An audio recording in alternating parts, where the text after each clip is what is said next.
Watching a movie can actually lead you to the Marvel Universe. Chi-Jun looked at the fierce battle between two exoskeleton armors, one large and one small, in the distance, and felt incredible. Anyone who has seen Iron Man 1 will definitely understand why Chi-Jun knew that he came to the Marvel world. The famous Mark II and Ironmonger, especially Tony Stark's extremely flashy Iron Man paint. Anyone who knows a little about the Marvel Universe knows who is operating these two mechas. Unlike other protagonists of time travel novels, Chi-Jun did not get close to them to make them familiar. After he was clear-headed and judged the world he was in, Chi-Jun immediately took off the hood of his sweatshirt, covering most of his face, and mixed in the chaotic crowd away from Stark building. Regardless of whether he had a golden finger or something, and whether his smuggling was sensed by the Supreme Sorcerer Ancient One, Chi-Jun knew that according to the development of the plot Ironmonger, the famous villain in Iron Man 1, Tony Stark's uncle, Obadiah, will eventually be burned to death by Pepper Potts, the chili pepper under the command of Iron Man, who will use the large arc reactor at the bottom of Stark building to overload it. The huge energy column that soared into the sky, comparable to a nuclear explosion, will melt into iron juice or even vaporize instantly, not to mention Ironmonger. Chi-Jun dare not bet that this energy column will still hit the sky as in the movie. If it explodes directly without paying attention, then no one within a few kilometers will survive. Although Chi-Jun subconsciously believes that this should not happen, after all, Marvel without Iron Man, is it still Marvel? But he has traveled through time, and it is still a strange way of traveling through time by watching movies. Who can guarantee that this world must have Iron Man? While running, Chi-Jun was complaining to Iron Man Tony Stark in his heart. Hulk Banner had already rescued everyone. Doctor Strange raised a finger. Maybe he just wanted you to take a gem. Why did you snap your fingers? If Tony Stark didn't snap his fingers, Chi-Jun wouldn't have to travel through time, right? That's right. Chi-Jun was originally an ordinary orphan on Earth in a parallel world, who grew up in the Feilu orphanage. Although he was an orphan, he was actually doing well, and it could even be said that he was doing much better than most white-collar workers. After all, one person's food feeds the whole family. Although he was a single dog, no one controlled him, and he could do whatever he wanted. Why did he need to travel through time with such a life? This time, Chi-Jun traveled through time because he watched Avengers 4 again. Chi-Jun knew that Avengers 4 was about to be taken off the theater. If he wanted to watch it again, he would have to wait for an unknown period of time before he could watch it on those video software, except for finding the gun version. Even though it was a rainy day, in order to review the special effects battle scenes of Avengers 4 again, Chi-Jun bought a ticket for the last show of Avengers 4 and went to the cinema to watch it. Everything was fine. As the movie played, Chi-Jun saw Hulk Banner snap his fingers and saw the parallel universe Thanos snap his fingers. But Chi-Jun didn't expect that it was Tony Stark who snapped his fingers, and then he traveled through time. And he traveled directly to the battlefield where Iron Man fought Ironmonger. Chi-Jun almost hated Iron Man to death. How could this be? Why should I travel through time just because you, Tony Stark, snapped your fingers? Since I want to travel through time, I also watched Avengers 4-inch when it premiered. Why didn't I travel through time? Could it be that this was the last scene of Avengers for being shown in the cinema? For a moment, Chi-Jun's complaining energy could probably explode the earth. Unfortunately, Chi-Jun is not a complaining star, nor does he have the ability to complain. Chi-Jun can only blend in with the crowd and try his best to stay away from the center of the battle. Of course, Chi-Jun tried his best to stay away from the center of the battle. In addition to the above reasons, Chi-Jun found that he seemed to be, probably, wearing. Looking at the familiar scar on the back of his left hand, it was left when he fought with the bully when he was a child, a pair of fair but obviously rough hands. This is the mark left by his living alone. When I went to watch the movie, I wore a hooded sweatshirt because it was a rainy day. I in particular. The sweatshirt pocket contained Huawei's latest high-end smartphone P30. Chi-Jun couldn't believe that in 2008, when Iron Man was just born, there was also a Huawei company in the Marvel Universe, and the P30 version had been released. Obviously, Chi-Jun, he has traveled to the Marvel Universe. Chi-Jun believes that once his identity is discovered by S.H.I.E.L.D. Oh no, once discovered by the S.H.I.E.L.D., he will be dead. Chi-Jun, I am wearing an illegal ID. What should I do? Waiting online. Urgent. Thanks to Chi-Jun not being misled by the uselessness of learning when he was in school. It was also thanks to Chi-Jun not being misled by the uselessness of English when he was in school. Although he had never been in contact with any foreigners since he was a child, his English listening and speaking skills may be average, but Chi-Jun's English reading and reading skills are definitely not bad. Following the flow of people and the road signs, Chi-Jun headed all the way to Chinatown in southern Manhattan. Near the Stark building, Chi-Jun's oriental face was still too conspicuous. As the group company of Tony Stark, the famous playboy and international arms dealer, it was definitely surrounded by all kinds of intelligence personnel and entertainment gossip reporters. Although Chi-Jun appeared in a dark corner where no one paid attention to the surveillance blind spot when he traveled through, and everyone's attention was attracted by the battle between Iron Man and Ironmonger, Chi-Jun still chose to leave immediately. If it was a soul travel, it would be okay. At least the identity would not be doubted. But Chi-Jun is now wearing a body. Chi-Jun dare not expose himself under the eyes of these people. After all, even if he is a stowaway, the CIA, S.H.I.E.L.D. and the like can still find out his information. But Chi-Jun is a complete illegal immigrant. According to S.H.I.E.L.D.'s emphasis on Tony Stark,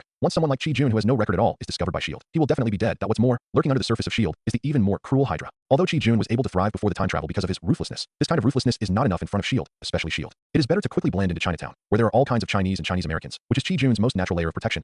Under the completely non-curious gaze of the pawn shop owner, Chi-Jun pawned the only thing on his body that he could sell without being suspected, a guanine jade pendant, and received $800. Even though Chi-Jun had spent more than 100,000 renminbi to buy the jade pendant before crossing over, the pawn shop owner didn't care at all that Chi-Jun wrapped himself up tightly, and his face couldn't be seen at all. What hasn't the owner of a pawn shop seen? What's more, this is a dead pawn. The jade pendant can make tens of thousands of US dollars in net profit once it is resold. The pawn shop owner doesn't want to make some trouble out of nothing and lose this opportunity to make money. Although Chi-Jun was a little resentful that the pawn shop owner was too harsh in lowering the price, since he was an illegal resident, he naturally wanted to play it safe first. After leaving the pawn shop, he moved around in the crowd at will. In the end, even Chi-Jun himself didn't know how far he was from the pawn shop. Only then did he hardly find a house that didn't require ID based on his experience in society before crossing over. Small hotel, stay. Chi-Jun, who had gone around in circles, had no idea that the pawn shop owner had no intention of sending anyone to follow him. Chi-Jun was just scaring himself out, of course. Even if he knew, Chi-Jun would still try to make himself disappear in the crowd, not for anything else, just to be cautious. Chi-Jun also discovered that when he was about to receive the jade pendant, a pillar of light suddenly shot out from Stark Tower, and the energy reaction was comparable to a nuclear bomb explosion. The absence of an unexpected explosion also made Chi-Jun relax a little. At least he would not die and be buried with the dead immediately after crossing over. After closing the door, locking the door, closing the window, drawing the curtains, and turning off the lights, Chi-Jun turned on the camera function of the Huawei P30 mobile phone and scanned the entire room carefully several times. After confirming that there were no surveillance equipment such as pinhole cameras, Chi-Jun breathed a sigh of relief and threw himself hard on the bed. Without thinking about anything, staring at the dark ceiling, Chi-Jun's mind was blank and completely empty. There is no way anyone who knows that he has traveled to an extremely dangerous Marvel universe where he may die at any time will be nervous that Chi-Jun was able to tense up his nerves, judge the environment, take action, and finally find a relatively safe place to relax a little when he found out about the time travel. This was all thanks to his experience as an orphan and his years of experience in society.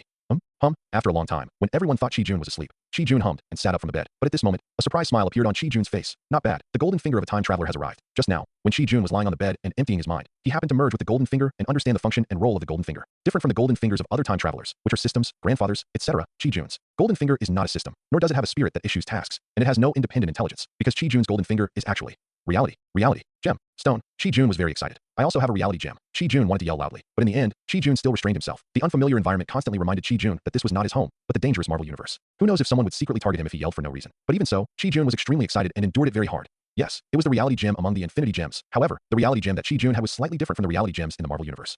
All Marvel fans know that the conditions for using the reality gems in the Marvel universe are very harsh. Without a strong physique and a strong energy supply, no one can control the reality gems. Even if the reality gems are used without the Infinity Gauntlet, they will absorb the life of the user. As powerful as the leader of the Dark Elves, Nicki Minaj, it's Malekith, who possesses powerful ether particles.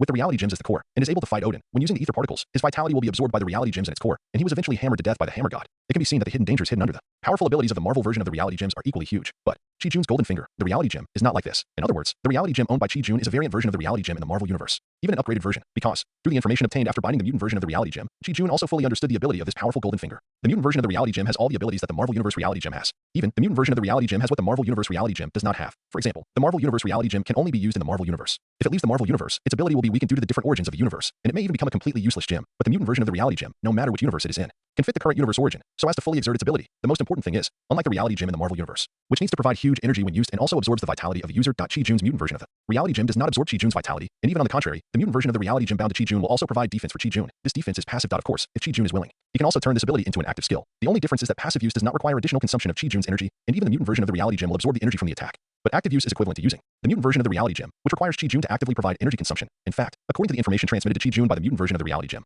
this ability is actually energy absorption in all senses, similar to the Black Emperor among mutant Sebastian Shaw, but far more powerful than him, and embracing everything. This kind of energy absorption includes material, non-material, positive energy, negative energy, spiritual energy, soul energy, magic energy, and so on. It can be said that with this passive skill, as long as Chi-Jun is given an oxygen cylinder, even if he does not wear any protective clothing, Chi-Jun can live well in space, because all the energy or radiation that is harmful to Chi-Jun, etc., will be absorbed by the mutant version of the reality gem. Of course, such a powerful passive skill is not without flaws for Chi-Jun. First of all, the energy passively absorbed by the mutant version of the reality gem will not be left for Chi-Jun, the host, to use, but will be completely swallowed by the mutant version of the reality gem. For example, if Chi-Jun is thrown into the universe, although he will not be harmed by energy, he will die due to lack of energy replenishment and lack of oxygen. Secondly, this passive effect also has an upper limit. That is, the upper limit of the attack that Chi-Jun, the host body, can withstand. What if Chi-Jun was blown into a bubble in an instant, or Chi-Jun was thrown into the sun by a powerful superpowered person? Then this passive effect will naturally become invalid. Finally, the most bug part of this passive effect is that if Chi-Jun cannot be eliminated instantly, then the passive effect of the mutant version of the reality gem can restore Chi-Jun's body endlessly. It's like Chi-Jun was shot into 2 pieces by an anti-sniper rifle, but because he did not become an irreversible bubble, Chi-Jun can be resurrected with full blood and full basket in the next second. The price is the severe pain when being shot into 2 pieces. Even so, this passive effect is still extremely powerful in Chi-Jun's view. As long as Chi-Jun doesn't commit suicide, such as running into the energy beam of Stark Tower, not being hit by a high-yield missile, etc., Chi-Jun can be said to have a strong confidence to survive. As long as Chi-Jun himself doesn't reveal it, who can know these weaknesses of Chi-Jun? Even a psychic can invade Chi-Jun's mind. How can others know what Chi-Jun's weaknesses are? Even if a psychic dares to invade Chi-Jun's mind, the mutant version of the reality gem will teach him a lesson. At the lightest, the invading energy will be swallowed up, the brain of the psychic will be injured, and at the worst, he will become an idiot or even die. It can be said that after coming to the Marvel universe, Chi-Jun is least afraid of various psychic powers and soul powers. Of course, Chi-Jun will not take the initiative to do evil. The reason why the trump card is a trump card is because no one knows it. If it is known by others, can it still be called a trump card? The last. Chi-Jun also knew why the Supreme Sorcerer Ancient One and even the Wizards of the New York Temple did not discover him as a stowaway. This is naturally because of the mutated version of the Reality Stone. Even if it is mutated, the mutated version of the Reality Stone is still not something that Ancient One and others can peek at. Even if they have mastered the Infinity Stones, they cannot spy on other Infinity Stones. What's more, in Chi-Jun's view, the mutated version of the Reality Stone is a more advanced divine object than the Infinity Stones of the Marvel Universe. How could the mere Ancient One spy on Chi-Jun's arrival? Of course, if Chi-Jun ran to Ancient One to commit suicide, that would be another horror story. He clenched his fist hard, and in this way, Chi-Jun was completely relieved. Without the threat of Ancient One, without the peeping Tom of Asgard, after possessing the powerful mutated version of the Reality Stone, is it still impossible to make a name for yourself in this world? Chi-Jun, I want to be the strongest. Why did he travel to the Marvel Universe? Why was he bound to a mutated version of the Reality Stone that was stronger than the original version of the Reality Stone in the Marvel Universe? Why was it himself, not someone else? Was it an unknown organization that was leading all this? Or an unknown strong man? Chi-Jun had a question, but after thinking about it, he just skipped it. Chi-Jun was naturally curious about this, but Chi-Jun also knew that in a short period of time, he might not get the answer. Even before he had the ability to travel out of the Marvel Universe. In this case, why bother with these questions? Chi-Jun was not a person who was obsessed with trivial matters, and at the same time, he did not think that he would be the reincarnation of a big boss, or that there would be any strong man who would come to vote for him inexplicably. He was able to bind the mutated and upgraded version of the Reality Stone and travel to the Marvel Universe. Perhaps there was some organization, or some strong man who wanted to do an experiment. Anyway, Chi-Jun only knew that he just had to live his own life. No matter what was behind it, everything went smoothly, and he was free and happy without any regrets. That was enough. The mutated and upgraded version of the Reality Gem that is bound to Chi-Jun, although it automatically matches the origin of the Marvel Universe, will not actively give Chi-Jun power. Perhaps a super boss has set restrictions, or perhaps this mutated and upgraded version of the Reality Gem is meant to be used this way. Although Chi-Jun's vitality will not be drained, if he wants to achieve various goals through the mutated Reality Gem, he also needs to actively provide energy. A rule similar to replacement. If you give me enough energy, I will help you realize any idea you can think of. The energies that Chi-Jun needs to provide can be the energy that Chi-Jun has trained himself, the energy that Chi-Jun actively absorbs, or even the energy that Chi-Jun actively absorbs using the mutated gem. After the mutation gem was bound to Chi-Jun, it opened up a special area to store the energy that Chi-Jun actively absorbed. However, the energy that Chi-Jun absorbed through the mutation gem will be divided into 2 parts by the mutation gem. Currently, it is 50-50. Note: the mutated upgraded version of the real gem will be called mutated gem from now on. The name is too long. Not only is it not beautiful, but readers will definitely think that the author is deliberately adding more words. 0.0. Chi-Jun said that he could accept this. After all, as Chi-Jun becomes more and more powerful, Chi-Jun's control over the mutated gem will become stronger and stronger. The proportion of the share, Chi-Jun's share will naturally become higher and higher until it finally belongs to Chi-Jun completely, and the mutated gem will no longer be stingy. Yes, after all, the mutated gem is only bound to Chi-Jun, not completely controlled by Chi-Jun. Otherwise, Chi-Jun would just destroy the sunset purple potato with a thought. Wouldn't it be too indifferent? After knowing how to use the mutation gem, Chi-Jun naturally wanted to give it a try. He looked around and found that in this room, except for the power socket, there seemed to be no source of energy that could be absorbed. But will I really not be electrocuted if I touch the socket directly? Although I know that the mutated gem is very powerful and under its protection, I will definitely not be electrocuted by the voltage of the residential circuit. But Chi-Jun, who has never been so crazy before, still couldn't help feeling uneasy when looking at the socket on the wall. This is Nima. If I were electrocuted to death, I would probably become the funniest time traveler. Take a deep breath, forget it. When a person dies, birds fly up to the sky. He will live forever. If you can't even do this, how can you become a strong man? How can you face the sunset? Fortunately, before crossing over, Chi-Jun's ruthlessness in the society was aroused. Although he was still a little nervous, Chi-Jun was not ready to back down. After looking around and turning it over, Chi-Jun helplessly found that this room was too damn clean. How come he couldn't even find a spoon? Chi-Jun had no choice but to take off the ear pick and folding scissors on his keychain. Holding the ear pick in one hand and the scissors in the other, he struggled for a while. He got ruthless. Chi-Jun fiercely inserted the tips of the ear pick and the scissors into the socket. This is as easy as expected. The sound of electric current suddenly rang out, but Chi-Jun found that he was not electrocuted into charcoal. Moreover, the sizzling sound of the current only rang twice when it was just plugged into the socket, and it immediately returned to calm. At the same time, the electric meter of the small hotel began to spin wildly. The speed of rotation guaranteed that the owner of the small hotel would faint from despair at a glance, but Chi-Jun did not feel the tingling pain. Instead, a tingling sensation spread throughout his body through his hands. That feeling was even more exciting than visiting those half-naked young ladies in the shelter. It really is too. Cool. It's so exciting. Chi-Jun said, let the stimulation be more intense. Zizi. Bang. As if controlled by thoughts, as Chi-Jun's thoughts flashed through his mind, Chi-Jun indeed felt a strong sense of stimulation. But, boom. Outside the window, a transformer not far away exploded instantly because of the excessive current. The huge sound spread throughout the surrounding streets, and the bright flames illuminated the surrounding streets that had suddenly become dark as bright as day. The sound of car alarms, the sound of fire alarms, and the boiling noises of the crowd passed through the window and into Chi-Jun's ears. Chi-Jun, who was wondering why the tingling stimulation was gone, also woke up in time. He came to the window, lifted a corner of the curtain, and observed carefully for a while. Chi-Jun was shocked to find that it was actually himself who caused all this. Chi-Jun, me, how so strong? Big. Of course, after Chi-Jun indulged himself for a while, he immediately suppressed his inflated mood. Chi-Jun knew that if this was not handled properly, those intelligence organizations, S.H.I.E.L.D. and Hydra would definitely find the source of all this very quickly. Therefore, in this world, he, who had no record at all, would definitely become a hot commodity for major intelligence organizations and underground agencies, a deadly one. However, Chi-Jun did not panic. With the mutant gem in hand, what situation can't be solved? Chi-Jun said that as long as there's enough energy, even half of the creatures destroyed by Thanos, I can change them back for you. Oh shit. Why is the energy only 2.5? Did your mutant gem secretly withhold money? Just as Chi-Jun was concentrating on himself, he discovered that the energy storage area developed by the mutated gem showed only 2.5 energies. Of course, the mutant gem without its own intelligence naturally did not respond to Chi-Jun's question. In addition to its powerful abilities, the mutant reality gem is actually more like a technological creation with a fixed program. Damn it. I've sucked up all the electricity in the entire street, and you only give me 2.5 energy points. If we split it 50 to 50, doesn't that mean that the electricity supplying the entire block is only worth 5 energy points? That's enough electricity for an entire city block. Even if it only absorbed for 1 minute, it would at least exceed tens of thousands of kilowatt hours of electricity. If converted into US dollars, it would be close to tens of thousands of US dollars. In other words, 1 point of energy is worth $2,000. He took out the remaining $740 after paying the room fee and looked at it again and again. At this moment, Chi-Jun felt that he was really poor. Chi-Jun originally thought that he would absorb hundreds of thousands or millions of points of energy first, and then use the mutation gem to materialize a spaceship and go directly to the abandoned planet Morag to collect the cosmic spirit orb, which is the power gem, which has not been discovered yet. By then, with endless energy, wouldn't he be able to do whatever he wants? Chi-Jun didn't want to get the cosmic cube, at least not now. Think, putting aside the already strong defensive shield for Chi-Jun now, at this time, at least there are two big guys, Ancient One and Odin, who are eyeing the cosmic cube. Chi-Jun will not seek death. In any case, with hundreds of thousands of energy points, a spaceship can be materialized. But in the end, after absorbing the electricity of an entire block, there are only 5 points of energy. Doesn't it mean that in order to materialize a spaceship, it is necessary to absorb the electricity of the entire United States, or even the entire Earth? What the hell? But soon,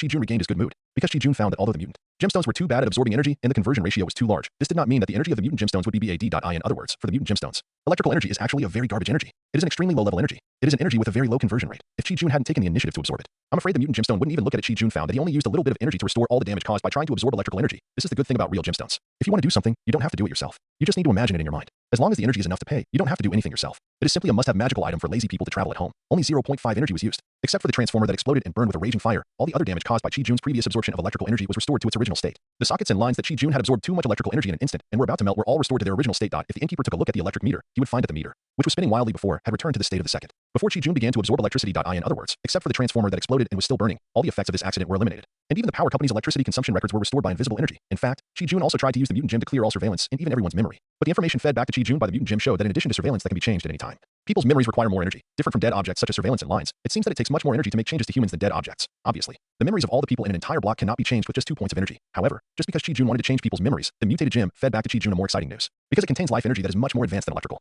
energy. The body of an ordinary human who has been dead for no more than an hour can be recycled, and it is worth a little energy. If it exceeds 1 hour, the life energy will dissipate quickly and no longer have recycling value. The body of an ordinary living human can also be recycled, and it is worth 5 energy points. The extra 4 energy points are soul energy that is higher than life energy and only exists in living people. This is Chi-Jun was shocked and could only take deep breaths to try to calm his pounding heart rate. At the same time, Chi-Jun, who was breathing frantically, suddenly had countless bold ideas. But in the next second, Chi-Jun shook his head fiercely. He drove these inharmonious ideas out of his head. As a young man who grew up under the red flag, how could he? Do you have such a perverted idea? Let's review the essence of a harmonious society: prosperity, democracy, civilization, harmony, freedom, equality, justice, rule of law, patriotism, dedication, integrity, and friendliness. Read it again. Prosperity, democracy, civilization, harmony, freedom, equality, justice, rule of law, patriotism, dedication, integrity, and friendliness. As a modern youth, even if you travel through time, you must be so harmonious. However, According to the information fed, back by the mutated Jim, Chi-Jun also knew what to do next. Turning his head and looking towards the northeast of Chinatown, Chi-Jun seemed to see the famous Hell's Kitchen through the many high-rise buildings.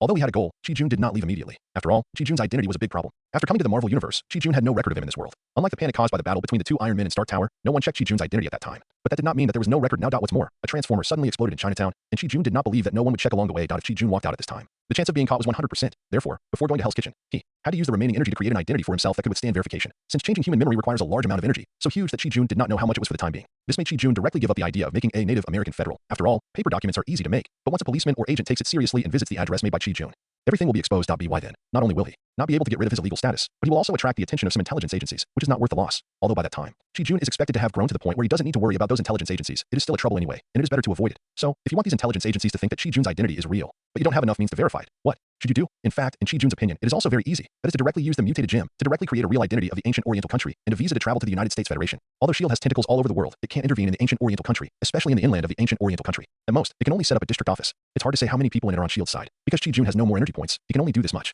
When he has more gains in Hell's Kitchen, it won't be too late to slowly enrich this identity. Moreover, for safety reasons, some energy must be left to ensure that it is convenient to act in Hell's Kitchen. As Chi-Jun's mind moved, the ID card that originally came with Chi-Jun, under Chi-Jun's gaze, instantly turned into the ID card of this ancient Oriental country on Earth. At the same time, next to the ID card, some passports, tourist visas, and other documents that can fully prove Chi-Jun's legal identity appeared out of thin air. And they are completely real and valid. As long as there is enough energy, the reality gem, whether it is a mutated version or not, is so powerful. Chi-Jun's mouth curled up slightly, and he put away all the documents with satisfaction. With the previous experiment, Chi-Jun was not worried about the authenticity of these documents. Without delay, Chi-Jun packed up a little and quietly left the small hotel, looking at the only 0.5 energy points left in the mutated gem in his mind. Chi-Jun couldn't wait until the next day to slowly plan. Everyone who has seen Iron Man knows that the day after the battle between Mark II and Ironmonger is the day when Tony Stark directly admits that he is Iron Man once Iron Man officially appears. It means that all the monsters in the Marvel Universe will start to make waves. There are only about 10 years left before the sunset purple potato snaps, which also gives Chi-Jun a great sense of urgency. What's more, Hell's Kitchen during the day is not the ideal breeding ground for Chi-Jun to develop. Only the Hell's Kitchen at night can give Chi-Jun enough development opportunities. Sure enough, when leaving Chinatown, Chi-Jun was checked by two groups of federal police without any surprise. However, after having a completely verifiable and safe identity, Chi-Jun passed easily. Chi-Jun's not so fluent Han English gave Chi-Jun a perfect protective color. By the way, Chi-Jun also received the goodwill advice of two groups of U.S. federal police. Don't run around at night.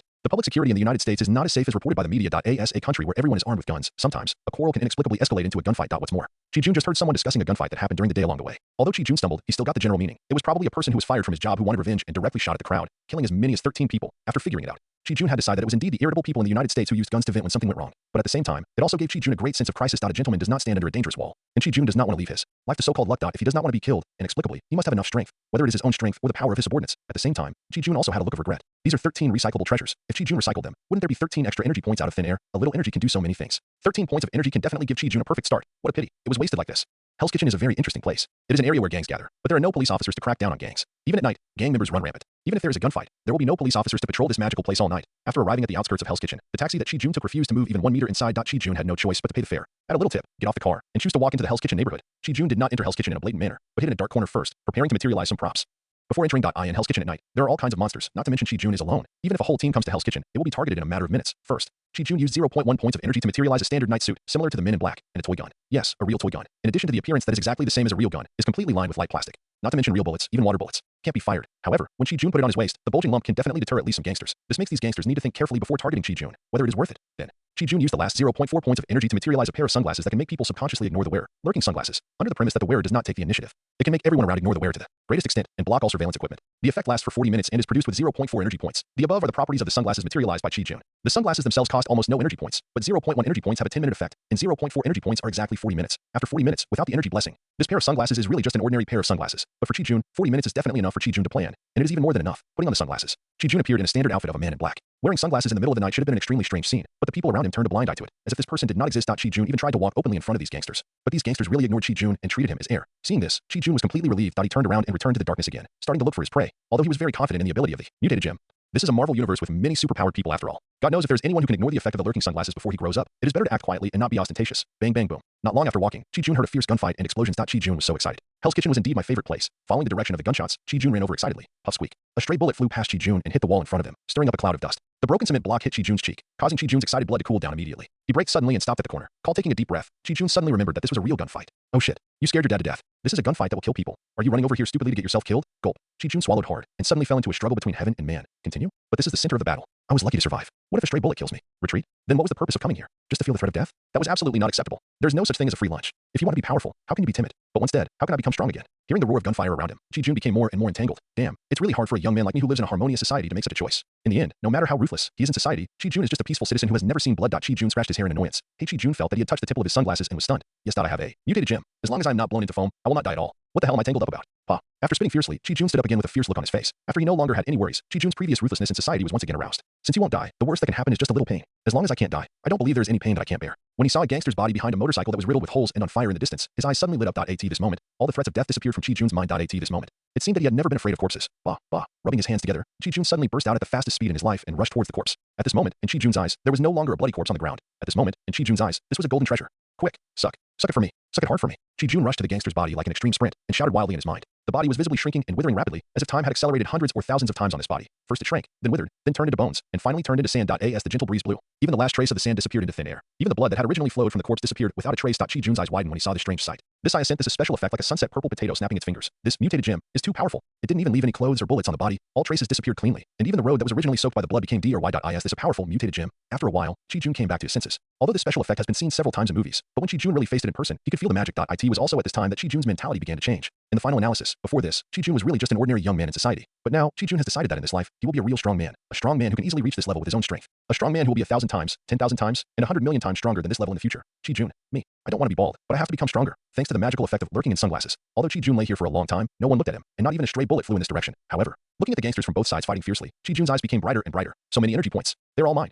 Why is there only 0.5 energy points? This will take away half of the energy points. While looking at the battlefields of both sides, preparing to take advantage of the opportunity, Chi-Jun put part of his mind into his mind and found the energy points he had obtained from recovering the corpse. So, even if I salvage a living person, I can only get 2 points of energy. 1 energy point is $2,000. 2 energy points is $4,000. Hiss, brother. This is $4,000 to buy a living person. Chi-Jun looked at the two sides fighting, about 40 to 50 people. Hiss, isn't this $200,000 in motion? Ugh. As a socialist successor, even if you travel through time, you can't have such inharmonious thoughts. No. We must review the core values of socialism: harmony, freedom, prosperity, rich and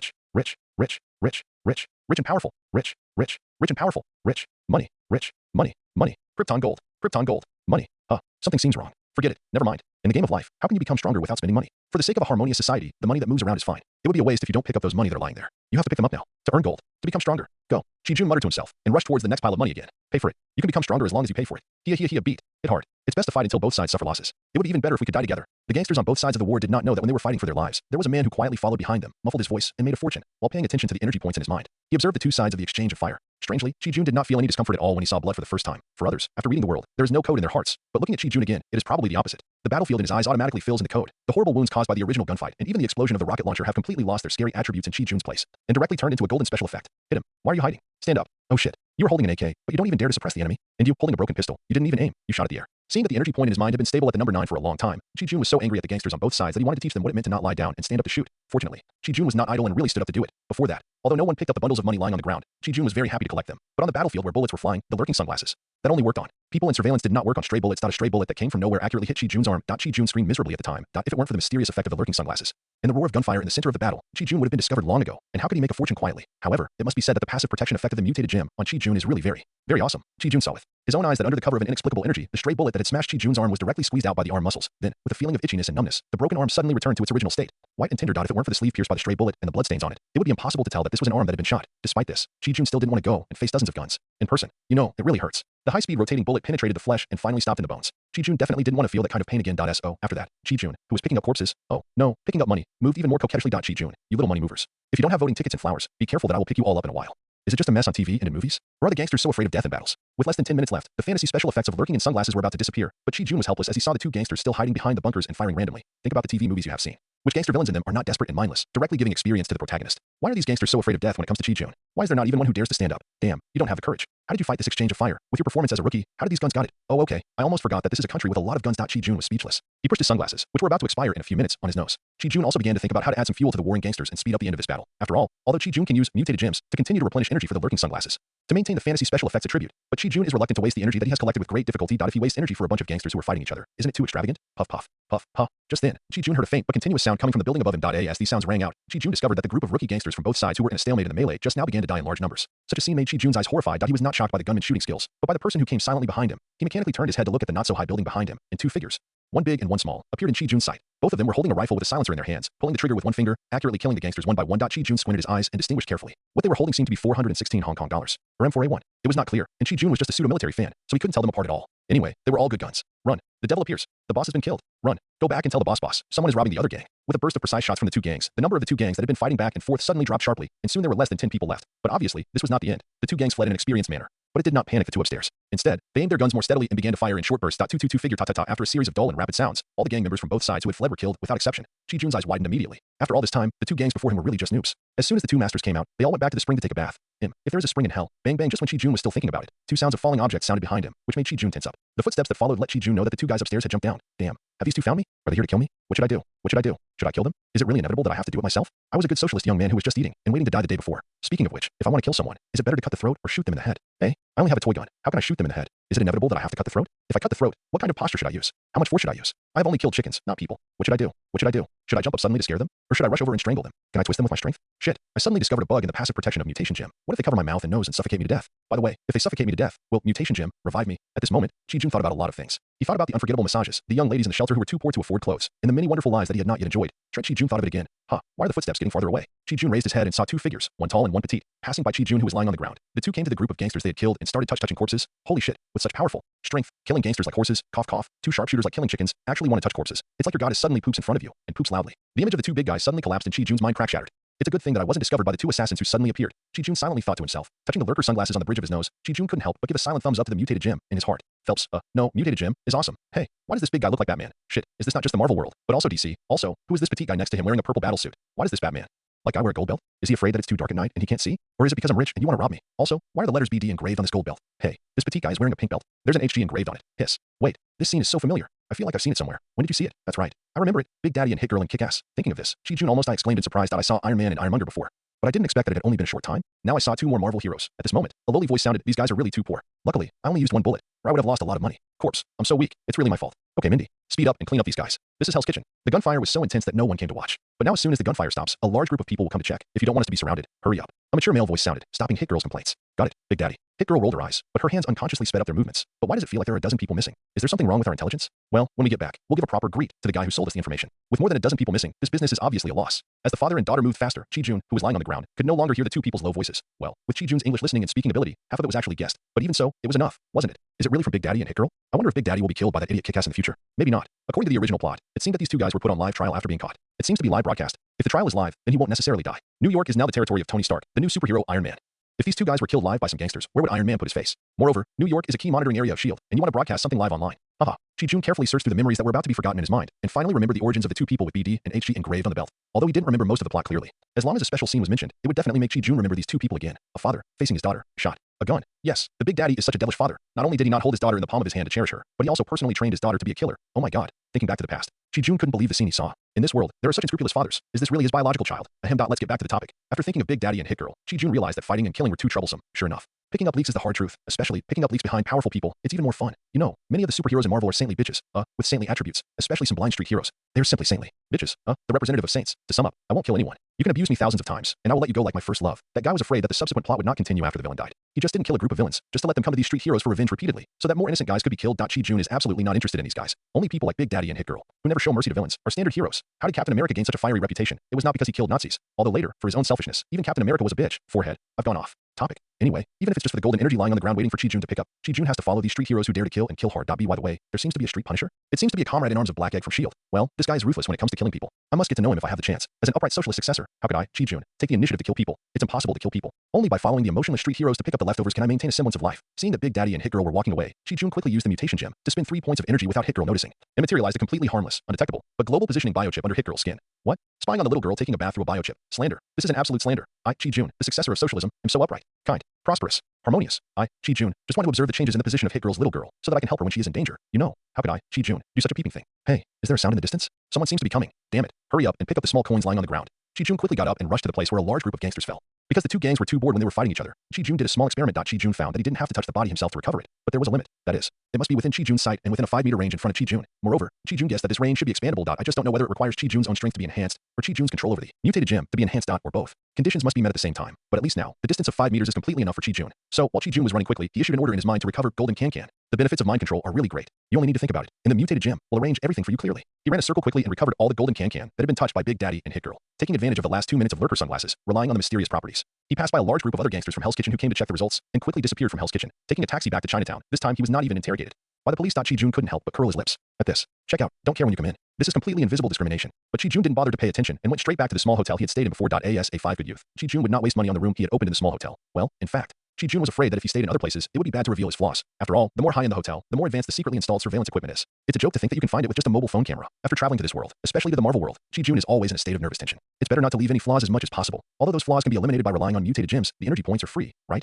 Well, it's really free. But even if it's free, it consumes Chi-Jun's energy. And it must not be wasted like this. He closed the doors and windows, drew the curtains, took out his Huawei P30 phone again, and used the previous techniques to explore again. After confirming that no surveillance equipment was found, Chi-Jun relaxed and lay down on the soft bed. Looking at the 21.5 energy points displayed in his mind, Chi-Jun laughed like a fool. You know, before entering Hell's Kitchen, Chi-Jun had consumed all his energy. Now, he has an extra 21.5 points, which shows how rich he is. Added that the 3 points used up by the positioning biochip that surpassed the level of Earth's technology that was materialized to locate Hit Girl. This night, Chi-Jun picked up a total of 24.5 energy points, deducting half of it with the mutated gem and counting it the other way around. This is a total of 49 warm corpses recovered. 49 people died at once. The reputation of Hell's Kitchen as chaotic and dangerous is indeed well-deserved. So, how to use so many energy points? Chi-Jun was suddenly trapped in the troubles of happiness. Of course, before processing these energy points, there are still some things to deal with. Identity problem. Previously, due to insufficient energy points, I could only temporarily create an identity for a tourist visa. But after the tourist visa expires, I must return. Otherwise, I will become an illegal immigrant and will be arrested. Now, it's time to solve this problem once and for all. First, change the identity to an immigrant from an ancient Oriental country to Chinatown, New York, United States.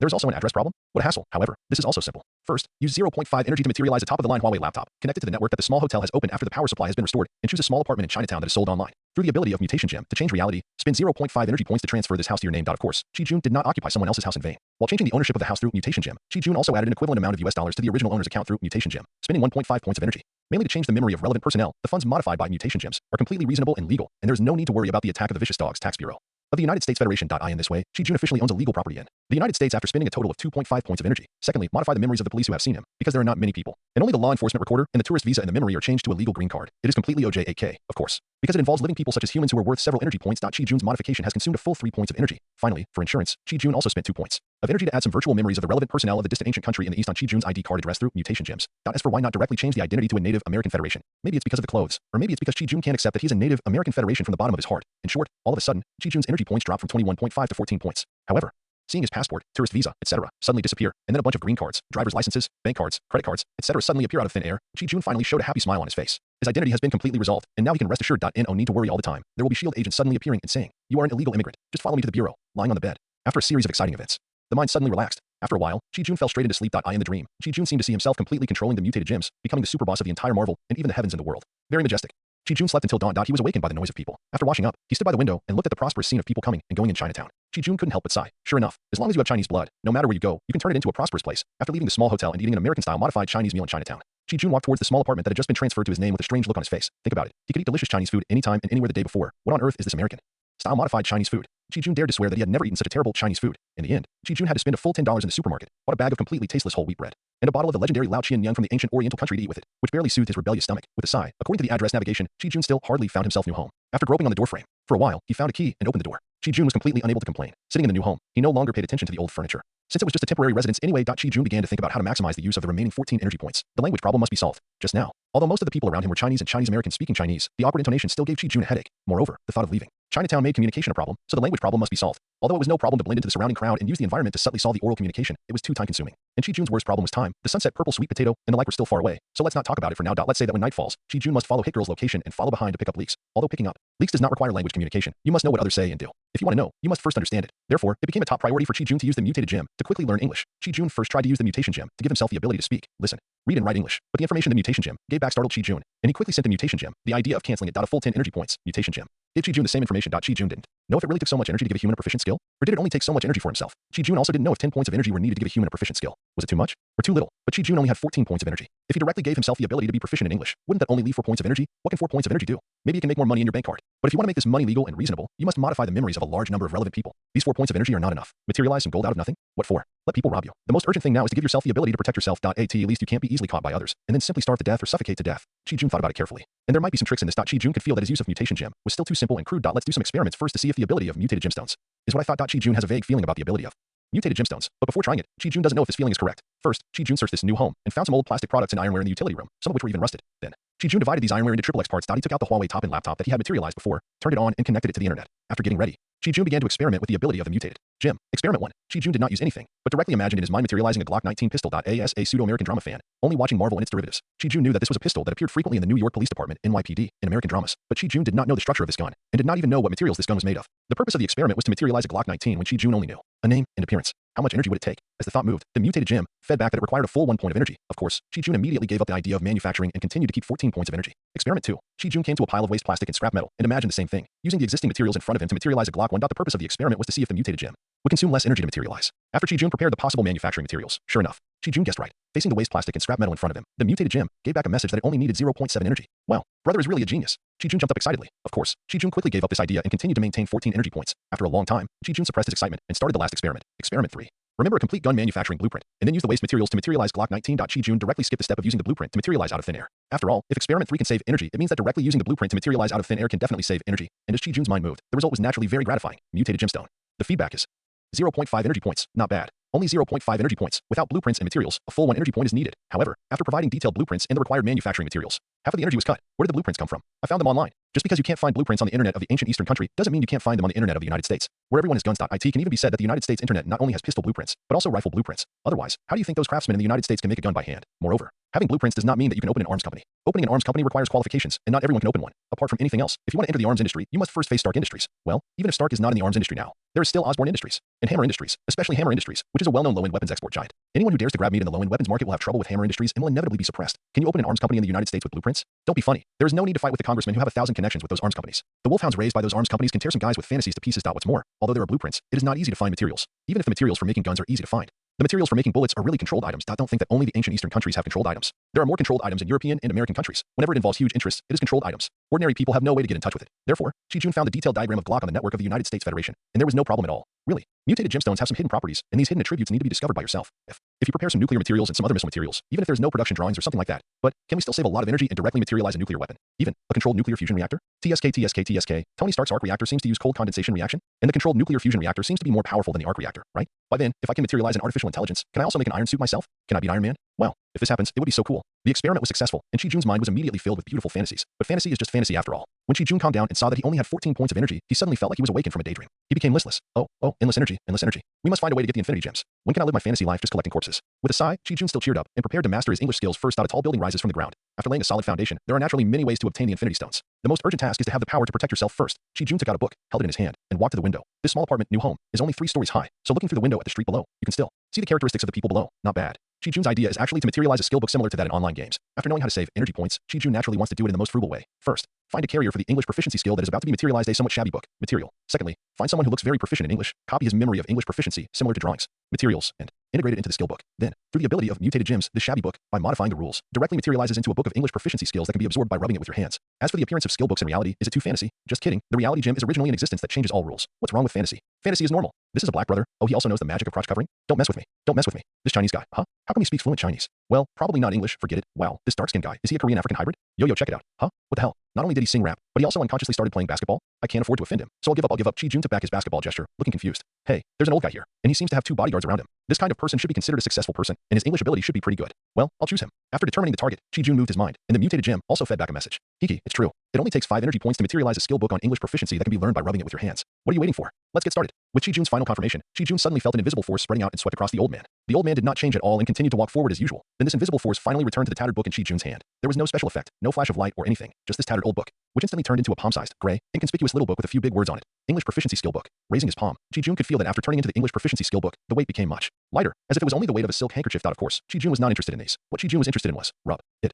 Rub off the skill book? Not really. Although the skill book can be rubbed, Chi-Jun thinks that this action is a bit too strange that let's just tap it lightly, right? As Chi-Jun tapped the English Mastery Skills book, the English Proficiency skill book suddenly turned into a stream of light and entered Chi-Jun's mind at the same time. Chi-Jun's consciousness began to observe the entire process of learning, memorizing, and applying English copied from the old man from a third-person perspective, from babbling to simple conversations to obsession with learning to venturing into society, and then to the precipitation of time. The picture of the old man's lifelong learning and application of English was presented to Chi-Jun. Of course, it was only the memory of learning and applying English. How huge is a person's lifetime memory? What's more, the old man is several times older than Chi-Jun. If the old man's lifetime memory is copied, I'm afraid Chi-Jun will no longer be Chi-Jun because, after watching all the learning and application processes related to English, this ability related to English was deeply imprinted in Chi-Jun's soul, as if Chi-Jun had really experienced such a long time in person. That what's more, the energy points required to copy all the memories of a person are also extremely huge. Call whoosh whoosh this feeling, it's really, really strange. Although it is only about learning and applying English, it still feels like a lifetime experience. But snap. So snappy. If the memory is complete, then I am no longer myself, right? Chi-Jun took a deep breath and tried to calm his pounding pulse. Wow. However, it is really amazing to master a skill that has been learned for almost a lifetime in an instant. It's wonderful. Chi-Jun clearly heard that he spoke fluent American New York official English. Chi-Jun even mastered the different accents and slangs of dozens of regions in the United States. It can be seen that an old man who survived the war and lived for decades, or nearly 100 years, has a very rich language ability.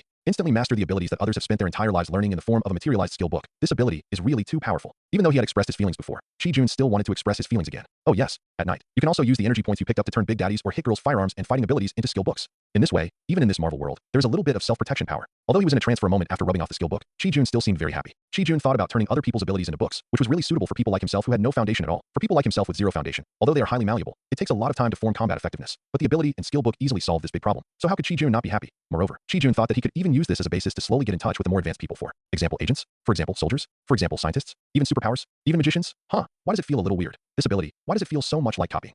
That's right. The ability and skill book is to copy the ability from the target's memory. Although the form of expression is different, it is still copying after all, isn't it? If it's just a copy, I'm afraid this ability is not strong enough. If I copy Dr. Strange's ability in the future, won't I still be unable to defeat Sunset Purple Potato? No, Mutated Gem is definitely more capable than just this. Mutated Gems should be able to further strengthen the skill book. Great. After the ability is transformed into a skill book, it can be further strengthened. With the ability of Mutated Gems, as long as enough energy is provided, there is no need to worry about the failure of strengthening and explosion. What if a skill book is strengthened by +5, +10, +15, +20, or even +999? Wouldn't it mean that with just a little finger, the Sunset Thanos will turn into ashes? Once again, Chi-Jun fell into the beautiful fantasy he created a long time. Why, after waking up, Chi-Jun looked at the only 9 energy points and let out a long sigh. Fantasy is beautiful, but reality is cruel. The stronger the ability, the more energy points will be needed, and it is not impossible for it to increase exponentially. Not to mention Dr. Strange, an ancient one. Even if he just found an inhuman to copy the superpowers, the energy consumption would probably give Chi-Jun a headache. So, after going around in circles, things are backed away. Hurdle that can't be circumvented. Infinity Gems. How many energy points can you get by picking up corpses? Even if there are enough corpses for Chi-Jun to pick up, how busy can Chi-Jun be? You know, once you die, your life energy will be completely lost after an hour. For Chi-Jun, a corpse without life energy is completely useless and extremely disgusting garbage. Looks like I have to ruin the plot of Full Steel 2 with my own hands.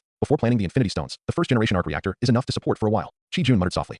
Tony Stark, who was fully protected by S.H.I.E.L.D. in the military, had no way to do it. But Ivan Vanko can be kidnapped and brainwashed to endlessly manufacture the first generation of arc reactors. In fact, Chi-Jun really wants to kidnap Tony Stark and build a new arc reactor for him every day. He even builds the isotope of the outer shell of the cosmic cube, the Krypton arc reactor, every day. This thing is really awesome. Chi-Jun even doubts whether Krypton, the isotope of the outer shell of the cosmic cube, has acquired the ability to link with the space stone. Otherwise, how can it have such a strong endurance? Chi-Jun even doubts whether the Krypton arc reactor can operate permanently as long as it is not used at too high power for a while and the space stone secretly supplies energy. Although the energy of the first generation arc reactor made of palladium is still limited, it is definitely enough for early development. At least, compared to picking up corpses, the first generation arc reactor is at least 10 or 100 times more powerful. Maybe I can also sneak into Hydra. Anyway, they will be defeated by S.H.I.E.L.D. in the end. Even if S.H.I.E.L.D. is not defeated, there are still Avengers to defeat them. It is better to give the resources to me to upgrade. In Wakanda, it seems that they have developed vibranium into a new energy source. Maybe we can try to absorb some. By the way, the Inhumans Temple, the Kree's underground city, seems to contain Terrigen crystals. Can that thing be absorbed? The hammer of the hammer god seems to be made from a dying star. Wow, a star. What a huge amount of energy. I just wonder if it can be absorbed directly. If Mjolnir is sucked away, I wonder if the hammer god can still complete his evolution. I just wonder if there is Odin's divine consciousness in the hammer. Chi-Jun stared out the window with unfocused eyes, but in his heart, he was muttering and planning silently. By the way, it's been almost a day since I came here, and I haven't seen the situation in this world yet. After Chi-Jun thought for a while, he came to his senses and looked at the remaining 9 energy points.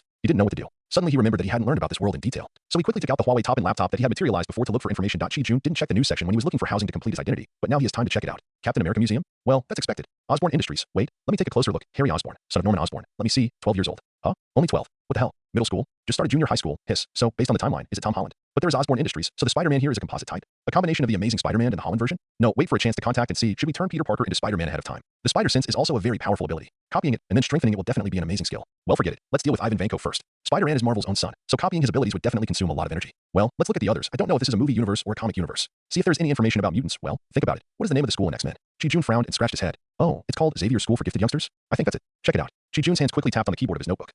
No. What's the address called? Think about it. Think about it. Think about it carefully. Oh, in Westchester County, New York, specific address. Wow, I really don't know this. Chi-Jun scratched his head again, looking a little embarrassed. Forget it. What can we find out by searching like this? It is better to search the name directly or search for superpower events directly. As long as mutants exist, there will be traces that cannot be covered up. Professor X Charles Francis Xavier? No. Magneto's real name? Olma Eisenhart? No. Alias Eric Lancher? No. Wolverine, Logan Howlett, no. Storm Araro Monroe, no. Deadpool's Wade Wilson, 2. Mystique, Raven Darkholm, 2. So what about the Sentinel program? Or no. What about William Stryker? No. Last one, Trask Industries. Still no. None of these? In other words, this world is not a comic book universe. Rubbing his temples, Chi-Jun's expression was much more relaxed. Compared with the Marvel Comics universe, in the Marvel Cinematic Universe, it is much safer. This book does not write about mutants. It is purely about the Marvel Cinematic Universe. This chapter is just an explanation. This is a public chapter, so don't worry about the word count. X, Dark Phoenix will be released in 2 days. After watching the trailer, the special effects are good. The author is going to take a look. Is there anyone who wants to join us? Smile.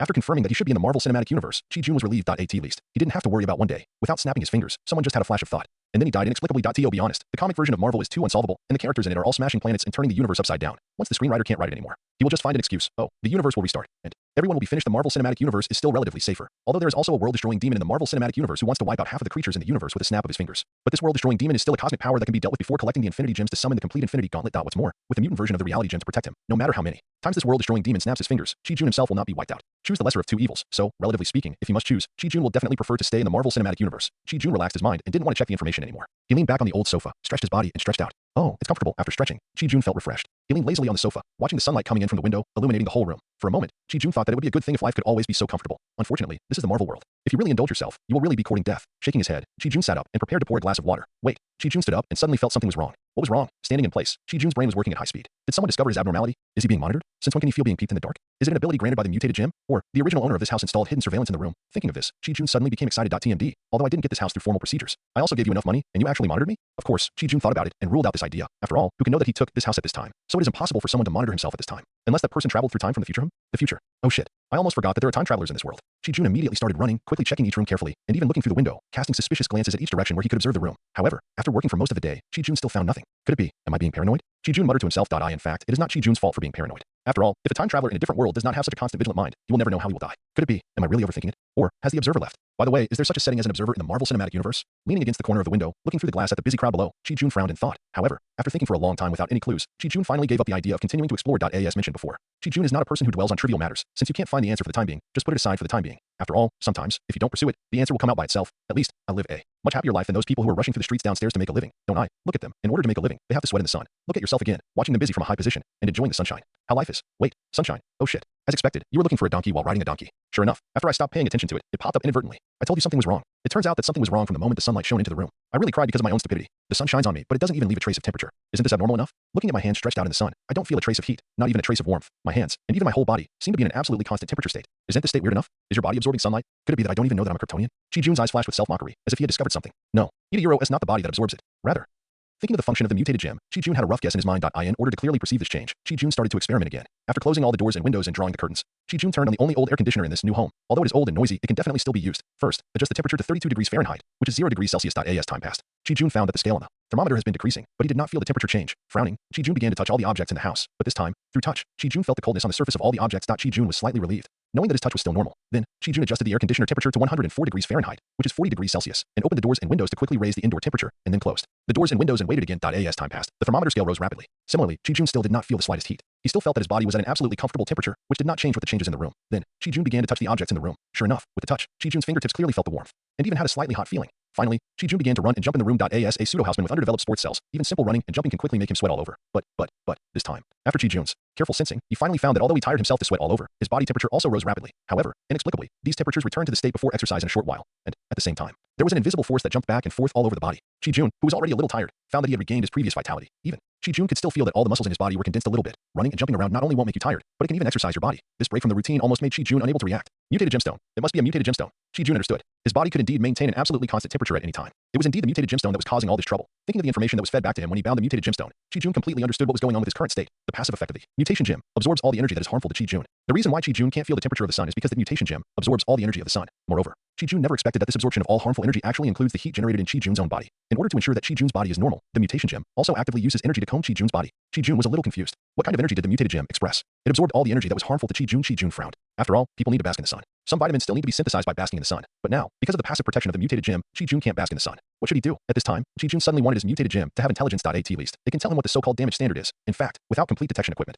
Chi-Jun didn't know that it was not just the sunlight that shone on Chi-Jun that was absorbed by the mutated gem. In fact, all tangible and intangible energy, whether it was electromagnetic waves, infrasound waves, ultrasonic waves, infrared rays, pulse waves, etc., were all absorbed by the mutated gem. It can be said that Chi-Jun, from the moment he obtained the mutated gem, was an invisible man. Any detection band was absorbed by the mutated gem. When it touched Chi-Jun, if the mutated gem hadn't judged that Chi-Jun needed to survive in a human environment, the mutated gem would have absorbed all the most basic light and gravity, leaving nothing for Chi-Jun from this. It can be seen that there are countless abilities worth Chi-Jun's development just for passive effects. Of course, as mentioned in the previous article, passive effects can also be actively activated, but Chi-Jun needs to bear the energy himself, just like the gravity acting on Chi-Jun. Once Chi-Jun actively absorbs and controls it, flying is simply too easy. Even Accelerator can do it easily. But unfortunately, Chi-Jun at this time didn't know any of this. So naturally he couldn't use it. Chi-Jun at this time was just an ordinary person who had just traveled to the Marvel world and had just planned a safe identity. But soon, Chi-Jun no longer cared about the harmful standards that caused the mutated gem to passively absorb sunlight. Because after Chi-Jun actively controlled the mutated gem to absorb sunlight, Chi-Jun once again felt the warmth of the sunlight shining on his skin. Even in the case of active absorption, if it lasted too long, Chi-Jun's skin would feel a burning sensation. Because actively controlling the mutated gem to absorb sunlight requires Chi-Jun to provide energy. To activate this function, that it's like driving an excavator. An excavator that is fully operational can naturally play a huge role, but at the same time, the excavator also burns oil, not only oil, but also a lot of oil. It is a big oil consumer. Chi-Jun found that in just 10 minutes, Chi-Jun's original 9 points of energy reserve dropped to 8.5 points. Sure enough, actively controlling the mutated gem consumes a lot. Just absorbing sunlight energy consumes so much. Once the mutated gem is controlled to absorb higher level energy, wouldn't the consumption be even greater? But fortunately, sunlight contains far purer and higher level energy than electrical energy. Actively controlling the mutated gem to absorb sunlight, even after a 50-50 split, Chi-Jun still gained 1 point of energy after 10 minutes. In other words, before and after, Chi-Jun not only did not lose energy, but even earned 0.5 energy, and the energy reserve reached 9.5 points. Ha ha ha. Mutated gemstones, awesome. It's just a blast. Chi-Jun laughed happily. Actively absorb sunlight. Earn 0.5 in 10 minutes. Wouldn't it be 3 points in an hour? This is just the most basic state that if Chi-Jun goes directly to the desert to bask in the sun, will it be more efficient? If Chi-Jun, on the basis of basking in the sun in the desert, also erects countless reflectors around to reflect all the surrounding sunlight to himself, how terrifying will the efficiency be? If, in the sky, a convex lens is built to condense all the sunlight passing through the convex lens in the sky to 1 point, then how terrifying will it be? 10 times? 100 times? Or 1,000 times? 10,000 times? Hiss. It's terrifying to think about it. So terrifying. Is this really going to make me a Superman? I imagine that one day in the future, like a DC hero, I will stand alone in space without any protection, absorbing the sunlight without any refraction, and even various cosmic radiation energy with great enjoyment. Then let all the people on the earth who monitor this scene hide aside and tremble. That is a kind of, what a cool expectation. Hiss, this damn physical fitness. An hour later, Chi-Jun's energy points rose to 12 points, but the burning and tingling sensation from the skin that was exposed to the sun pulled Chi-Jun back to reality from his fantasy. Chi-Jun frowned a little irritably. Actively controlling the mutated gem to absorb sunlight, it turned out to be flawed. When actively absorbing sunlight, the passive protection effect of the mutated gem seemed to be invalid. No, it can't be said to be invalid. After all, when actively absorbing sunlight, Chi-Jun could still feel a slight chill flowing through his body from time to time. But this chill could not catch up. The burning damage contained in the hot sunlight could not be matched. If there was no such cool feeling to protect his body, Chi-Jun's body would have been burned when he actively absorbed the sunlight. Although people feel warm when basking in the sun, it is because the manic energy contained in the sunlight itself is mostly blocked by the skin. But when Chi-Jun actively absorbed it, he directly absorbed the manic energy into his body, and the damage to his body was extremely great. In other words, the passive maintenance function of the mutated gem was suppressed to a very low state when Chi-Jun turned on the active control. Why really, nothing in this world is ever completely perfect. However, this is actually a good thing. While absorbing energy, continuously increase the amount of energy retained. You can also use the passive effect to repair the damage to your body when actively absorbing energy, and even make it more condensed. This is actually a different kind of destruction followed by construction. After the burning and stinging sensations completely faded away, Chi-Jun clenched his fist again and felt it as expected. He could clearly feel that this time, his fist was even more powerful than before. Compared to the situation where the passive effect of mutation gem completely protects the body cannot grow without this condensation. From this perspective, the current situation is the best. After all, this world is dangerous. Every time you increase your strength, you increase your ability to protect your life. What else can I say?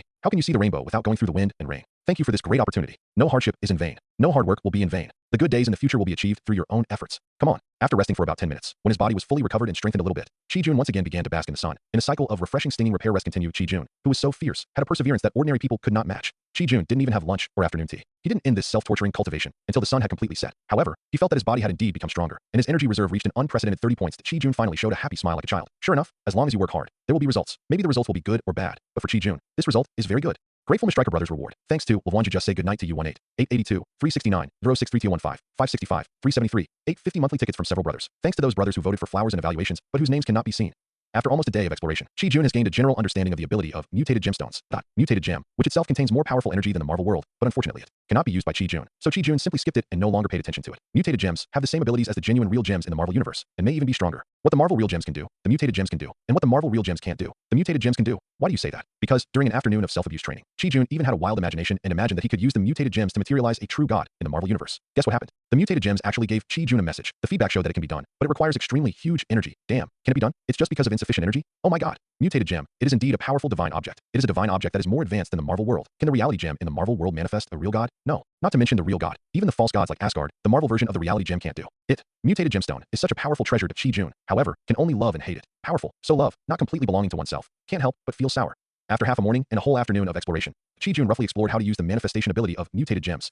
That's right. Chi-Jun doesn't have such a deep knowledge reserve for other abilities, and he has no ability to develop them for the time being. However, just the manifestation, in fact, only requires Chi-Jun to keep testing the mutated gems and then summarize it according to the information fed back by the mutated gems. But in general, the manifestation of mutated gems can be divided into 3 categories. The first category is also the most energy-wasting category. There is no basic material, no corresponding understanding, just through an idea, providing huge energy and manifesting what you want. For example, Chi-Jun Watson. anti-gravity spaceship. But Chi Jun has neither the materials to manufacture the spaceship nor the corresponding knowledge structure of the anti-gravity spaceship. Then it will take a huge amount of energy to supply the mutated gem to manifest. However, this category is not without any US at least. If you want to manifest some magical things that are completely illogical and inconsistent with basic rules, it is precisely this category, and only this category can do it. It's like Chi Jun wants to make an ordinary dog smarter than Tony Stark without any modification. Such illogical things that do not abide by the basic law can only be done by this kind of mutant gem that can change the rules as long as energy is given. Maybe the Marvel version of the reality gem can also do it, but that thing will absorb the user's vitality. Is it worth it? The second category is relatively not too wasteful. There are materials for manufacturing, but no corresponding knowledge, or there is corresponding knowledge, but not enough materials. Although it still requires a huge amount of energy to materialize, it saves a lot of energy compared to the first category. For example, Chi Jun also wants an anti-gravity spaceship and has prepared a large amount of materials enough to manufacture an anti-gravity spaceship, but there is no corresponding blueprint construction knowledge, or there is a complete anti-gravity spaceship knowledge construction blueprint, but no corresponding materials. Compared with the anti-gravity spaceship, materialized by the first category, it can save a lot of energy. The third category is naturally to have both complete knowledge and sufficient materials, spend the least energy, and materialize the most affordable things. For example, Chi Jun wants a Mark II suit. Although Chi Jun does not have his own factory, laboratory, or even his own subordinates, let alone his own power, as long as Chi Jun can find a way to get a detailed manufacturing blueprint from Tony Stark and collect all the materials from the black market, then Chi Jun only needs to spend a little energy to easily get the Mark II suit that even Tony Stark has to work hard to make and may even fail.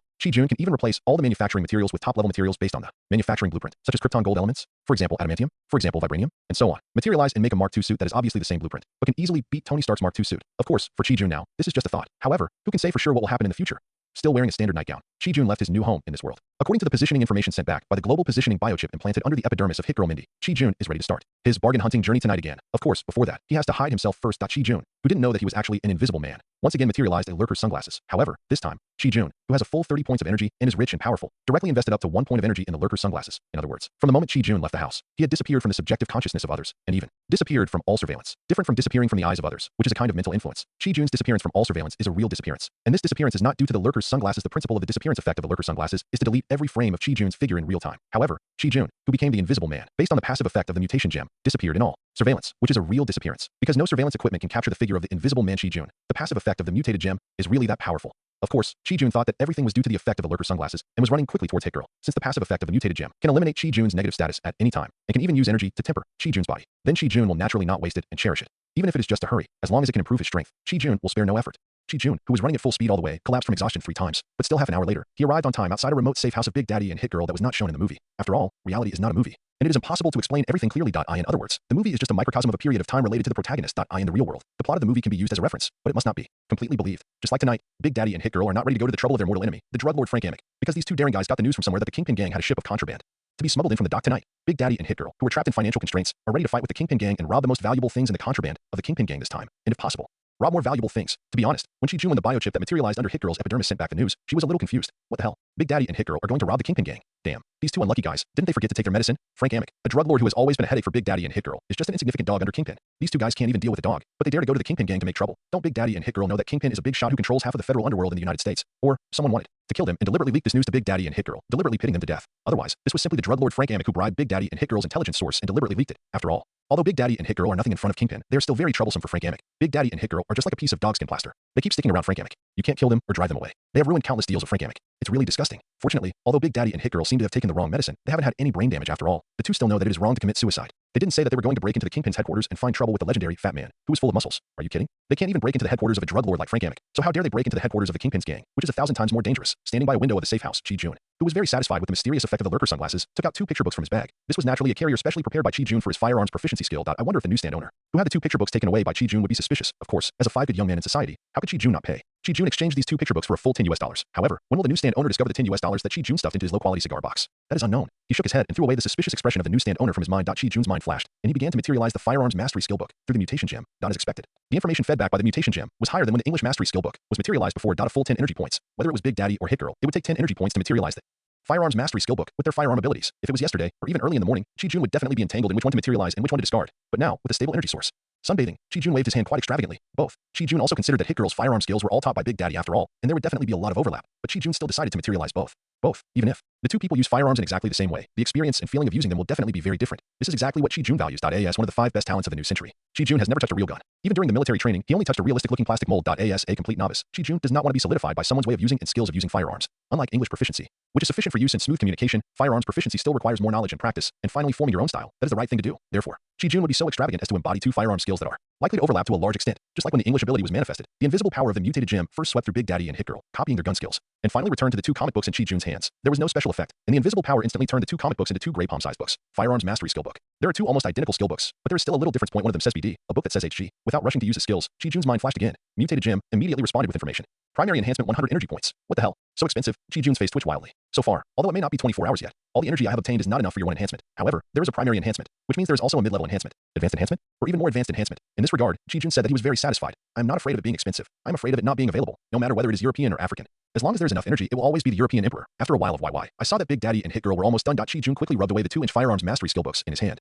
As Chi-Jun slapped the skill book away, he once again witnessed the time when Big Daddy and Hit Girl learned, mastered, became proficient, and mastered the firearms ability from a magical third-person perspective. What made Chi-Jun a little helpless to complain was that he actually witnessed the bizarre scene of a ghost father masturbating his daughter again. Moreover, this time, it was watched from two different perspectives, Big Daddy and Hit Girl, which was really weird enough. Soon, both Big Daddy and Hit Girl's firearm skills were directly imprinted in the depths of Chi-Jun's soul, and Chi-Jun, once again, instantly gained a lot of proficient modern firearms abilities. Shaking his head, Chi-Jun came back to his senses and found that the two people in the house had not fully prepared their equipment. Chi-Jun immediately understood that although it seemed to take a long time in the soul space, it was actually just a moment in reality. He grinned and was proud of his imagination again. Chi-Jun stretched out his hand, and a brand new Glock 19 suddenly appeared, because Chi-Jun had a complete production drawing of Glock 19 in his mind. Chi-Jun only spent 0.7 points of energy after practicing it skillfully, and even disassembling and reassembling it quickly. Chi-Jun clearly felt that his firearms ability was not something he had just acquired, but rather something he had practiced since he was a child. Looking at the 28.3 energy points displayed in his mind, Chi-Jun pursed his lips and still used 0.3 energy points to materialize a magazine of Glock special bullets. Chi-Jun, who had slapped away 2-inch Firearms Mastery Skill books, also obtained more firearms drawings and more specifications of bullet production methods from the skill books. Among them, the Glock special bullet, which also had a whole set of drawings and principles, only took 0.3 energy points to materialize it. Of course, because it only took 0.3 energy points, there was only one full magazine of bullets. 0.0. Looking at the energy that had been reduced to 28 points, Chi-Jun narrowed his eyes, revealing more desire. Not enough. Me,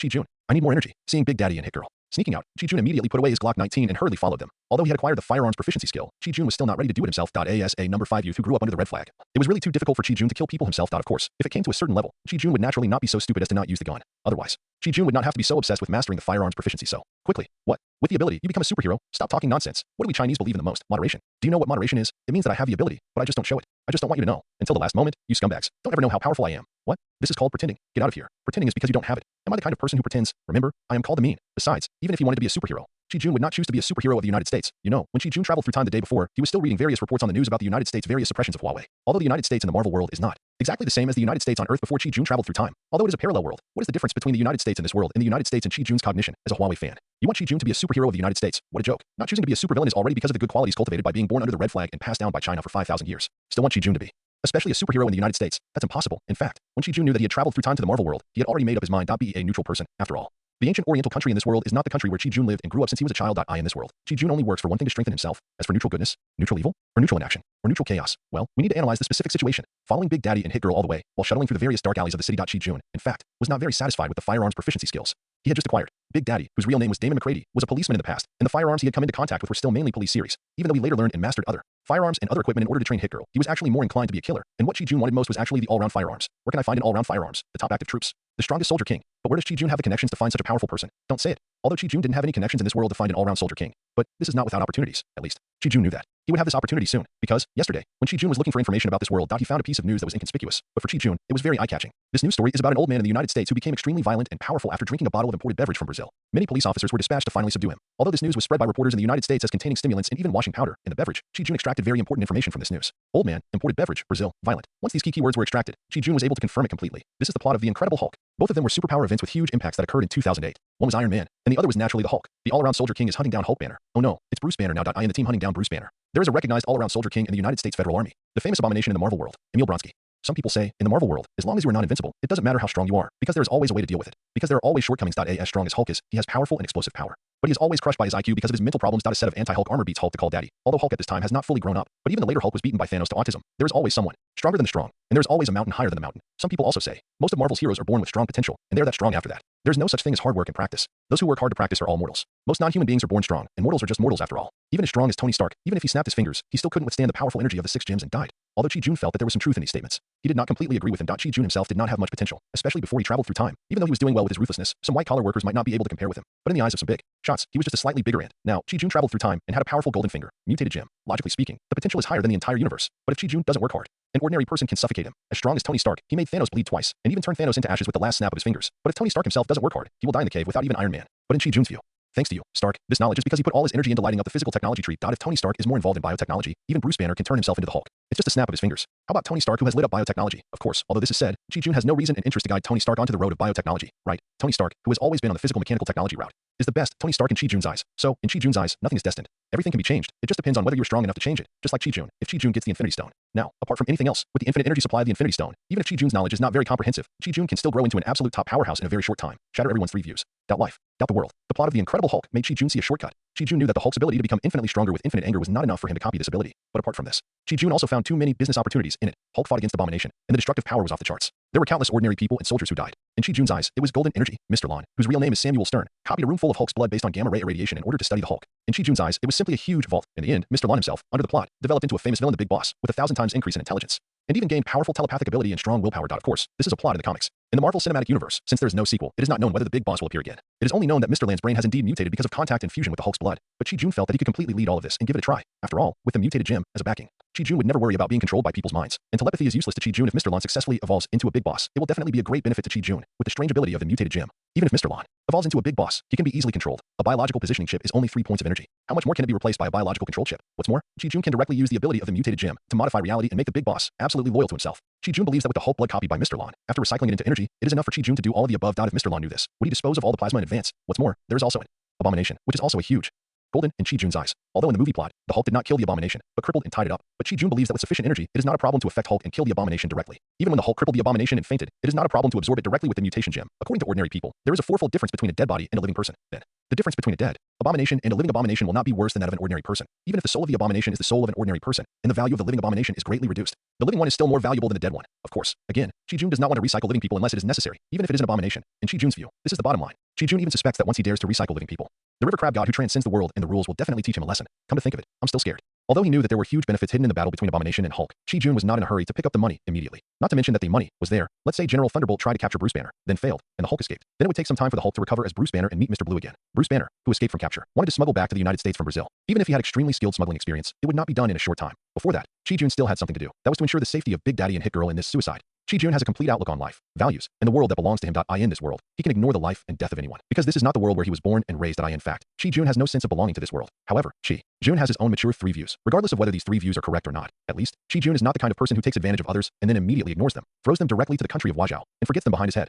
Unlike the previous copying of English skills, the old man is not in danger and does not need Chi-Jun's return. Chi-Jun can also absorb the English skills with peace of mind, but the firearms proficiency skill is different. Not to mention that Chi-Jun is also ready to pick up leaks behind Big Daddy and Hit Girl, but if he didn't know that these 2 people would be in danger, Chi-Jun might return some money, or perhaps return them some information they care about and want to know, but that's it. After all, the copying ability did not cause any harm to them, and Chi-Jun would not feel bad. But after copying the ability, knowing that they would be in danger, but ignoring it, this is absolutely not in line with Chi-Jun's values, Chi-Jun's outlook on life, and even less Chi-Jun's worldview. At least, at this time, Chi-Jun still has a conscience. Chi-Jun can't do the kind of thing that just got benefits from others and watched others die coldly. Maybe some people think that if others don't know about it and don't cause harm to others, you still go to repay them. Are you stupid? But Chi-Jun doesn't think this is stupid, and even Chi-Jun thinks that this is absolutely in line with the 3 views of most people. Even if you repay, the person you repay will still doubt your motives at least, in Chi-Jun's view. This is also a bottom line that can at least retain the last bit of kindness. Of course, if it is a hostile relationship, then there is naturally not so much to say, let alone copying. Even soul-searching is not impossible. Kindness to the enemy is cruelty to yourself. This sentence has been silently recited by Chi-Jun many times since he crossed into the Marvel world.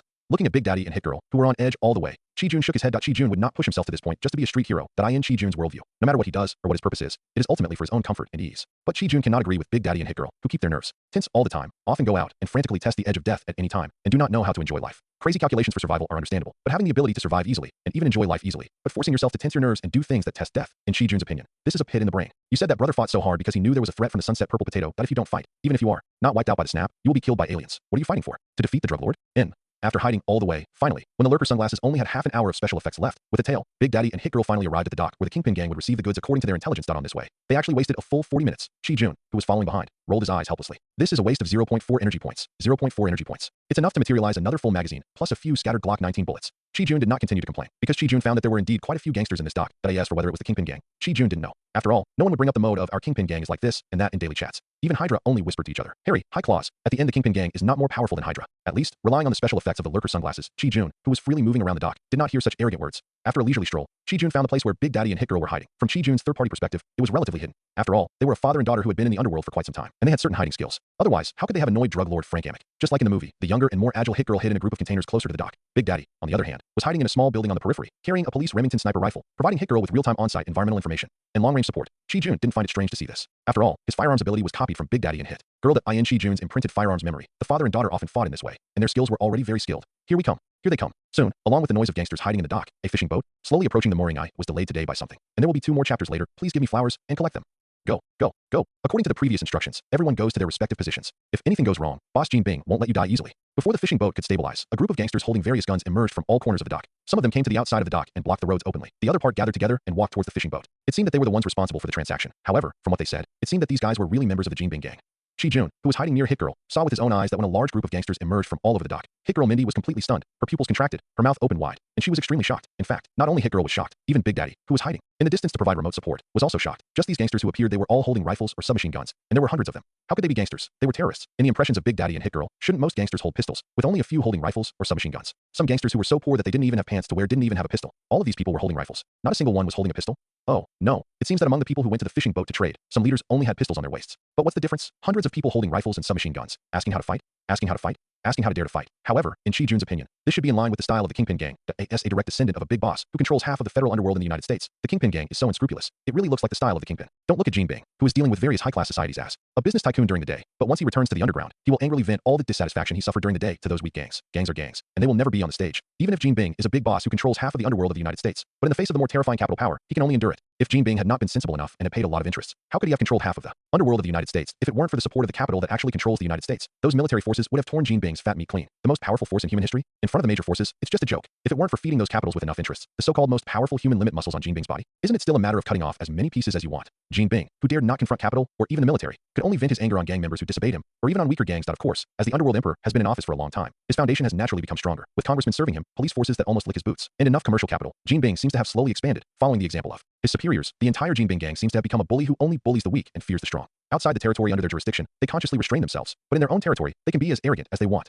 In fact, this is only the number of people revealed on the surface. Just now, Chi Jun took a look around and found that there were dozens of people hiding in the darker darkness, and these people exuded a strong, bloody smell, which made people feel that they were not easy to mess with. Chi Jun even dared to bet that these people hiding in the dark were the real elite, because this group of people are not only better equipped, but also have 2 portable bazookas and carry up to 10 rockets. Even this group of people are carrying a large number of high-explosive bombs. It can be said that even Chi Jun was shocked. Damn, with this kind of firepower, if a fight really breaks out, no matter how much he protects, them, Big Daddy and Hit Girl will definitely die. Fortunately, Chi Jun discovered something unusual while wandering around. Chi Jun discovered that this group of more elite gangsters, they were not with the other gangsters. Whether it was the accent, the frequency of communication, or even the signs between them, they were all different. In fact, in Chi Jun's opinion, this group of guys hiding in the darker places were full of blood and had a style of prohibition, and no matter how you look at it, they all looked like soldiers who had just come down from the battlefield, or mercenaries. However, this did not make Chi Jun pay more attention. Since this group of more elite guys targeted those gangsters of the Jean Bing gang, it would naturally be of great benefit to Chi Jun, of course. Chi Jun would not leave everything to luck. While strolling around, he also made some preparations for the backup by using some of the resources that the 2 parties had not taken care of for the time being. In Chi Jun's opinion, when Big Daddy and Hit Girl arrived, they were most likely discovered by this group of people. Although the first target of this group of people looked very much like those gangsters of the Jean Bing gang, but Chi Jun couldn't guarantee that after all the gangsters from the Jean Bing gang were killed, they would be kind enough to let Big Daddy and Hit Girl go. Yes, Chi Jun didn't think that this group of well-equipped but not very vigilant Jean Bing gang gangsters could win. A group of arrogant gangsters probably never thought that someone would ambush them in their territory. Damn it, how dare Hardy, that bastard, sell us false information. Mindy, you must hide well, don't let them find you. Big Daddy tried to lower his voice, fearing that the Jean Bing gang members would hear him, but Chi Jun even saw that Big Daddy seemed to have even retracted the barrel of the Remington. Chi Jun smiled slightly and expressed his approval of Big Daddy's decision. What are you going to do? Perhaps because she was familiar with him, Hit Girl sensed something from Big Daddy's words.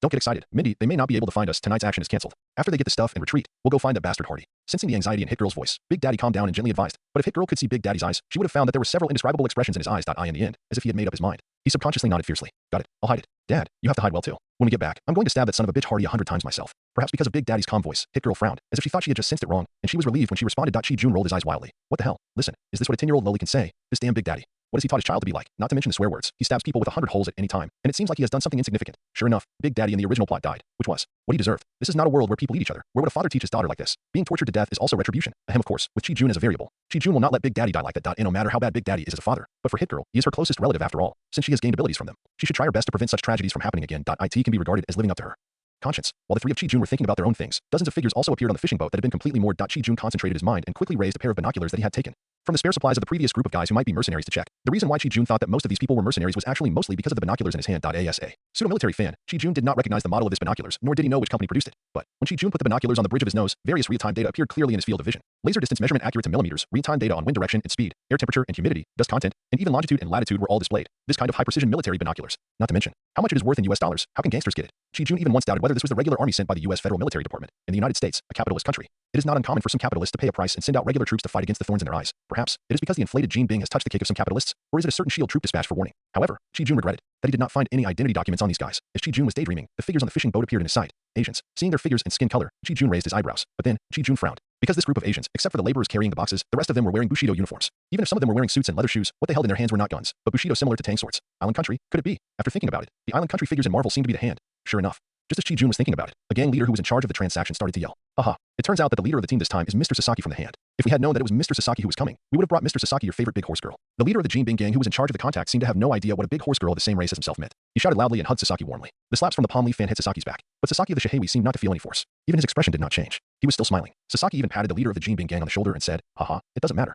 It will be the same when you come next time and taste it again. But Chi-Jun clearly saw that the leader of the Jinbing gang tensed up all over, and even his face twitched a little, and a few beads of sweat instantly seeped out of his forehead. But to be a leader in a gang, especially the leader of the Jinbing gang, this guy still has some endurance. He endured the discomfort in his shoulder and said with a smile, not bad. You will still have the chance next time you come. Next time Mr. Sasaki comes, please give me a chance to entertain my friend. After saying this, the leader turned around and shouted behind him, receive the goods. Come and see what this laundry detergent is like. Yes. A group of people from Jinbing's gang stepped forward, took the boxes, and opened them to check. Chi-Jun ignored the detergent, which was obvious at first glance. Chi-Jun's eyes were mainly on the guy called Sasaki. Just a gentle tap on the shoulder could make a big white man sweat. It was not easy. I wonder if this guy is the legendary ninja. Are ninjas really that magical? Chi-Jun frowned and thought. Try to materialize the ability of this guy from the island country. Chi-Jun narrowed his eyes and took out a portable notebook. That's right. This small portable notebook was also taken from the group of mercenaries. It is estimated that there will be no fighting for a while, so Chi-Jun trotted to the trading point. After all, with Chi-Jun's current strength, there is still a little distance limit for using mutated gem, but Chi-Jun didn't know whether this guy was a real ninja. But in order to test his ability, Chi-Jun decided to use a vague description to generally materialize this guy's combat ability. Yes, just combat ability. Chi-Jun doesn't want to. What if I imprint the other memories of this guy and turn myself into a member of the hand? Bang. It's fine if I turn into a member of the hand, but what if I get brainwashed based on those imprinted memories and turn into a brain-dead member of the hand? Horror. After getting ready, Chi-Jun moved his mind, and the mutated gem immediately emitted an invisible force, scanning the islander named Sasaki. Then, a message was fed back to Chi-Jun. However,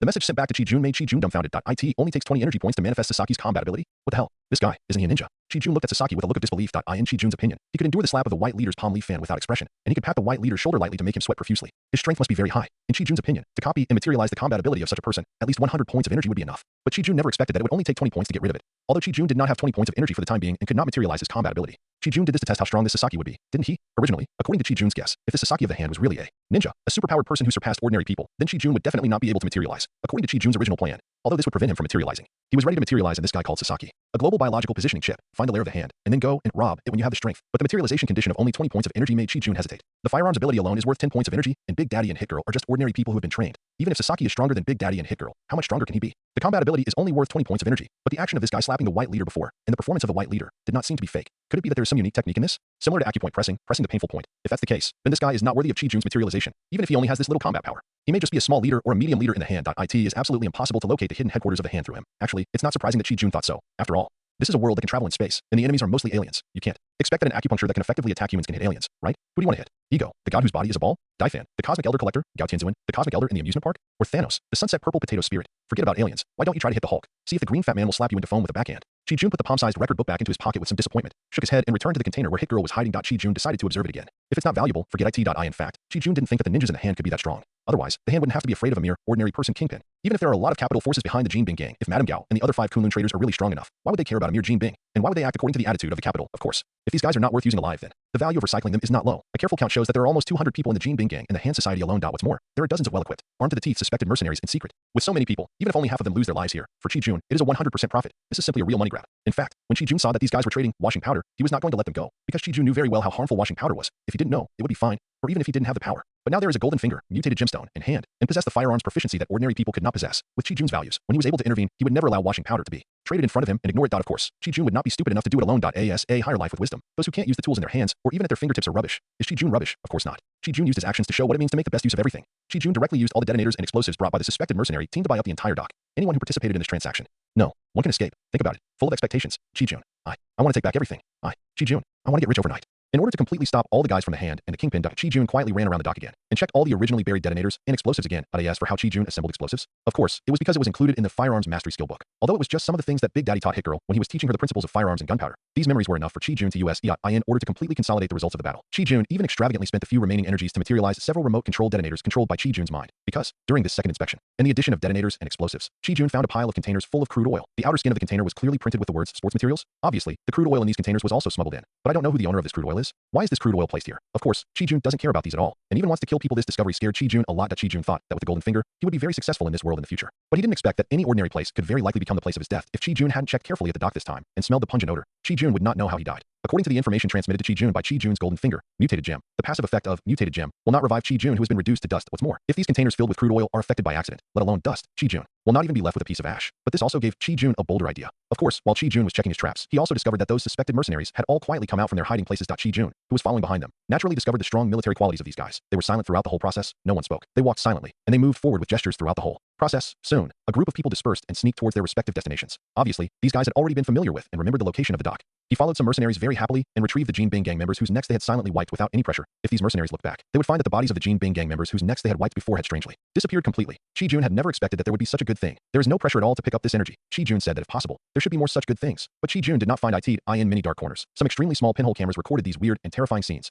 Shield headquarters, Triskelion building, operations command hall. What's going on? Since when did even gangsters' transactions of washing powder have to be reported to the headquarters for handling? Have you forgotten what our organization's responsibilities are? Are you all just a bunch of idiots who only care about eating and not growing brains? Nick Fury, the current director of S.H.I.E.L.D., was originally quietly watching the projection in front of him, where Bruce Banner transformed into the Hulk and ran all the way north. When he saw that the screen was suddenly replaced by a scene of two gangs making a deal and a third party preparing to rob the gangs, he suddenly became furious and turned into a raging python, angrily spraying at the operators in the command room. I think you should take a serious look at the circled images, Mr. Director. Just when everyone else was trembling and not daring to refute, a well-dressed lady, who was not afraid of the angry black salted egg, spoke lightly but loudly. Of course, in the hall that was already extremely quiet because of the black salted egg scolding, the lady's voice could not be heard, not to mention that the two were not far away from each other.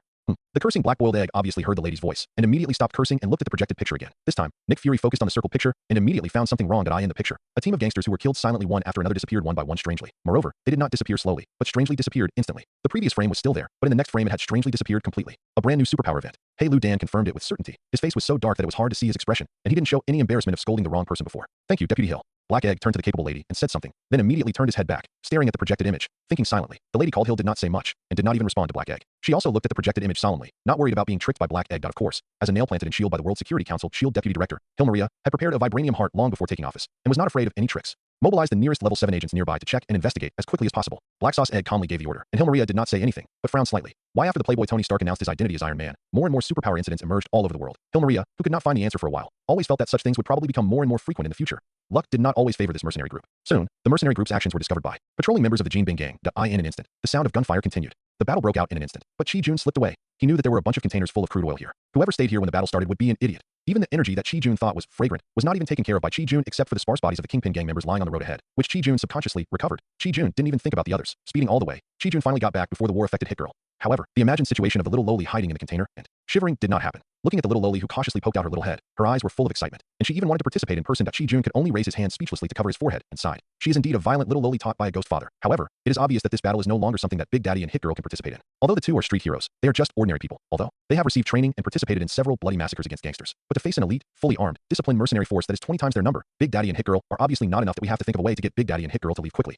However, when it rains it pours. Plans cannot keep up with the speed of change. Sometimes, when you are unlucky, everything will happen to you. The fighting is going on here. Outside the dock, more than a dozen second-hand cars with various modifications rushed in. Especially on the first two large pickup trucks, 2 squad machine guns were modified and fixed. In the back of the 2 cars, there was a person holding a gun and pulling the trigger, and there was another person supplying ammunition belts. Although it was not a Vulcan cannon, in this situation, no one could withstand a sudden fierce attack. Even the fully armed elite mercenaries had to temporarily avoid the edge. The 1-minute-long continuous shooting suppressed the 2 gangs. Oh no, 3 parties, who were fighting fiercely at the dock. The 3 parties had to find shelter to avoid the 4th party that suddenly rushed in. Bang dong dong dong squeak bang, dong dong dong squeak bang, dong dong dong, as the machine guns on the 2 large pickup trucks in front continued to fire. The pickup trucks, vans, SUVs, and other car enthusiasts behind them all stopped, and a large group of Northern Bear men carrying various guns got out. Chi-Jun took a look and immediately understood. These guys should be the Northern Bear gang, who have always wanted to take over New York and occupy Hell's Kitchen, but have been sadly suppressed by the Kingpin gang. But the Northern Bear gang is worthy of being a well-known fighting ethnic gang. The harder the Kingpin gang suppresses, the more fiercely the Northern Bear gang resists. Under the strong suppression of the Kingpin gang, the Northern Bear gang was not only not suppressed, but it grew a lot in a blink of an eye. I don't know how the Northern Bear gang, which is forbidden to sell and smuggle weapons to the Northern Bear gang, can get so many weapons every time. Moreover, in every conflict, many people from the Northern Bear gang will die, but in the end, every time the next conflict comes, it will be found that the Northern Bear gang has more people. The dirty things behind this are also terrifying.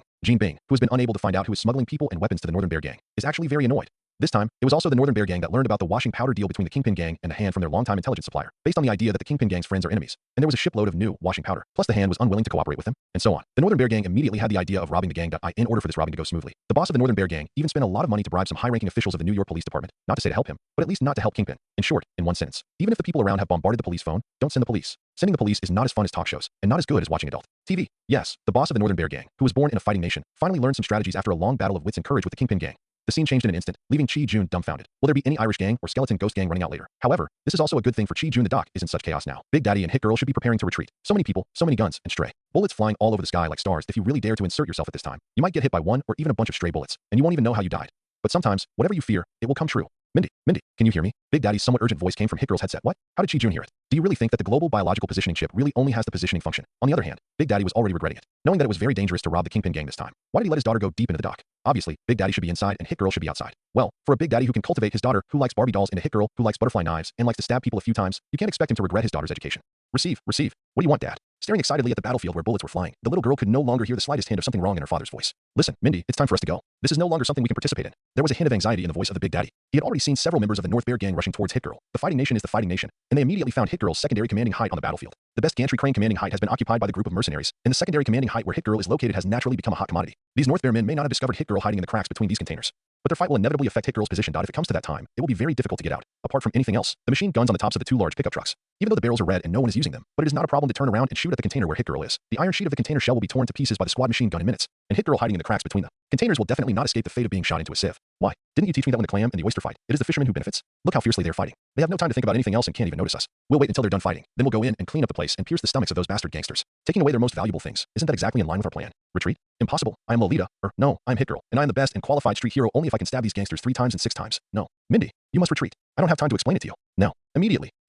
Retreat to the 3 o'clock direction behind you. Big Daddy had observed that because the battle in the dock had reached a fever pitch, the people on guard at the 3 o'clock direction behind Minty had already gone to the dock to provide support. Big Daddy did regret Minnie's disobedience. Why the hell didn't I train Minnie to obey orders? Without thinking anymore, Big Daddy put the muzzle of the Remington out of the window, aimed at the enemy he had already aimed at, and pulled the trigger hard. Bang. With a muffled sound, a head exploded. At the same time, it also exposed Big Daddy's position. Candy, there is someone behind. Go kill him. A group of big men from the North Bear gang were shocked by the gunshot. Shit. They were foolishly fighting with the Jean Bing gang in front, but a rat shot them from behind. How could they tolerate this? Immediately, about 7 or 8 big men from the North Bear gang rushed towards the small building where the Big Daddy was hiding with guns. No. At this point, Hit Girl finally figured out everything. It turned out that it was Dad who discovered the person who came to attack. It turns out that my dad was saving my life by asking me to retreat. It turns out that Dad loves me. No, I don't want to live in vain. I want to fight with my dad. You damn bastards. Me, Hit Girl, you are not allowed to touch a hair of Big Daddy. After figuring out the whole story, Hit Girl did not follow Big Daddy's instructions and evacuate from the 3 o'clock position behind him. Instead, she raised her carbine rifle, leaned forward, pointed it at the few big bears who were originally going to the container, but now turned to cause trouble for Big Daddy, switched to automatic mode, and pulled the trigger hard. Bang, bang, bang, bang, bang, bang. The silenced carbine rifle made a series of rapid and weak sounds, instantly turning the Northern Bear men who turned around and deceived. Stop me. Hit Girl, very fierce. Fuck that Candy. There's a mouse here too. Kill him.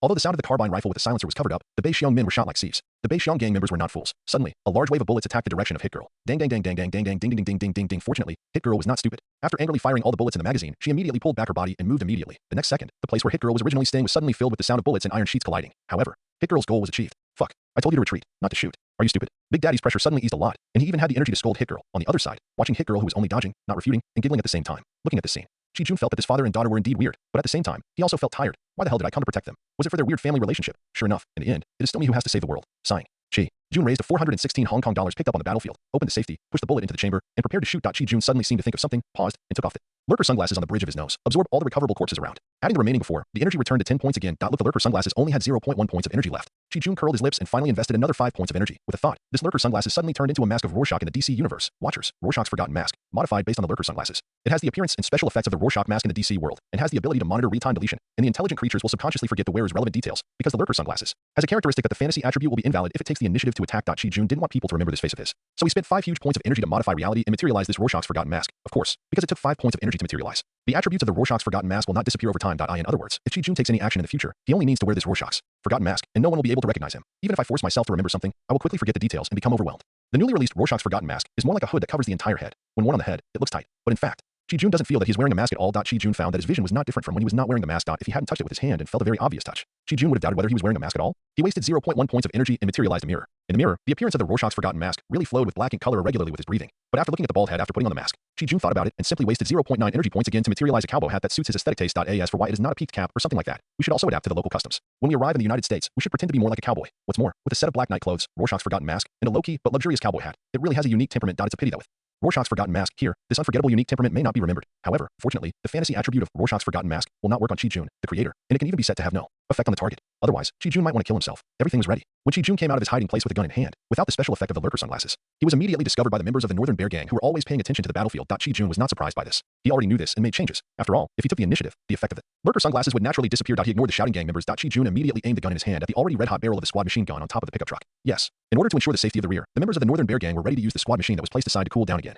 After all, a scrapped gun is better than a scrapped person. Why not aim at someone? It was just Chi-Jun's subconscious reaction. After all, as a person who grew up under the red flag and has never touched a real gun, even if the body and soul have been branded with the firearms proficiency skill, it doesn't mean that you can hit people, right? Unless you were born with the evil camp attribute. Otherwise, people like Chi-Jun, who were in the neutral camp, or even other good camps, can aim the muzzle of the gun at a living person for the first time. Chi-Jun doesn't believe it anyway, although it was the first time to fire a real gun, because of the branded firearms proficiency. Chi-Jun actually behaved very calmly. Subconsciously, he used a force that was not too small to press down the jumping muzzle of the gun, and fired 2 short and rapid shots. Except for the numbness of his shoulders caused by the butt of the gun, Chi-Jun's first shooting was perfect like a battlefield elite. Sure enough, with the branded firearms proficiency, Chi-Jun successfully used his own ideas to break the muzzles of the 2 squad machine guns on the top of the 2 large pickup trucks. Then, imitating Hit Girl's movements, he shrunk his body and ran along the previously planned route. At the same time, Chi-Jun did not forget to remove the 416 Hong Kong dollars magazine, which had only a few bullets left, and replaced it with a new full magazine. Fucker candy. Why the hell is there another one here? Kill him. Kill him. There was a random shout, followed by a chaotic burst of gunfire. Chi-chi-chi bang bang bang as expected. Chi-Jun had just run around the corner for less than 2 meters when a hail of bullets hit the spot where Chi-Jun had just been. There were a lot of crackling noises, but not even a shadow of a person was hit. Whoosh. Whoosh. Fade OS the feeling. It's fucking exciting. While running wildly, feeling the blood boiling in his body and his heart pounding vigorously, Chi-Jun felt like he was going to die of pleasure. This kind of feeling can never be felt in peacetime or in a peaceful country.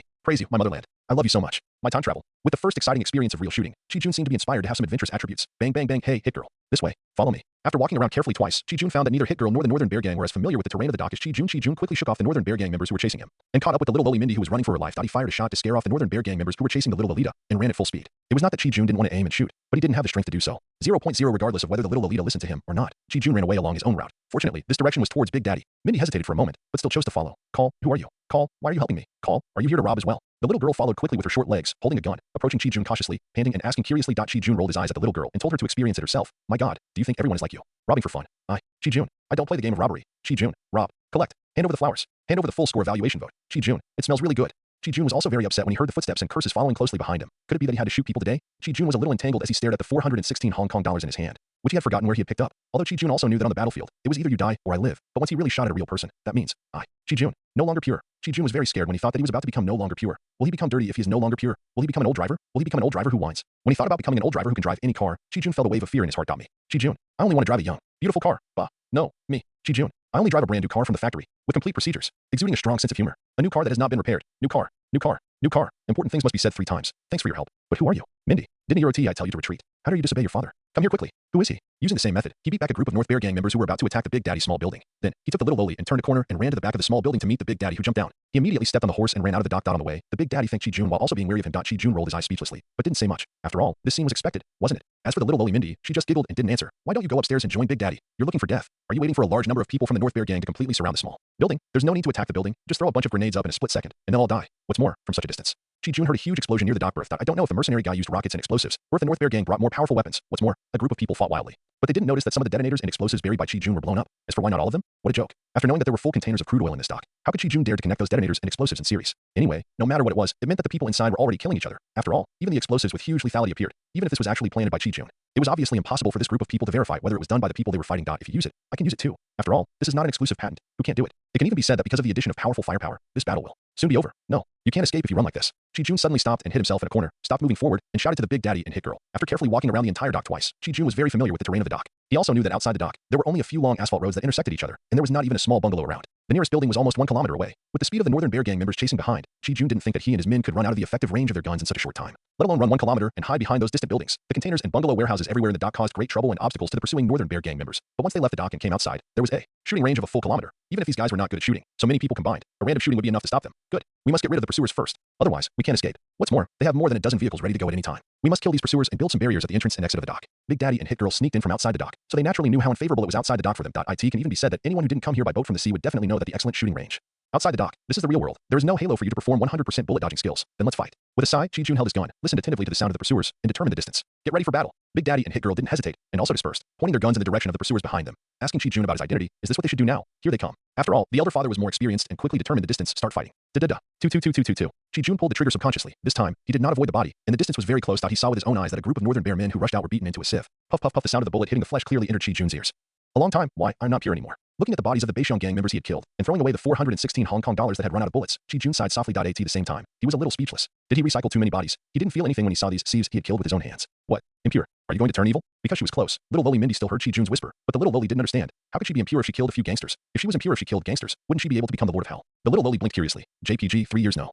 Ahem, nothing. I just sighed suddenly. Seeing the innocent look on the little girl's face, Chi-Jun quickly drove away the evil thoughts in his heart. A good young man drives a new car produced by a regular manufacturer and has legal qualifications to be on the road. He will never drive a cart that has not yet left the factory or even been painted because of curiosity. Chi-Jun, obey the traffic rules. Looking at the energy lying on the ground, and then looking at Big Daddy and Hit Girl next to him, Chi-Jun resisted the urge to recycle the energy in front of him for the first time, which was a pity. He wanted to scratch his head, but he ended up touching the cowboy hat on his head. Well, I'm still not used to it. Speaking of which, this hat is also magical, because, after all, this is a cowboy hat materialized by Chi-Jun with 0.9 energy. Although it doesn't have any magical and invincible properties, it also has two artifact properties that can make ordinary people drop their jaws. Point one is the automatic cleaning function, so mom doesn't have to worry about the hat getting dirty. The other is the adsorption function, which means that the hat will not fall off unless the wearer takes it off. It won't fall off even if you're flying with it. Although its properties are magical, it's just a cowboy hat made of ordinary materials after all. If it gets blown up or burned, it will naturally be destroyed, of course. This cowboy hat was made to prevent myself from turning into a bald boss when I put on the Rorschach's forgotten mask. I didn't expect it to have any other uses. All right, let's go. It's too dangerous here. Let's leave here as soon as possible and go to a safe place. Chi-Jun didn't dare to stay there any longer, not knowing whether the container full of smuggled crude oil would be affected. Not to mention the detonators and explosives that Chi-Jun had planted everywhere. Once the container full of crude oil was affected, it would ignite and explode. Well, the dock would be turned into a fire scene almost instantly. In addition, there were detonators and explosives buried everywhere, especially in some building support parts. Ho ho ho, this dock will definitely turn into a sea of fire and purgatory in an instant. But just because Chi-Jun knows it doesn't mean that. Big Daddy and Hit Girl know it, especially Hit Girl, this little girl whose outlook on life, values, and even worldview have all been completely distorted by Big Daddy. She doesn't want to leave it all. Wow, so much money. So many guns. So many bullets. So many grenades. Looking at the little lowly Hit Girl, who seemed to have transformed into a money rubber and fluttered among a pile of energy, Chi-Jun was immediately shocked. Seeing Big Daddy standing by and eager to try, Chi-Jun almost shut himself up. Oh my god, my life is about to be lost. Why do you still care so much about these things? Fortunately, Chi-Jun knew that Big Daddy and Hit Girl didn't know the reasons, otherwise he would have cursed. Walk, don't pick it up. I just walked around the pier. The entire dock was planted with detonators and explosives. Do you think those things are just for fun? These things are available at any time, but once you're dead, what the hell do you want? Throw it away quickly. Get out of here with me. While speaking in a low voice and roaring at a very fast speed, Chi-Jun walked forward, took Hit Girl's hand and turned to leave. Big Daddy, who had raised his gun, and Hit Girl, who was about to fight back, were stunned when they heard Chi-Jun's fast-talking curse. The little lowly who was staggering and being pulled looked at her father. After thinking about it, this guy wearing a mysterious, moving mask just saved them, so he shouldn't lie to them, right? Moreover, looking at the actions of this masked man, it seems like he is escaping. Could it be that this dock is really filled with explosives? Black versus black. When did it become so big? Big Daddy and Hit Girl looked at each other. Forget it. He doesn't look like a bad guy when he saved us. Moreover, these things can indeed be obtained at any time. So, leave with us first. Wait until it's safe. After exchanging glances, Big Daddy and Hit Girl suddenly felt that, as expected, safety is the most important thing. Good. Let's go. But when we get to a safe place, you have to tell us who you are. The stubborn old man, although he followed the footsteps from the bottom of his heart, couldn't help but retort. To be honest, such a distinctive mask, once seen, will definitely not be forgotten. Seeing that he was familiar with himself and Mindy, well, familiar with the street hero costume, he should have known the two of them. But the old man knew nothing about this guy, which made him very curious about Chi-Jun's identity. Okay, can you guys just hurry up? If it explodes later, will you still have so much to say? Chi-Jun casually perfunctorily said, and after feeling that the little Lolita was no longer resisting, he let go of the little Lolita's hand and ran away on his own. It is indeed very troublesome to run with someone. But the three people who went away did not find that there was a pinhole camera and even a sound collector in the place where they had just hidden, and it was still working. SHIELD, the Triskelion headquarters, is still the combat command hall. Originally, the Black Bride egg became world famous because of a $2 issue. Okay. The current director of SHIELD, Nick Fury, was watching the Hulk in the projection running towards the north at a high speed. Or rather, he ran and jumped and quickly escaped from the pursuit of General Thunderbolt. And at a certain place, when there was no more anger to support him, he changed from a big green fat man to a shirtless thin man wearing elastic shorts. He looked like an overinflated inflatable doll that was deflated and shrunken. No matter how many times you see it, it's always the same. Funny, of course. The point is not this. The point is that, looking at the confused look of the thin shirtless man, Black Sauce Egg didn't know what he was thinking. Suddenly, he found that the projection in front of him had been changed again. His called the famous Black Salted Egg, who had already experienced this once, took a deep breath in time this time and finally suppressed the anger in his heart. But in his heart, he was thinking that he must throw this damn operator to Afghanistan, where the war was raging. Let him fend for himself. Me. Black Salted Egg. Very stingy. Well, okay. In fact, when he saw the same scene where the gang was trading washing powder, but it turned into a gang-eating gang situation, especially with a superpower who could turn invisible. Lu Dan immediately forgot his previous thoughts. As for when he would remember it, that depends on whether the operator believes in their god. In other words, the person who caused the superpower event, other people can see it. The sound can be recorded, but the surveillance camera can't capture it. After watching the video quickly, Lu Dan summarized a wave. No. Lu Dan suddenly thought of the mercenaries before. They seemed to be unable to see the person who followed them to collect the bodies.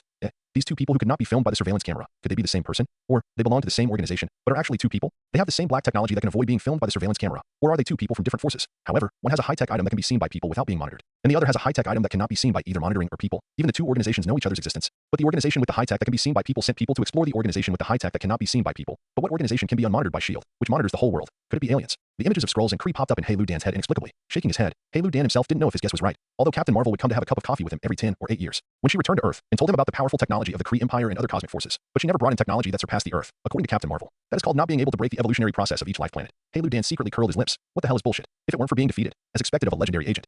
Lu Dan's leaping thoughts are indeed something that ordinary people cannot keep up with. By the way, call Agent Coulson and tell him to stay away from this dock. At least, don't go in until the battle in the dock is completely over. Send a team of demolition experts over there, and when the battle is over, investigate the source of the explosives. Although, I have a feeling that they might have made a wasted trip. Nick Fury, who had no idea where he was going, put on a stern face and gave orders. Damn it, that was my best and most useful subordinate, and he almost got blown into a barrel of explosives by himself. In addition, these two, send the information of these three people to Agent Coulson, ask him to try to contact them and submit a report afterwards. Send a team to follow them and implement security monitoring protocols. If possible, catch him. Black Sauce Egg thought for a long time and gave the order. Yes. Maria nodded and did not refute Nick Fury's order. She, the deputy director of SHIELD, was just a nail planted here by the Security Council. As long as Nick Fury did not make a major mistake, Maria would not object. Of course, although she was a nail, Deputy Director Maria also had sufficient real power. Without ability, how could she be nailed here? At last, send someone to warn the chairman of Osborn Group, Norman Osborn. Let him know that he can't think that he can do whatever he wants just because he has connections with the military. With a dark face, Nick Fury gave the last order. In fact, all companies in the world, except the ancient countries in the East, are monitored by SHIELD. With the duties of SHIELD, they don't care about ordinary things. However, SHIELD needs to master all the intelligence, no matter if it is useful to us or not, but we must have it. It's so domineering. The current director of Hydra Branch Hydra SHIELD, former director of SHIELD Alexander Pierce, is doing this. The current director of SHIELD Nick Fury is also doing it, and it is very successful. It is precisely because of the secret support of Hydra that SHIELD's global expansion speed is unimaginably smooth. Of course, after the expansion, almost half of the SHIELD are Hydra members. Now, nearly 80% of the personnel are Hydra.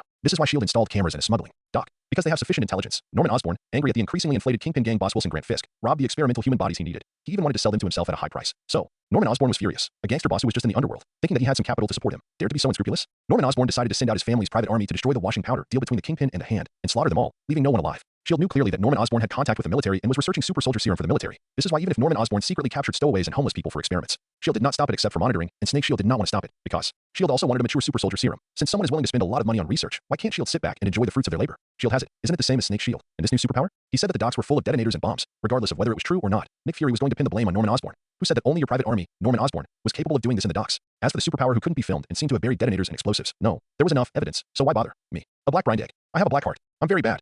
Phil Coulson, who obeyed the order obediently, pulled over when he was about 700 to 800 meters away from the target dock. He turned off the engine and the lights, a series of actions, very skillful. Although he didn't know why the director didn't let him enter the dock again. But he was right to obey. This is why Phil Coulson has been trusted by Nick Fury for so many years, at least. When he is still able to work for the Bureau and the director will never harm him. He took out a tablet, with much higher technology than those on the market, and opened the two videos that had just been transmitted from the Bureau to view them. Since the director stopped him from entering the dock, it must be related to these two videos. Phil Coulson thought as he watched that in fact, Phil Coulson, who is currently only a level 7 agent of S.H.I.E.L.D., is used by Nick Fury as a robot that never needs to rest. He had just finished dealing with the follow-up of Tony Stark's sudden announcement that he was Iron Man, and it was getting dark, and he hadn't had time to eat a bite of food. As a result, he was summoned by Nick Fury's death call, touching his increasingly high hairline. Phil Coulson could only sigh in sorrow. On the other side, Chi-Jun didn't know that his information had appeared in S.H.I.E.L.D. for the second time and was marked as a candidate for capture. He didn't even know that the fact that he didn't collect it because of the presence of people at the scene directly made a certain black-boiled egg imagine an unknown organization's spy ward AT this moment. Chi-Jun was running desperately towards the dock with Big Daddy and Hit Girl. After knocking out all the pursuers in one wave, Chi-Jun and his three friends won a rare period of safety. The people of the North Bear gang didn't expect that the pursuers they sent out were wiped out by Chi-Jun and his three friends in a beautiful ambush AT this time. The battle in the dock had entered a white-hot stage and entered the moment of the final battle. Moreover, the North Bear gang, which was restrained by the three forces in the dock, did not have any extra manpower to hunt down Chi-Jun and his three friends. At a moment of leisure finally allowed Chi-Jun and his three friends to run out of the dock. After identifying the direction, they ran directly towards the route they had chosen before. Just running out of the dock is not really safe. The situation in the dock, after the chaotic gunfight, formed a triangle. Norman Osborn's private army was one side, with the strongest firepower and the strongest strength, but also the strongest suppression. The Kingpin gang and the Hand had a basis for cooperation and quickly integrated together. Although they were not as elite as Osborn's private army, they had more people than him. The group of big men from the North Bear gang dared to fight and charge, and their fighting style was wild. Even if they fought two at the same time, they could barely maintain the situation. In order to achieve the current situation of three parties, they even fired a few rounds of portable rockets that they brought privately. Wait a few more minutes. Without the deterrence of rockets, this situation will probably break. To be honest, the boss of the North Bear gang simply hated the guy who gave them the information, but he said that there were only the Kingpin gang and the Hand, but I couldn't take them down with so many heavy weapons. There was also a mercenary who came out of nowhere and was almost beaten. Don't let me go back alive. Otherwise I will definitely cut off the head of the guy who sold the information and stuff it into my anus. The North Bear gang hated the mercenaries that appeared out of nowhere. Osborn's private army also hated these North Bear gangs that appeared out of nowhere. Just as they were about to enjoy the fruits of victory by crushing the Jean Bing gang, you rushed in. With an irrational North Bear, you said you would fight your Jean Bing gang. But what do you mean by fighting me too? Seeing that the good situation was destroyed, Osborn's private army hated the North Bear gang that suddenly appeared. On the other side, the Jean Bing gang and the people of the Hand hated them even more. Damn, we were trading well, and suddenly a killer appeared, not only killing so many of my men, but also almost killing all of our own side. The killer was not enough, and irrational North Bear appeared behind, which made the Jean Bing gang and the Hand feel even more uncomfortable. Who did I offend? I was trading well, in my own territory, and I was having a small transaction with the Hand, and someone was not happy with this. On the other hand, two short videos that were even about the same length as a certain Doing short video had already been watched. Phil Coulson turned off his tablet, his face a little solemn. Monitor the invisible person. Yes, this is the nickname that S.H.I.E.L.D. just gave Chi-Jun. I wonder if it is the same person or two people. What are the uses of those corpses? Why did they take away those corpses? Is this a personal superpower? Or is it an ability achieved by using some black technology items? Also, there is a whole circle of explosives buried in this dock. Although I don't know whether it is true or not. After all, it is just what the monitor the invisible person said. However, touching his back, Phil Coulson found that his back vest was soaked with cold sweat. Obviously, even the good guy, Phil Coulson, is afraid of death. Chi-Jun and his two companions were running along the road when they suddenly heard the sound of a car igniting in front of them. As the engine roared, two bright beams of light shone from the headlights. Fortunately, they did not shine directly on Chi-Jun and his two companions, but the sudden light also dazzled them. Click, click, click. Without any hesitation, Chi-Jun and his two companions immediately raised their guns. Bang, bang. Chi-Jun did not hesitate at all and fired two shots decisively, instantly extinguishing the two headlights. Hey, I mean no harm. I just want to ask if you need help. Just when Chi-Jun moved the gun to the driver's seat and was about to kill the driver, a loud shout came from the opposite driver's seat. Moreover, the car door opened, a pair of hands were raised high, and the person in the driver's seat slowly walked out. Chi-Jun had never expected that his first meeting with Phil Coulson would be in this situation. The situation when the two first met was so unfriendly. Three guns were pointed at Phil Coulson's head at the same time. No one would think that this was a friendly scene. Chi-Jun recognized Phil Coulson at first sight. Not to mention that his appearance was at least 80% or even 90% similar to that in movies and TV series. The car body was printed with the unique bald eagle mark of the Marvel world, and the hairline was as high as the top of his head. Chi-Jun had been following Agents of S.H.I.E.L.D. for 6 seasons. If he couldn't recognize who this guy was, he could try to commit suicide to see if he could travel back in time at the same time. Chi-Jun also had some bad guesses. He was discovered. Chi-Jun believed in the power of the items manifested by the mutated gem. Since it was said that no surveillance camera could capture his figure, then it must not be captured. However, when he took off the lurker sunglasses and put on the Rorschach's forgotten mask, Chi-Jun could be seen by people. Although afterwards, those who saw Chi-Jun would quickly forget about Chi-Jun, but since Phil Coulson appeared here so quickly, there must be someone from S.H.I.E.L.D. at the dock. It could even be someone from the S.H.I.E.L.D. Chi-Jun actually recognized that he was from the S.H.I.E.L.D. because there are many more S.H.I.E.L.D. agents on the field than S.H.I.E.L.D. agents on the field. Hydra made S.H.I.E.L.D. stronger, but it was not to strengthen the real S.H.I.E.L.D. Those who could do field work were actually more members of Hydra. Although Chi-Jun was not panicked. After all, he was wearing a mask on his face, which could make people forget most of their memories, and he would not be filmed by surveillance. What was there to panic about? But when he thought that his appearance was known to Hydra, Chi-Jun was very upset. Even with Chi Jun's understanding of Hydra, this group of guys would definitely search and capture him very quickly. With the support of the global intelligence network, this would be a very troublesome thing. After all, humans are creatures that need to engage in social activities, unless they use mutated gems to erase all traces every time they go out. Otherwise, the shield has huge intelligence support, and it is only a matter of time before they find him. That Chi Jun had no idea that he had guessed wrong from the beginning. For the time being, he did not want to slowly expose himself to these organizations. Staring at Phil Coulson's face, Chi Jun was in a constant struggle. Kill or not? This was a question. Do you think Chi Jun is thinking about killing Phil Coulson? Wrong. Absolutely wrong. After all, in the Marvel world, Phil Coulson is considered a decent person, although he is absolutely ruthless towards his enemies. Chi Jun has never thought about killing him, at least before he touches his. Bottom line, what Chi Jun is considering is whether to detonate the bombs buried in the dock. Chi Jun believes that he may have inadvertently exposed something, but Chi Jun himself does not know what it is. Then, by detonating a container full of crude oil, the entire dock will be turned into a sea of fire and hell, and naturally there will be no traces. With a mind-controlled detonator that materializes energy, Chi Jun only needs to move his mind to turn the entire dock into a sea of fire and hell. Chi Jun and the other two are already 700 or 800 meters away from the dock. Although there will be a strong shockwave coming, Chi Jun doesn't care much. The passive effect of Mutation Gem is not afraid of any energy shock that may harm Chi Jun, and the shockwave is exactly in this. Although the passive effect of Mutation Gem changes according to the change of Chi Jun's physical strength, it is proportional. However, as long as the attack does not beat Chi Jun into a foam in an instant, it will eventually be completely absorbed by the passive effect of Mutation Gem. Chi Jun is afraid that he can't bear the power of the explosion of those containers full of crude oil, but it does not mean that those shockwaves can scare Chi Jun. The explosion of containers full of crude oil is indeed extremely powerful, but it is not comparable to carefully made bombs and missiles. There is still an upper limit to its power. Don't look at its large size, but the real harm is actually the sea of fire formed by the explosion and burning. Oil is a flammable and combustible material, and the sea breeze at the seaside will help the fire. That kind of fire cannot be extinguished even if the entire New York Fire Department is pulled over by then, let alone the possibility of Hydra agents lurking inside. All the traces left by Chi Jun's carelessness will disappear completely. Hi, I really don't mean any harm. I am a journalist. You can see my ID. You can check the authenticity of the certificate online. I just heard an explosion here, so I came to check it out. Phil Coulson didn't know that Chi Jun was staring at him. He even made up a horror story because of his appearance that I in this regard. Chi Jun and Nick Fury might have something in common. Phil Coulson was trying to wave his hands high to show that he was completely harmless. Although he was confident that this group of people would not hurt him, Phil Coulson would not do anything to get himself into trouble. I went forth why Big Daddy and Hit Girl were both stunned at what's going on. Are you a reporter? Did you know that when you suddenly started the car and turned on the lights, we were almost ready to pull the trigger? Is this the legendary ignorance? Big Daddy and Hit Girl complained in their hearts that Chi Jun, who was watching Coulson trying hard to show that he was harmless, seemed to have made up his mind. That Chi Jun seemed to have pressed something hard in his mind. Boom. Soon, a huge explosion roared from the direction of the dock. Along with the roar, there was one, or even several powerful shockwaves sweeping across. Whether it was Phil Coulson, Big Daddy, or Hit Girl, they were all thrown out and rolled to the ground without any defense. Only Chi Jun was still standing proudly on the spot, facing the flames that shot up into the sky and the smoke that rose like mushrooms. He did not say a word for a long time. Me. Chi Jun, after all, I am not pure.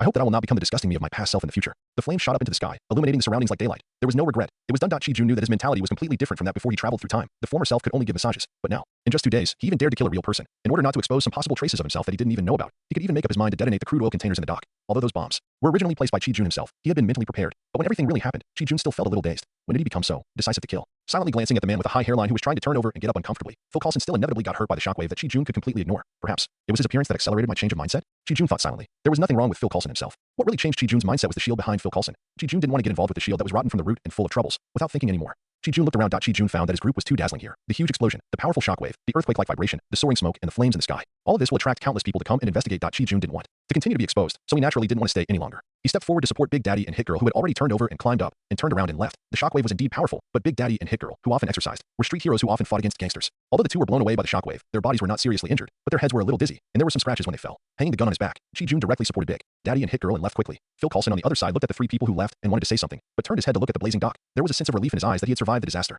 He opened his mouth, but in the end, he didn't say anything. Could it be that he was thanking him for not killing him? Could he tell him that it was because of Chi Jun that he did not enter the dock? Don't be ridiculous. Wouldn't people know that he was being monitored as soon as they heard it? Then should he still carry out the contact mission assigned by the director? Although the first meeting was not smooth, at least he made himself familiar in front of them. The next time he contacts them, it will be much smoother, right? The invisible surveillance man may be hard to find, but Big Daddy and Hit Girl are completely invisible to shield. Looking at Chi Jun and the other two who had already gone far away, and then looking at the entire dock with flames rising to the sky, Phil Coulson knew that some people were going to curse. Back in the car, taking out the communicator, Phil Coulson was ready to transmit the on-site information that the Bureau might already know. On the other side, away from the dock, Big Daddy and Hit Girl, who were somewhat bewildered and even a little scared, were supported to an empty church that was temporarily safe. A huge explosion occurred at the dock, and the flames that shot up into the sky could be clearly seen from the other side of the Hudson River, not to mention the people around the dock. The people in the church had all run away before Chi Jun supported the two of them over, and ran out early to become spectators. Chi Jun could fully imagine that by tomorrow, a huge parade would probably take place. Okay, now that you're here, you should be able to fully recover after a short rest. I still have some things to do. You guys can go back by yourselves later. Chi Jun put the gun on his back beside the 2 people and turned around to leave. Although Chi Jun helped them along the way, they were actually not seriously injured and had almost recovered on the way here. At least there was absolutely no problem returning to their own safe house safely and on their own. Seeing Chi Jun leaving without saying anything, both Big Daddy and Hit Girl were stunned. It's so straightforward. Hey, no matter what, thank you for saving us.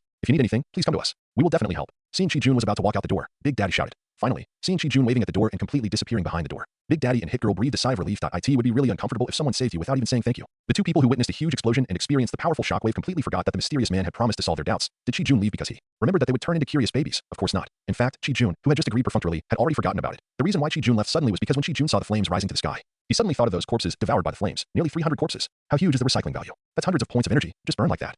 So heartbroken. Wait, suddenly, Chi Jun seemed to have thought of something. Fire. Energy. Holy shit. With the power of the mutated gem, it doesn't make sense that the corpse can be recycled. But those flaming flames can't be recycled. The flames that shot up into the sky even burned the space to the point of distortion. How much energy is that? Even the crude oil that Chi-Jun had been trying to avoid, shouldn't it also have a lot of energy? The dead bodies can be recycled, but the crude oil that caused such a big fire can't be recycled, right? Chi-Jun slapped himself hard. Bang. It really hurts. Me. Chi-Jun. I have to go back and recycle the energy. I accidentally glanced at the collection list, and then the author became autistic. Our collection in a week is not even as good as a fraction of what others collect in a day. Please give me flowers. Please give me a collection. Please give me a collection. Please give me a collection. Don't miss it if you pass by. Click to collect it. Soon after Phil Coulson reported the intelligence through the fixed procedure, a Quinjet arrived and took Phil Coulson away. A big fire, or even a sea of fire purgatory. No clues would remain, so Phil Coulson naturally had no need to stay there. The rest of the matter was directly handed over to the New York authorities to deal with, and S.H.I.E.L.D. withdrew directly. In fact, Nick Fury was somewhat fortunate in his heart, thinking that it was just a private act of revenge. And S.H.I.E.L.D. only arranged surveillance. Otherwise, in a sea of fire purgatory, no matter how many agents S.H.I.E.L.D. carefully trained, they would not be enough to burn. Coulson, have you seen the invisible surveillance man? Do you know who he is? This is our first meeting. What is his personality like? In Nick Fury's private office, Black Egg summoned his general Fukuzawa alone. Director, what are you talking about? When did I come into contact with monitoring the invisible man? Didn't you tell me to approach two street heroes named Big Daddy and Hit Girl from Hell's Kitchen? And who is the invisible surveillance man? The more Coulson spoke, the more he frowned. It seemed as if there was something he couldn't remember. On the other hand, Black Egg was more and more shocked. What kind of superpower was this? Not only could he not be filmed by surveillance cameras, but he could also delete his memory. Black Egg didn't doubt Coulson's loyalty. You know, the two of them knew each other since they were fighting aliens. Although Phil Coulson was just a rookie who had just entered the industry at that time, he knew him inside and out. Look at this. Black Egg didn't say much, but turned the tablet in his hand around and faced Coulson. On the screen, some weird pictures about the invisible man were played, etc. I seem to remember something. Why do I seem to remember nothing? By the way, I received an order from the director to contact three people. Three people. Oh, yes, three people. Hey, who is this third person? Why is the impression so vague? Height? I can't remember. Body type? I can't remember. What to wear? I can't remember. What does she look like? I have no idea. Voice? Do you remember? I remember it was a male voice. Director, it seems that I have indeed come into contact with a superpower. Glancing at the black-faced director who had returned to normal, Phil Coulson was shocked. What kind of black technology is this? Is this an incomplete memory erasure technique or a superpower? Or is this a technology that allows people to forget some memories? A superpower. Director, I think we should make some preparations for this. Phil Coulson's face became serious. As a diehard fan who regards Captain America as his idol and fights for him all his life, Phil Coulson will never allow such a superpower who exceeds the limit to be out of the control of S.H.I.E.L.D. In fact, this is one of the reasons why Chi-Jun is not going to contact S.H.I.E.L.D. S.H.I.E.L.D. may be doing things for the good of the whole world, but Chi-Jun does not agree with their approach. In Chi-Jun's view, some of S.H.I.E.L.D.'s practices are worse than Hydra. Hydra knows how to bribe before intimidating, but S.H.I.E.L.D. directly saves the bribe and only intimidates. Voluntarily accept S.H.I.E.L.D.'s monitoring, then everything will be easy. If you don't accept S.H.I.E.L.D.'s monitoring or even control, you will be beaten until you accept it. Throughout the Marvel movie series, Chi-Jun discovered that S.H.I.E.L.D. would only do one thing. I'm doing this for your own good. You have to listen to me. We are doing the right thing. You have to listen to me. You have developed a weapon with powerful destructive power. You have to listen to me. Damn it, I'll listen to you. Do others have no opinions of their own? Or are they fools? It can even be said that it is based on this point that even without Hydra, the rat hidden in S.H.I.E.L.D., Chi-Jun would naturally not be able to get along with S.H.I.E.L.D. You are capable, so you must accept our monitoring. Chi-Jun. Haha. Get lost. Time goes back to the moment when Phil Coulson was secretly picked up. After leaving the church, Chi-Jun quickly headed towards the burning dock. When Phil Coulson was picked up, he happened to be mixed in the crowd and arrived outside the isolation zone that had been pulled out by the town police at the dock. The Rorschach's forgotten mask that Chi-Jun wore did not cause panic among the people around him. There were even many people with a burst of adventurous spirit who thought Chi-Jun's outfit was very cool, especially the ink color on the mask that could change irregularly with breathing made the people around him envious. A group of people exclaimed, "This mask is so cool." Chi-Jun frowned, although he knew that there was no surveillance camera to record him, and that the people around him would soon forget about him. But now that he was surrounded like this, Chi-Jun couldn't do what he wanted to do. After all, if he ignored the people around him and tried to recycle energy, he might attract the attention of S.H.I.E.L.D. or other intelligence agencies. So Chi-Jun could only consume his limited energy again to actively stimulate the Rorschach's legacy. That the inherent properties of the mask, the special property of Rorschach's forgotten mask, is activated slowly. But when Chi-Jun actively injected energy to activate it, almost in the blink of an eye, the crowd that originally surrounded Chi-Jun suddenly dispersed and began to be indignant about the fire burning in the dock. At this moment, Chi-Jun was a non-existent air in their eyes. Even the small town police who were originally walking towards the side turned around without hesitation to stop the rebellious young people who wanted to break through the isolation zone. Call. I didn't expect that the people of the United States also have the attribute of gathering to watch and eat melons. He wiped his forehead, which was actually a smooth area on the mask, as if wiping away cold sweat, and Chi-Jun couldn't help but sigh. He took a look and calculated the distance from the isolation zone to the dock. Damn, it's at least 200 meters. Why didn't the damn suicide attribute of the United States Federation appear on these policemen? He tried to communicate with the mutated gem to absorb the energy of the fire. Unfortunately, there was no change. Sure enough, is the distance still not enough? Chi-Jun frowned. It seems that he can only keep getting closer. Boom. Just when Chi-Jun had just crossed the crowd and passed through the isolation belt, another violent explosion erupted in the dock. Almost in a second, a shockwave swept over. Of course, the power of this chain secondary explosion was not great. Or in other words, the shockwave that swept across was not large, not to mention Chi-Jun who was unharmed. Even the onlookers behind the isolation belt were only pushed back a step or two by the impact. However, because of this, no rebellious young people who were looking for death rushed into the isolation belt for the time being. Looking for death is looking for death, but it is different from seeking death, right? But how long can the short-term containment last? Chi-Jun shook his head, not caring at all, and continued to move forward. There is more than just a large amount of smuggled crude oil in the dock. As a smuggling dock controlled by a gang, how could it be possible that it only smuggled crude oil? There must be a large amount of goods that can be easily shipped and are of high value. Some of these things may not be flammable, but some are definitely flammable and explosive. Previously, a pile of containers full of crude oil exploded, and the oil inside splashed everywhere, and the entire dock was engulfed in flames. The huge flames and high temperatures, coupled with those flammable and explosive goods, naturally made it easier for some other containers to explode. Today's sea of fire dock can be said to have many large explosions, and small explosions are constant. It can be said that it is really adding fuel to the fire. In this situation, Chi-Jun approached carefully step by step and finally reached the edge of the fire. Looking at the little energy left, Chi-Jun prayed silently in his heart. I must be able to suck it in.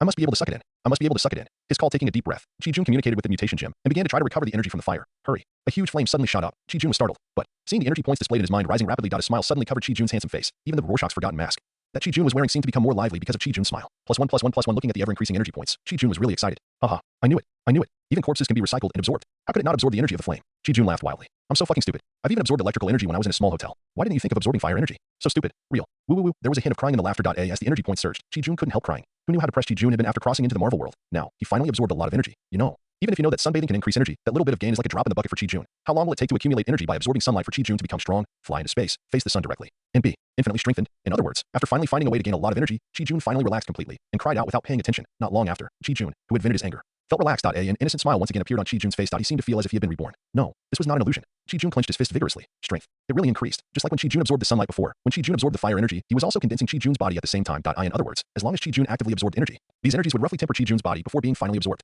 And the tempered body would also enhance the upper limit of energy absorption. This is a completely proportional good thing. However, if the energy absorbed at one time is too huge and exceeds the limit that the body can withstand, then the body will naturally not be able to bear it and even continue to absorb it forcefully and be directly torn apart by the excess energy. Sure enough, not long after, the fire was still raging. However, Chi-Jun felt that his body had almost reached its limit, and his whole body was torn by the energy and he was in excruciating pain. Stop down. After gritting his teeth and yelling the sentence, as expected, the mutated gem stopped actively absorbing energy. Chi-Jun's body also became lighter and fell softly to the ground. Hey. But Chi-Jun didn't cry because of the pain. Instead, he almost laughed foolishly at the amount of energy displayed in his mind. 500 points. A full 500 points of energy. He had never seen so much energy before, and Chi-Jun was almost laughing foolishly. But not enough. Not enough at all. Looking up, he saw that the fire had not subsided at all. In fact, because more containers were blown up and burned, the fire became even more intense. Energy. The huge energy in the fire. Chi-Jun's eyes were filled with greed. Be mine. These are all mine. We must not let this energy go to waste. Feeling the pain in his body, Chi-Jun's eyes were firm. We must do something. We must not waste this huge amount of energy given by God. If we don't take it, we will be blamed. Strengthen. Yes, strengthen the body. Only a stronger body can withstand stronger and more energy. Thinking that mutated gems can materialize body strengthening potions. Chi-Jun fell into ecstasy again.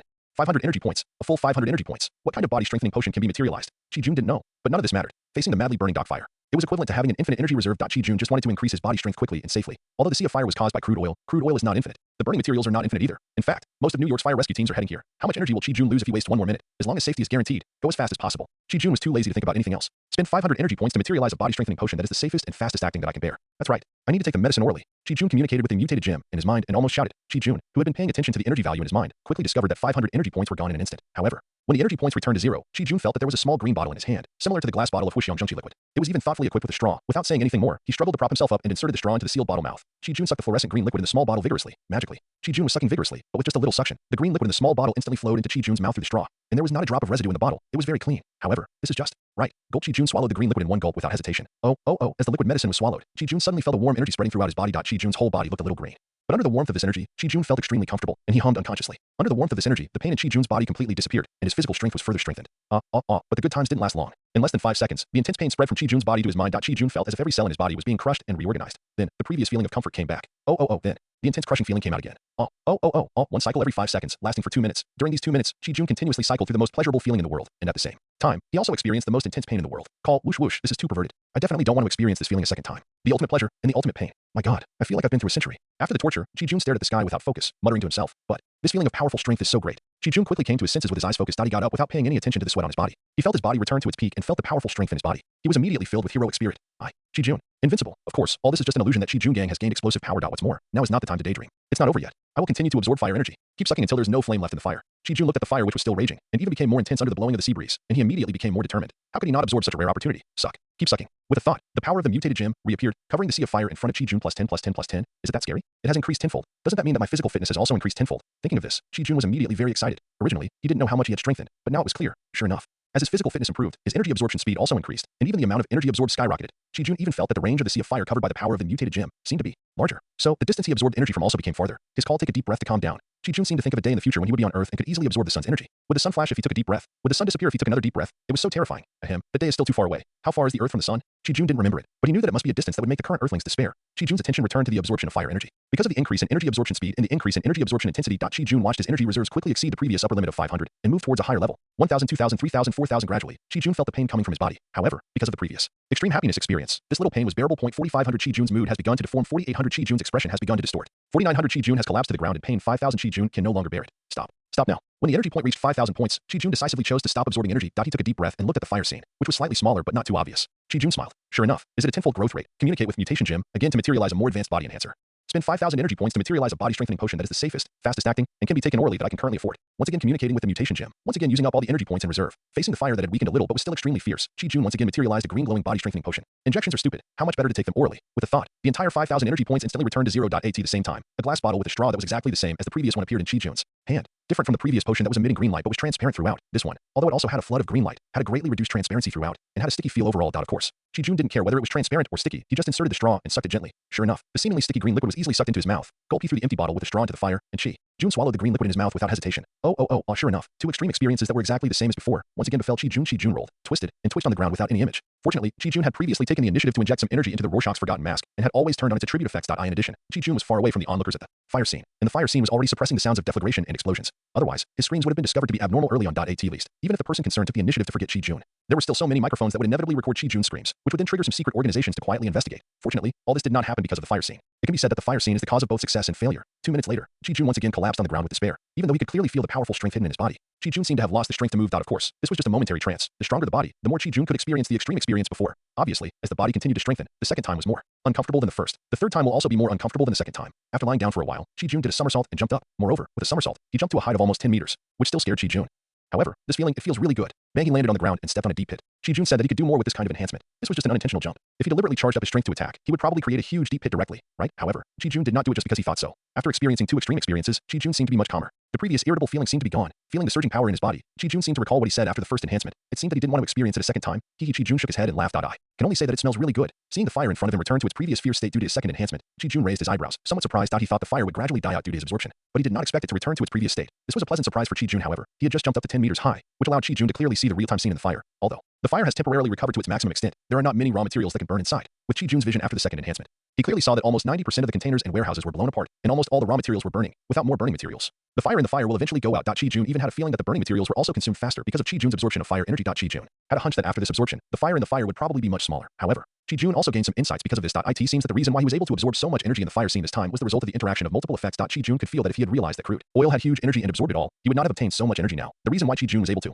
absorb it many times without the fire going out was because these burning materials produced greater energy after burning. It's like the energy of a nuclear explosion. If you were given all the raw materials needed to make a nuclear bomb, can you absorb so much energy when a nuclear bomb explodes? No. The reason why everyone talks about nuclear explosions is naturally because of the energy generated when it explodes, and the subsequent pollution makes people afraid. But how much energy does the material for making a nuclear bomb contain? Can it make people talk about it? Fear it? Obviously impossible. Therefore, Chi-jun also realized that the reason why he was able to absorb so much fire energy, it is precisely because of the explosion and combustion of those crude oils, oxygen ignited, sea breeze assisted combustion, and multiple parties work together to explode more fire energy. Does it mean that in the future, if you want to absorb a lot of energy, you have to create a huge explosion? Thinking of this, Chi-jun was a little dumbfounded. However, why think so much? Chi-jun didn't believe it. Is this the only way to absorb a lot of energy? That must be impossible. There must be a way to get to the mountain. What's more, the focus now is to absorb the huge energy of the fire in front of us. Looking at the fire in front of him that has recovered to its peak. Chi-jun was even more heroic. Target, 50,000 energy points. Suck it for me. Suck it. Suck it. Chi-jun, I am swollen. Chi-jun, if you don't give me flowers and collections, I'll suck you away. As Chi-jun's mind moved, the mutated gem suddenly burst out with a force even greater than what Chi-jun had felt before, enveloping the entire fire scene. Shit. Although Chi-jun realized that the stronger he was, the stronger the power of the mutated gem would be. But Chi-jun still didn't expect that after only strengthening twice, the power of the mutated gem would cover the entire dock. From Chi-jun could only absorb the range within 5 meters in front of him before, to after 2 strengthenings, it suddenly increased to cover the entire dock. What kind of bullshit is this? After being shocked for a moment, Chi-jun suddenly started laughing so hard that wrinkles appeared on his face. Plus 100, plus 100, plus 100, plus 100. Sure enough, the energy absorption was still tenfold. Before a breath was over, the absorbed energy points had already exceeded the upper limit of the first absorption. Moreover, without stopping, it quickly climbed to a higher peak, and in the fire scene, because of Chi-jun's absorption this time, a more intense fire suddenly broke out. The flames, which were already rising high into the sky, jumped up more than 10 meters again. The crackling sound of the burning materials scared the firefighters who arrived at the first time and started to put out the fire, and they fled far away. But then, everyone found that even if they escaped to the original isolation zone, they could still feel the huge heat and wave after wave of heat waves. In less than 10 seconds, the people around felt that their skin was burning. The huge sympathy made the surrounding onlookers no longer dare to continue watching, and hurriedly turned around and fled, for fear that they would be roasted on the spot if they were a second late. Even those firefighters who were originally firefighters quickly fled with the crowd, wishing they could have a few more legs. The commotion on the other side of the isolation zone did not attract Chi-jun's attention, because Chi-jun found that his current spirit, or mental power, can actually attach to the energy diffused by the mutated gem. Although he could not change anything, Chi-jun seemed to have opened his brain radar, as if he had learned the domineering of observation. Wherever the energy of the mutated gem passed, everything was exposed. Chi-jun naturally discovered the changes in the fire scene. In fact, Chi-jun also knew why, because this is the result of the mutated gem power sweeping over. Chi-jun's mind issued an order to absorb energy, and the mutated gem naturally had to execute it. But the energy intensity of the fire scene itself is not enough to meet the limit that Chi-jun's body can withstand after the second strengthening. Therefore, the power of the mutated gem is catalyzing the rapid combustion of those burning objects while absorbing the fire energy of the fire scene. Chi-jun clearly saw that all the burning objects swept by the power of the mutated gem were burning at a speed that was like being pressed on the super fast forward button. Normally, a ball of crude oil about the size of a motorcycle should be able to burn for at least half an hour, right? But what about now? Chi-jun clearly saw that it was burned in 1 minute. 0.0. The consequence was that the fire was raging and even broke through the power coverage of the mutated gem and radiated to the surrounding area. Terrible, terrible. Even Chi-jun himself had never thought that the mutated gem would have such a catalytic method. The cause was just that Chi-jun wanted to absorb energy quickly and in large quantities. The first time he absorbed fire energy, Chi-jun was on the weak side. The second time he absorbed fire energy, Chi-jun was on the equal side. The third time he absorbed fire energy, Chi-jun was on the strong side. The burning of the fire in the fire scene could not keep up with the absorption of fire energy. So naturally another method was needed to catalyze the combustion. Although there will inevitably be losses in this process, who cares? That's right, driving the mutated gem to actively absorb energy only requires a thought. Whatever Chi-jun thinks in his mind, the mutated gem will naturally respond accordingly. However, Chi-jun didn't expect that this response would be so scary. However, Chi-jun said, I like it. Ooh, at the same time, far away in the command hall of the Triskelion headquarters building, the super response alarm sounded once again. What's going on?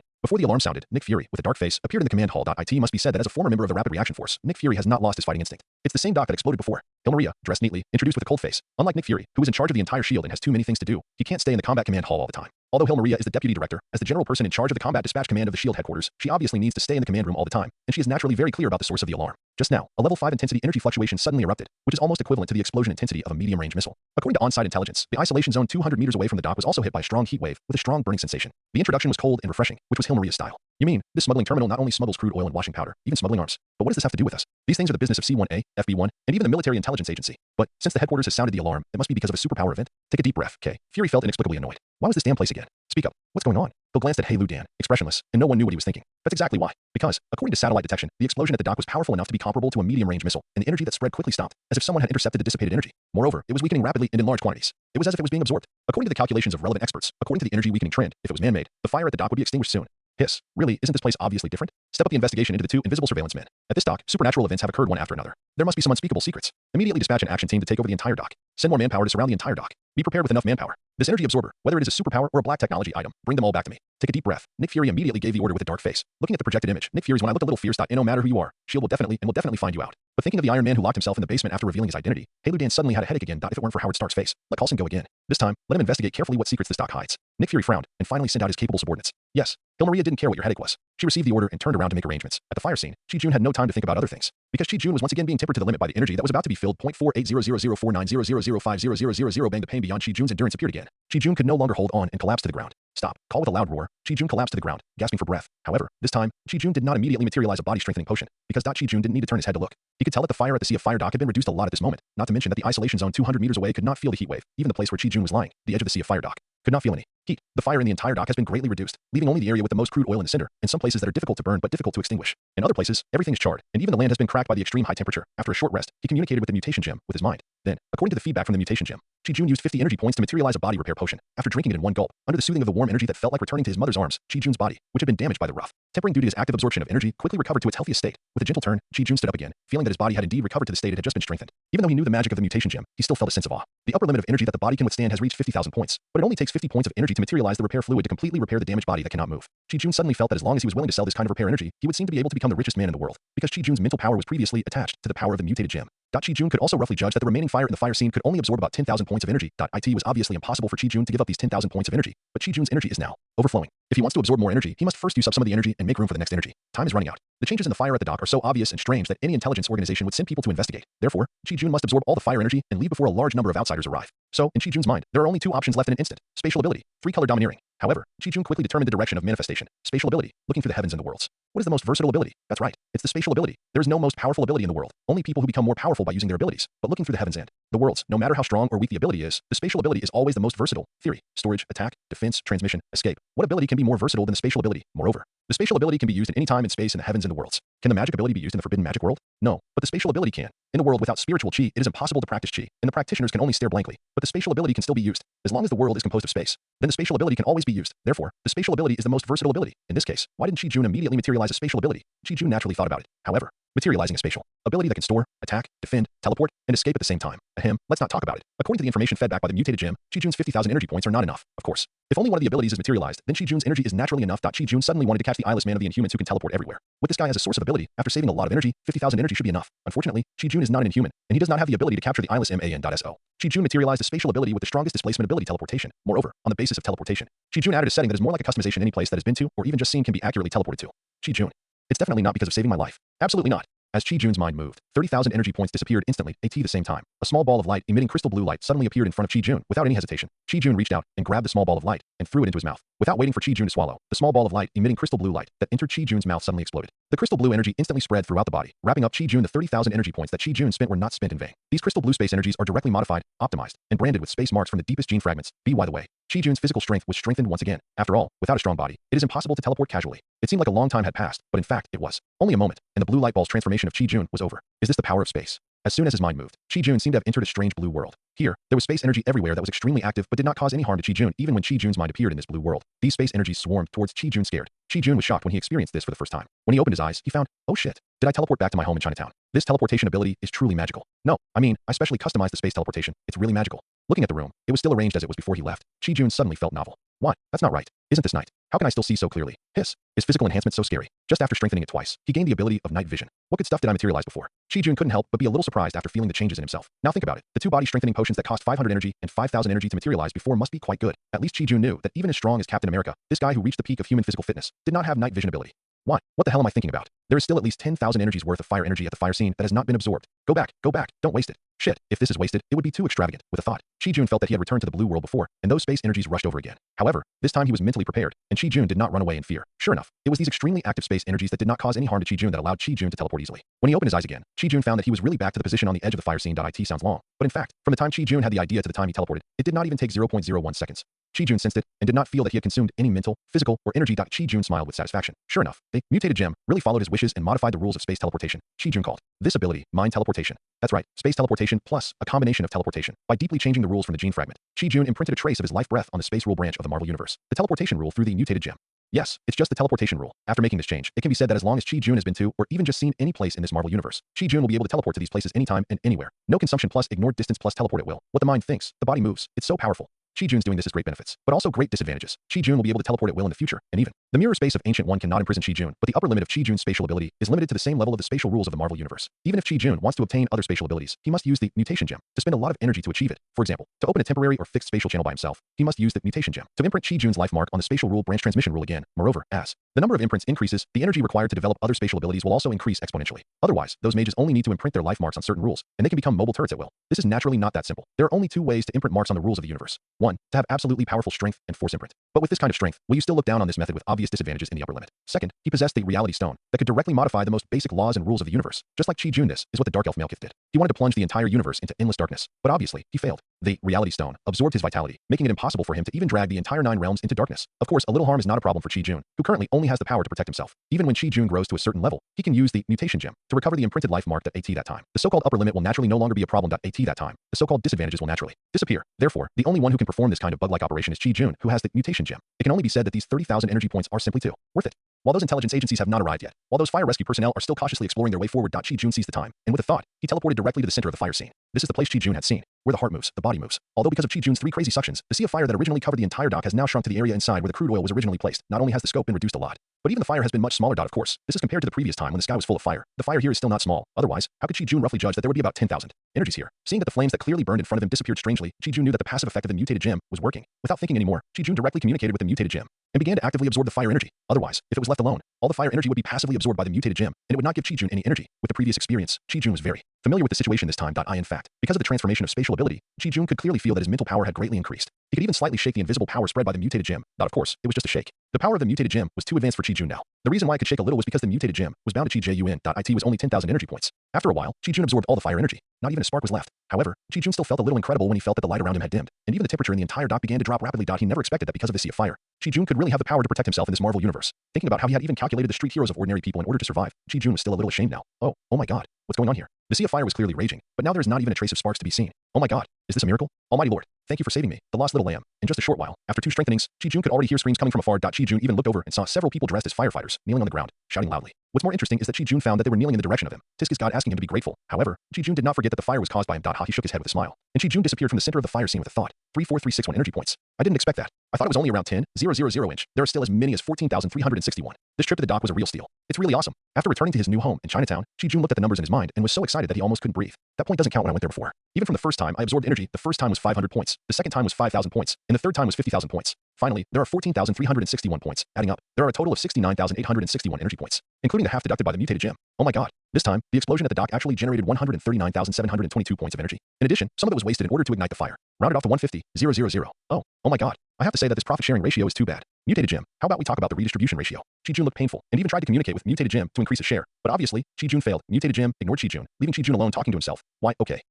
The weak have no human rights. Weakness is the original sin. According to the information previously provided by mutated gems, if you want to increase your share ratio, you must first improve your own strength. But to what extent should it be improved? TSK, mutated gem, is useful, but it's a little too rigid. Chi-Jun, who didn't get a response, looked unhappy. Well, he looked like he got something for nothing. Of course, it was impossible to ask Chi-Jun to give up the mutated gem. Don't even think about it. Anyone who dares to think about it will have his brains blown. Never mind. Just work hard to improve your strength. I still don't believe it. Are you going to let me reach the top of the world before you increase my percentage? Well, before that, let's test my strength. Whether it is the surge in strength after 2 enhancements, or the newly acquired teleportation, spatial ability, a comprehensive test is needed. If it weren't for the fact that I had mastered this sudden surge of power while strengthening my body before, I'm afraid this room wouldn't be able to bear it. Looking around, Chi-Jun muttered, I just don't know if the laptop can bear it. But fortunately, that bad situation did not occur. Chi-Jun, who perfectly controlled every bit of his strength, lightly opened the top-end Huawei laptop that he had materialized before. He began to look for uninhabited areas, where the forests were lush and primitive, and where there were no traces of people, etc. Testing is testing. Chi-Jun doesn't want to expose himself.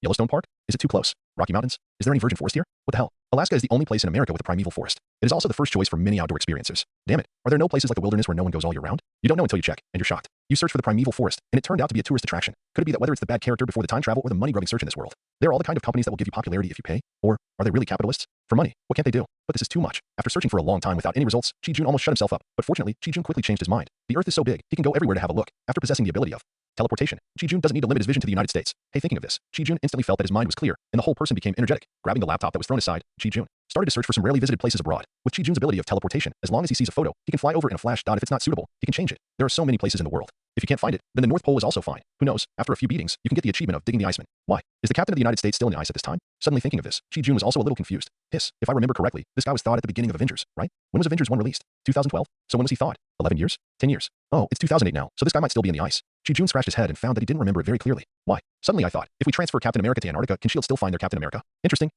This is worth a try. Anyway, I now have enough ability to protect myself, so it doesn't matter if I don't follow the plot. Hey, let's try teleport to see if I can fly over there. Chi-Jun closed his eyes and began to carefully recall the scenes when he watched the movie. The crashed hydro bomber, the frozen cabin with a hole in it, frozen shield, frozen Iceman, meow, meow. After a long while, Chi-Jun opened his eyes again. Oh, sure enough, movies and reality don't overlap. Chi-Jun sighed helplessly after exhaling a breath of turbid air. Originally, according to Chi-Jun's idea, if he directly recalled the place where Captain America was frozen in the movie he had seen, if mind teleport could use this bug to fly to Captain America's side, doesn't that mean Chi-Jun could fly to the planet Morag? Take the cosmic spirit ball away in advance. Even directly recall the sunset purple potato. Whoosh appeared beside him, then snatched the mind scepter, and then whoosh disappeared. Even Chi-Jun can also go to the place where the ether particles are sealed and take away the reality gem. In this world, what a pity. What a pity. It's a pity that teleportation can't teleport according to the scenes of the movie in the mind. Otherwise, even if Ancient One and Odin were paying attention, Chi-Jun would have snatched the cosmic cube first. Anyway, with teleportation, he can go back to Earth at any time. He just takes the cosmic cube and travels randomly. I don't believe that Ancient One and Odin can catch up with me. What a pity. It's really a pity. Chi-Jun felt as if the Infinity Stones he had already obtained had just flown away. He was a little listless. Damn it. Why can't I teleport through the screen of a movie? Didn't I travel through time by watching a movie? Why can I travel through time but not teleport? Chi-Jun muttered to himself. Forget it. If I get it, I'm lucky. If I lose it, it's my fate. Not to mention, just because you can't get it now doesn't mean you won't get it in the future. Humph. Just give me a chance to get an Infinity Stone. Rubbing his cheeks, Chi-Jun regained his spirits and began to check the information he had searched on the Huawei laptop. Never mind, let's go to the desert on the equator. After looking for a long time, Chi-Jun suddenly realized that there was no place he particularly wanted to go. He didn't know if it was because of the great joy and great sorrow. Just now that diluted his interest. Chi-Jun decided to find an uninhabited desert area on the equator. I heard that the sunlight near the equator is quite strong, so he went there to do the test. In addition to testing the strength, he can also test how strong the absorption of sunlight is after the body is strengthened. Yeah. Are most deserts located in the Tropic of Cancer and the Tropic of Capricorn? Is there a lot of rainforest at the equator, but no desert? Wow. I burst into tears. The poor student seemed to have suffered a dimensionality reduction attack. Chi-Jun found that after searching the desert, he seemed to have become more autistic. What is wrong with this world? Never mind, this is it. Chi-Jun randomly picked a picture of an uninhabited desert area and checked it weekly. Whoosh, without any fluctuations, Chi-Jun appeared directly on a piece of sand. Although Chi-Jun randomly picked an uninhabited desert area, he was almost on the opposite side of the United States Federation, on the other side of the Earth. Here, the sun was shining brightly. Chi-Jun clearly saw that the huge heat waves on the surface of the desert made the space sway. Chi-Jun looked around and found that although there were few people around, there were still some traces of human activities. Shaking his head, he determined a direction and used teleportation to fly deeper into the desert. In the desert, Chi-Jun himself didn't know how far he had teleported. However, according to his visual observation, and the fact that Chi-Jun teleported dozens of times at the distance he could see, Chi-Jun judged that he should be deep in the center of the desert. At least, Chi-Jun looked around and couldn't find any traces of people, not even scorpions, insects, or snakes. Looking around, all he could see was a golden wheat field. First, let's create a test machine. Just punching and hitting, you can't intuitively understand how strong you are. Chi-Jun began to communicate with the mutated gem with his mind, and began to materialize the measuring instrument imagined in his mind. As Chi-Jun's mind began to move, a combat power detector appeared out of thin air in front of Chi-Jun. Yes, it was the combat power detector in the anime Dragon Ball that Chi-Jun had watched before. Without waiting for this head-mounted single-lens pretender to fall freely, Chi-Jun grabbed it in his hand. This thing should be very useful in the Marvel world. I just don't know. What is the upper limit? I wonder if Ancient One or Odin can blow this thing up. However, in order to adapt to the Marvel world, this thing has to be modified. Since it is a head-mounted combat power detector, it must be worn by the user himself to detect the combat power of others. But now, Chi-Jun needs to use this thing to detect his own strength, so he still needs to modify it first. For Chi-Jun, who has the mutated gem and has just experienced a surge in energy, it is still a very simple thing. No, first, let's change the way this thing works. It's unclear what kind of energy this thing uses in Dragon Ball, but in this world, once the energy is used up, there's no place to replenish it, right? How should I change it? Well, just use a micro Krypton gold energy battery. Chi-Jun's mind moved. The appearance of this combat power detector has not changed, but inside, it has used Krypton gold energy that even Iron Man has not discovered yet. What? Chi-Jun doesn't know how to make Krypton gold energy batteries. What does it matter? Mutated gem. That's what it does. Having energy and ideas is enough. It's just energy. Me. Chi-Jun. There's plenty. It expands. Then, the way to wear this thing feels a bit silly. Well, just change to professor-style plain glasses. A gentlemanly beast. Bah. Literary temperament. Yes. The main thing is to have literary temperament. It would be best if people can tell at first glance that the person is cultured and think that he's a doctor or professor. There is no need to pretend to be cool or anything like that. My main interest is literature. Besides, it's a consensus in the world of American TV dramas that Superman is unrecognizable when he wears glasses. When you go out in the future, you will no longer be afraid of being caught by bad guys. As Chi-Jun's mind moved, the appearance of the Dragon Ball version of the combat power detector was completely changed, and a pair of gilded glasses came out. Not bad. The appearance looks very gentle and temperament, and at first glance, people will think that the gilded frame plane glasses are highly educated. The same style as Superman. Impossible. Chi-Jun is not an old man in his 70s or 80s. So he would not choose such an ugly big black frame as Superman. That it's mainly temperament. Oh, and there's also a way to display information. Displaying on lenses and the like is outdated. It is better to modify it so that the detected information is directly transmitted to the brain. Then, add a little bit of suspension ability. Otherwise, how can you detect yourself when you are wearing it? Finally, add a master recognition function, which can only be used by me. This is what I spent energy points to materialize. No matter whether it will be lost or not, I can't let others get it for free. Chi-Jun muttered while working. After a while, a pair of gilded glasses modified from the original version of Chwanson appeared in Chi-Jun's hands. Dragon Ball Magic Modified Combat Power Detection Glasses. Based on the Dragon Ball version of the combat power detector, it was modified to adapt to the Marvel world, and has a combat power detection gilded glasses with almost unlimited energy. No, spent 200 points? Why so many? Wasn't the previous body repair potion only 50 energy? Oh my god, is this thing so awesome? In Dragon Ball, isn't this thing just a common commodity? Could it be that the magic modification later cost so much? Because he didn't pay attention to it before, Chi-Jun didn't know whether it cost so much at the beginning or the magic modification later. But it doesn't matter anyway, I have a lot of energy. Just like that. Chi-Jun thought about it and realized that since this combat power detection glasses cost so much energy, it must be worth the price. Even if it cost 50 more energy points because it materialized out of thin air, it is still worth 150 energy points. It is equivalent to 3 bottles of body repair potion. Worth it. Then, let's start the real test now. Chi-Jun thought, and threw the detection glasses into the air. A magical scene happened. The gilded glasses not only did not fall with gravity, but flew higher and higher, almost reaching a distance of 100 meters from the ground, and then hovered there. Obviously, this was due to Chi-Jun's operation. With a thought, the detection function was turned on, and a piece of information was directly displayed in Chi-Jun's mind. Target: Chi-Jun intelligence, 5 strength 5 speed, for stamina, for energy emission, 3 combat skills, 3 overall evaluation, a brave man with a clever mind and strong limbs, whose physical fitness is 10 times better than Captain America's, but whose combat skills are beaten by Captain America. Overall evaluation: he can completely suppress Captain America with bare hands. Dragon Ball version detector combat power comprehensive value, 200. Really, just look at the panel. I can't see anything at all. You still have to test it in practice to know. Looking at the information displayed in his mind, Chi-Jun still shook his head. He did not really understand what level his strength was at. Forget it, just do it. Shaking his head, he drove out the extra thought from his mind. Chi-Jun started to do it directly. He punched the sand that had already sunk the upper of his chute, a punch of pure physical strength, a punch with all his strength. It was also the fastest punch that was absolutely based on physical strength alone. Boom. A sonic boom. Chi-Jun's punch, before it hit the sand, actually hammered the air with a sonic boom, boom. And the moment Chi-Jun's fist came into contact with the sand, it didn't sink as deeply into the sand as usual, and the punch that broke through the speed of sound was more like a punch hitting an extremely hard concrete floor. The sound of the explosion suddenly exploded, and a sound wave and a shock wave spread out at the same time. Under the power of a punch, the sand under Chi-Jun's feet was directly blown up, that a ball of sand and dust formed instantly, directly covering all the areas within a radius of 10 kilometers where Chi-Jun was. Even the sandball was still spreading to a farther distance. Under the huge dust cloud, Chi-Jun's figure could no longer be seen. Everywhere he looked, there was flying dust all over the sky. For a long time, in the depths of this hot and scorching desert, the sand and dust that suddenly exploded slowly dissipated, revealing Chi-Jun standing proudly. But, hiss. The ground where Chi-Jun stood was no longer sand. The place where Chi-Jun stood had already turned into a huge deep pit. Just a glance at it, you can see that this deep pit is at least 10 meters deep. The place where Chi-Jun stood was no longer sand, let alone soil. The place where Chi-Jun stood had actually turned into a huge deep rock with huge cracks. There is reason to believe that if it weren't for this huge and hard deep rock blocking it, this deep pit would definitely be deeper. The power of Chi-Jun's punch, surprisingly, so terrifying. At the bottom of the deep pit, Chi-Jun raised his eyebrows, because Chi-Jun found that the Dragon Ball magic modified combat power detection glasses that Chi-Jun had materialized, floating in the sky, had actually updated the information transmitted to Chi-Jun's mind because of Chi-Jun's punch. Target: Chi-Jun intelligence, 5 strength, 5, 100 tons. Speed, 4, punch speed, 1.5 Mach. Endurance, for energy emission, 3 combat skills, 3 comprehensive evaluation, 1 force defeats 10 skills. 1 punch crushed the American captain without a shield. Detector combat power value, 2000. There were even notes for the strength and speed values. The combat power value actually increased tenfold. The combat power data will change in real time. Looking at the updated and changed data, Chi-Jun showed a smile. A machine is a machine after all. What's more, it is just a tester that Chi-Jun materialized with 200 points of energy. Even though this is the most materialized thing Chi-Jun uses besides the body strengthening potion, it has defects after all. Of course, this defect is not too big, but it's nothing more than that. Before the target of the detection takes action, only the static strength can be detected. As long as it takes action, the Dragon Ball magic modified combat power detection glasses can obviously still detect all the strength, at least, before the detection limit of the Dragon Ball magic modified combat power detection glasses is exceeded. The flaws of this thing can be ignored. So, next, try this so-called energy emission. Chi-Jun has energy in his body. Moreover, this energy is not the energy placed in a special area by absorbing the mutated gem. This part of energy is the energy automatically stored in Chi-Jun's body after 2 strengthenings. This part of energy is also equivalent to the energy evolved after Chi-Jun's life level evolved, and it is completely under Chi-Jun's own control, whether Chi-Jun is eating, practicing, or even actively using the mutated gem to absorb energy Chi-Jun's body will produce, intercept, assimilate, and eventually become Chi-Jun's own energy. With a thought, the energy contained in Chi-Jun's body rushed to the fingertips of his right hand in the blink of an eye. A small energy ball with a faint blue flash appeared at the fingertips of Chi-Jun's right hand. Don't look at this energy ball as small, not even as big as a marble, but Chi-Jun himself can also clearly sense. It was this small ball that was not even the size of a glass marble, but it could cause almost the same level of damage as the previous fire at the dock. Even more damage was caused because of the light blue energy mixed in it. Because this light blue energy is the famous king of all heavens and worlds, the panacea, space energy. Don't look at it as just a little bit of energy. Once it is catalyzed by this energy ball, it can even directly tear a space crack. Even because of the stability of the universe, it is known that the space crack will be quickly smoothed out. But if it is hit by the space crack, a body that is not strong enough will inevitably be torn to pieces. Even the Hulk can still tear several scars on it. Looking at the energy ball on his fingertips, Chi-Jun thought about it, squatted slightly, and began to accumulate power. Then bang, he exerted force under his feet suddenly, and another sonic boom sounded. But while Chi-Jun's body was soaring into the sky, he threw the energy ball on his fingertips to the ground.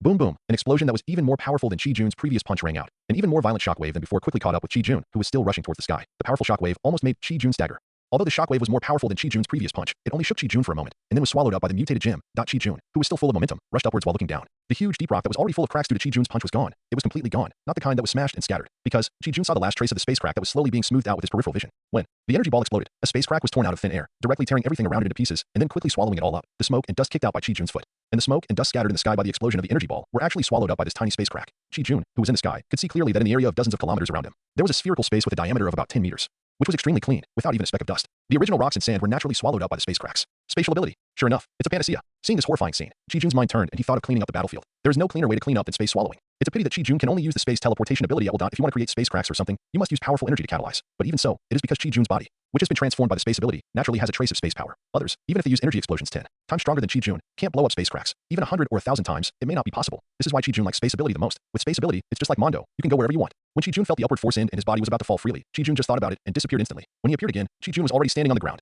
Mind teleportation is so powerful. Even without consuming any energy, Chi-Jun can teleport in the sky continuously. Teleporting at a fixed point continuously can create a miracle suspended in the air. With this skill, if Chi-Jun pretends to be a miracle, there is no problem. Of course, Chi-Jun is not that bored. In the Marvel world, the more trump cards, the better. Revealing them is it to make people target with a thought. The Dragon Ball Magic modified combat power detection glasses suddenly flew down from the sky. Chi-Jun grabbed it and wanted to put it on. At this time, Chi-Jun found that he was still wearing the Rorschach's forgotten mask and the magical absorption cowboy hat.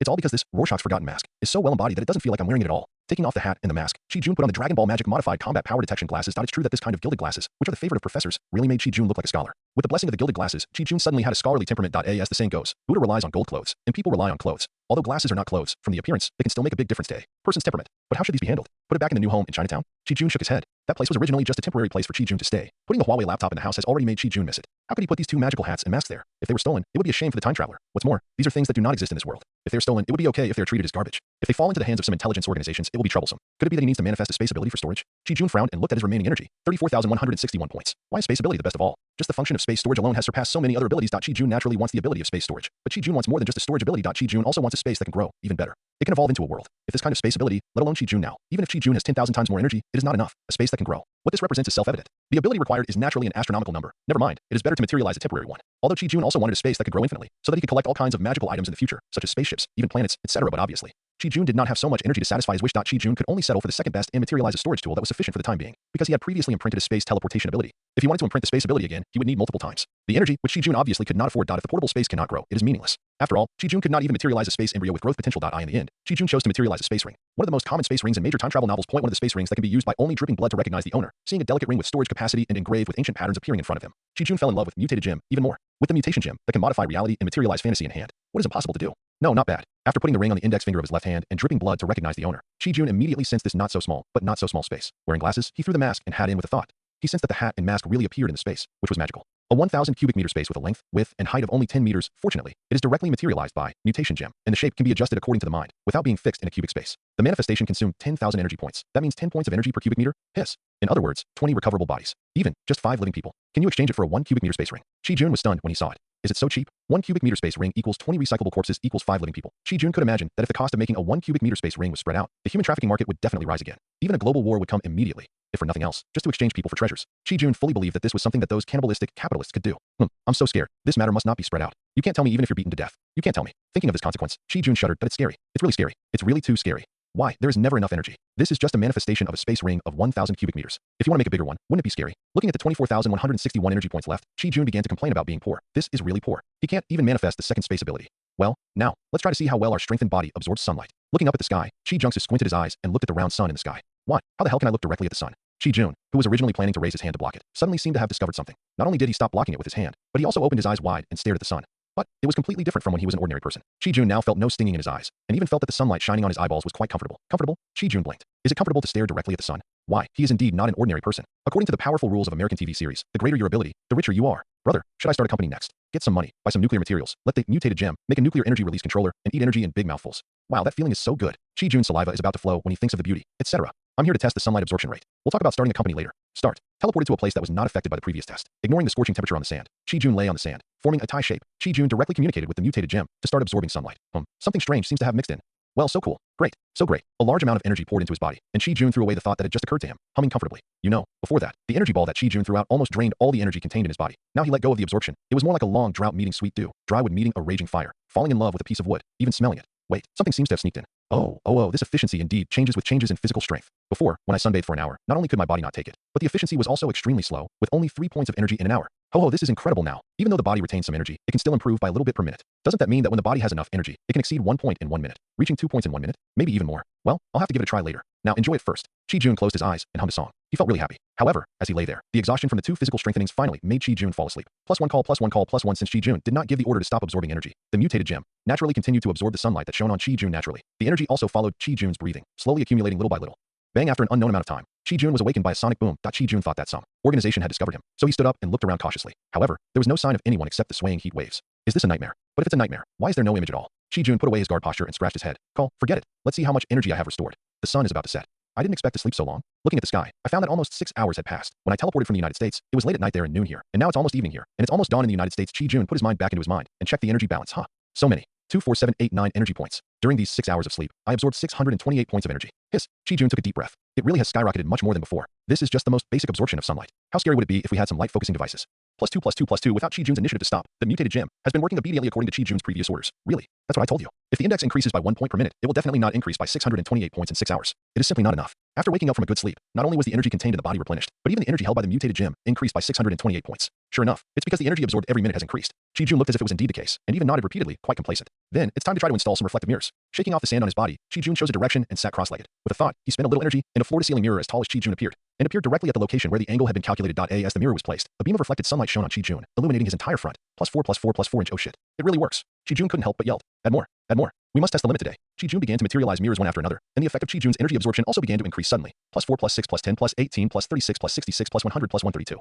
Chi Jun did not materialize any more mirrors until he absorbed 132 points of energy per second. It was not because Chi Jun had reached the limit of absorbing light energy, nor was it that Chi Jun himself did not want to absorb it, nor was it that the energy absorption had reached the maximum value. Rather, it was because it was evening and the sun was about to fall below the horizon. According to the angle, Chi Jun could no longer put down more mirrors. One mirror adds 2 points of the upper limit per minute, and Chi Jun materialized a total of 65 mirrors. In addition, Chi Jun himself was also exposed to light and could absorb 132 points of energy per minute. If he could continue, how could Chi Jun not add it? However, even so, it was more than enough, at least in just 10 minutes. Chi Jun absorbed another 1,000 points of energy, which was enough to make Chi Jun excited. Of course, because of the increase in the number of mirrors, Chi Jun had to get up and move the mirrors himself, wasting some energy. This made Chi Jun feel a little uncomfortable. It seems that we still need to realize the intelligent moving mirror reflection array. I sit in the middle, and these reflective mirrors rotate intelligently to ensure that all the sunlight can shine on me at all times. Chi Jun concluded silently. Why it turns out that poor students are born to be despised. Even if there's no one around, I despise myself. It took me so long to think of this question. If he was a top student or a genius, he would have immediately created an intelligently controlled mirror array from the beginning. Chi Jun couldn't help but sigh from the bottom of his heart, etc. How could a top student or a genius of learning realize an intelligently controlled reflective mirror array? I should have thought of it earlier. Go straight to space. With the ability of teleportation, going into space is easier than sprinkling water. Fuck your legs. I'm just stupid. Clark next door has already demonstrated it to me. So why the hell am I still inside the Earth-absorbing sunlight that has been processed by the atmosphere? If he went directly into space to absorb the undamaged sunlight, wouldn't he have already fully recovered his energy? Chi Jun almost couldn't help but slap himself. Really? Knowledge is the primary productive force. It seems that I need to find some time to copy the professional knowledge of those experts and professors. I just don't believe it. With the professional knowledge, why do you have to try step by step so foolishly? Chi Jun got angry. He waved his hand and recycled all the mirrors. Yes, recycling. This is a function that Chi Jun just discovered after he materialized more mirrors. A little energy point is materialized, and a little energy point is recycled. In this regard, the mutated gem did not deduct Chi Jun's energy. Although 65 mirrors were recycled, only 65 points were left. But a mosquito leg is still meat. What's more, a day ago, Chi Jun had to work hard to get 5 points of energy. Frugality is the Chinese nation. With the fine tradition of time travel, how could Chi Jun be so extravagant as to waste something that could be recycled? After recycling all the mirrors, Chi Jun's energy absorption suddenly plummeted from 132 per minute to 2 points per minute. It's a bit uncomfortable, but Chi Jun did not set off to space immediately. Compared to the darkness and loneliness in space where even sound cannot be transmitted, at least now, the beautiful sunset in front of Chi Jun is worth appreciating, isn't it? I just felt blocked in my heart for a while, and it was just right to use this beautiful scenery that I had never seen before the time travel to wash away my depressed mood. Then another sonic boom sounded. Chi Jun's body was shaken. It was indeed a sonic boom. He had definitely not heard it wrong before. He was definitely woken up by the sonic boom. Chi Jun turned around cautiously and looked in the direction of the sound. However, this one look made Chi Jun a little stunned. How could this guy appear here? A big question mark suddenly popped up in Chi Jun's mind. Huh, wrong. Why is he coming towards me? After strengthening twice, Chi Jun had very good eyesight and saw the guy flying towards him from a distance, etc. I'm not wearing a mask. It's over. It's over. I'm exposed now. Bang. Before Chi Jun could react, the guy who was flying over made a beautiful emergency stop in the air and landed lightly on the sand in front of Chi Jun, but both of his feet sank deeply into the sand, making a banging sound. Hey boy, have you been kidnapped? Do you need a ride home on Iron Man? With a click, the man's helmet popped up, revealing a face that made Chi Jun feel complicated, and he asked with a raised eyebrow. Hey, a lucky guy who just immigrated to the United States. The great Iron Man is asking you a question. Do you need to take the Iron Man home? Chi Jun did not answer, but looked at the face of Tony Stark, the famous man in the Marvel Universe, with a complicated expression. Chi Jun looked at Tony Stark with a complicated expression. It was this man who, with a snap of his fingers, sent himself to the Marvel world. Of course, after having a deeper understanding of the mutation gem, Chi Jun also knew that. In fact, his time travel had little to do with Tony Stark. In other words, Tony Stark's snap of fingers was just a trigger, and there must be other secrets behind it. If Tony Stark had the mutation gem, there would be no reason for Tony Stark not to possess the mutation gem himself, let alone allow such a magical object as the mutation gem to be obtained by him. But no matter what, Chi Jun's time travel also had a lot to do with Tony Stark. After all, if Chi Jun didn't watch the last Avengers 4, and it wasn't for the snap of Tony Stark's fingers, Chi Jun wouldn't be able to travel through time, right? Hey, lucky boy, I just found you sleeping in the desert. Let me guess, have you been kidnapped and thrown into this deserted desert to die? I have to say, you have a strong heart. If it were me, well, I will definitely be stronger than before. That's right, I'm Iron Man. Compared to you falling asleep here in despair, Tang Iron Man himself will definitely try every possible way to escape. Tony Stark lifted the visor of his helmet and winked, showing the rich body language of the American Federation people.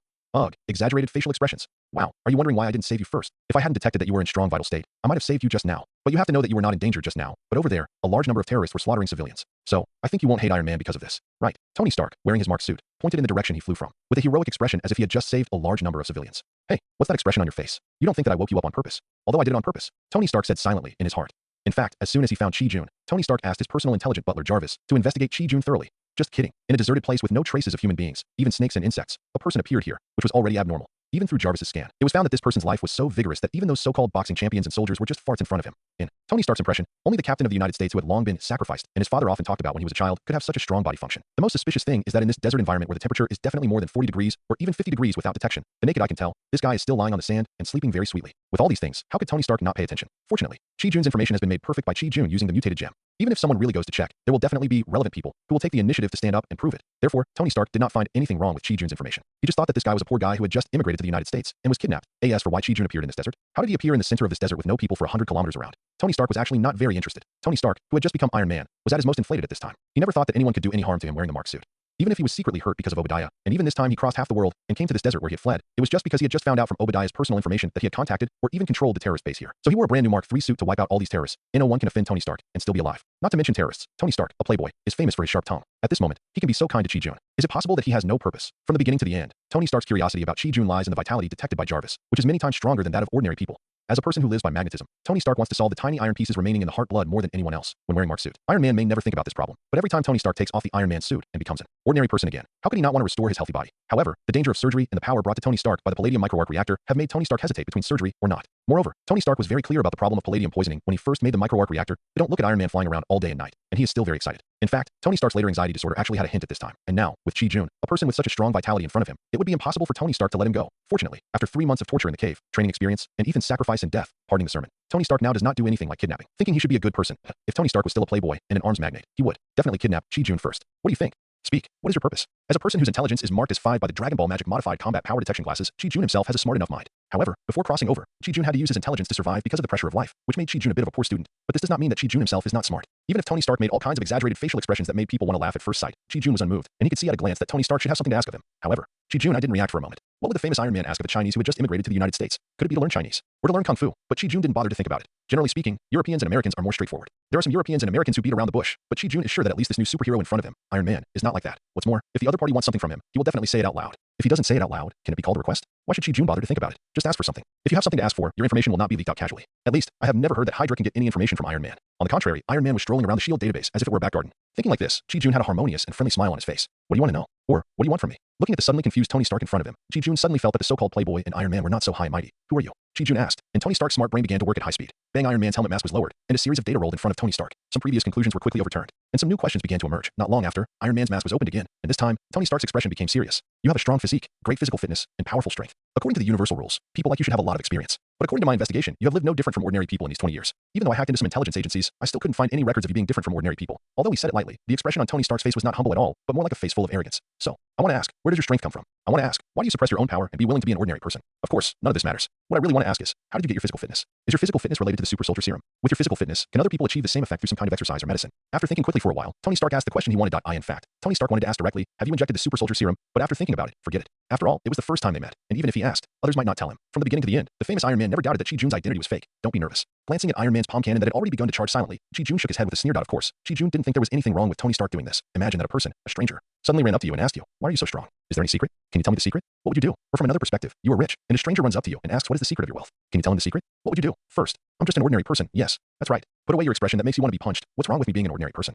Am I just an ordinary person who made a mistake? Am I an ordinary person eating your rice? As a person who can enter the Marvel world with a snap of his fingers, Chi-Jun will not be polite to him, right? I'm just an ordinary person. At best, it's just an ability that he doesn't want to show. Seeing Tony Stark's raised mouth after saying this, Chi-Jun didn't bother to respond. In fact, I know what you want to say. You went around in circles, but what you actually wanted to ask me is, have you ever been injected with the super soldier serum? Or, have you ever been injected with something like super soldier serum, right? Seeing Tony Stark nodded, Chi-Jun immediately sneered at him with disdain. Then I can tell you responsibly. No, I can even swear that I have never injected such drugs. Well, I just took it orally. Chi-Jun laughed in his heart. I know what you want to ask. Seeing Tony Stark about to speak, Chi-Jun interrupted him directly. Are you trying to say this is impossible? Are you trying to say that ordinary people can never master such powerful strength without injecting this medicine? Seeing Tony Stark nodded again, Chi-Jun sneered again. That can only mean that you know nothing about power, let alone anything else. Your United States federal military has a genetically mutated monster. Although this is somewhat related to the super soldier serum, in fact, it has nothing to do with it. I can give you a few keywords. You can search them carefully. Thunderbolt General, Thaddeus E. Ross, Bruce Banner, Green Monster, Bang. Looking at the Iron Man mask that closed again, Chi-Jun began to mutter in his heart. Soon the big event of Abomination versus Hulk will happen, and Chi-Jun is ready to make a fortune from it. Although Chi-Jun can get a lot of benefits with teleportation, it is ultimately done in secret. What Chi-Jun wants is to be able to show it openly in the open. There is a saying that goes, the greater the ability, the richer. Chi-Jun thinks that it should not be a problem for him to be the richest man in the world. Warn.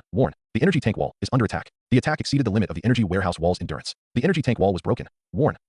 The energy content of the arc reactor is decreasing significantly. The arc reactor has 60% energy remaining. The arc reactor has 55% energy remaining. The arc reactor has 50% energy remaining. The arc reactor has 40% energy remaining. At this time, Chi-Jun was very close to Tony Stark, and the voice of the artificial intelligence Jarvis was also heard by Chi-Jun. Jarvis, start the ion jet with all your strength. Tony Stark felt terrible as he looked at the evil smile of the man in front of him and heard the announcement of Jarvis' death. Where did this freak come from? He could even absorb energy. All ion jet engines are at full power. Is full power injection on? Please note, the ion engine is fully powered. You will enter the speed of sound in an instant. Please close your steel protective mask. With a series of clicks, the palms of Mark's hands, the center of his feet, and some joints, the armor on the back of the suit opened, revealing many small particle injection devices. All the devices began to store energy, emitting a faint light. Warn. The arc reactor has 30% energy left. As an artificial intelligence, Jarvis broadcasted the news in real time, which made Tony Stark feel increasingly cold. Originally, Tony Stark had reserved 50% of the energy to ensure that he could fly back to New York on the other side of the Earth from this side of the Earth. But obviously, the remaining 30% was not enough for Iron Man to fly back. But this was not the most terrifying thing. The most terrifying thing was Warren. There is a strong force outside the suit, and the suit cannot be removed. The suit cannot be removed. Tony Stark then realized that Chi-Jun had put an arm around Mark's shoulder, just from the outside. They looked like good brothers if Chi-Jun hadn't inserted one hand into Mark's suit and pressed it on the arc reactor on his chest. Warren. The arc reactor has 20% energy remaining. Jarvis reported dutifully, but Tony Stark no longer had any hope of leaving. Click the steel mask opened. Looking at the man in front of him who was still smiling evilly, Tony Stark suddenly calmed down. After looking at Chi-Jun quietly for a few seconds, Tony Stark said calmly, "Jarvis, stop all actions." The command was strictly enforced. At this moment, the artificial intelligence was fully demonstrated as soon as Tony Stark finished speaking. Chi-Jun felt that all the resistance from Mark's suit had disappeared. The particle injection device was retracted into the suit. All ion engines stopped running, and all energy reactions were cut off. "You are very smart, Tony." Chi-Jun patted his battle suit gently and silently withdrew his hands. Tony Stark did not say anything, and Chi-Jun did not explain anything. That it was as if nothing had happened just now. Even Tony Stark did not refute. Chi-Jun called Tony's name, which only close people can call.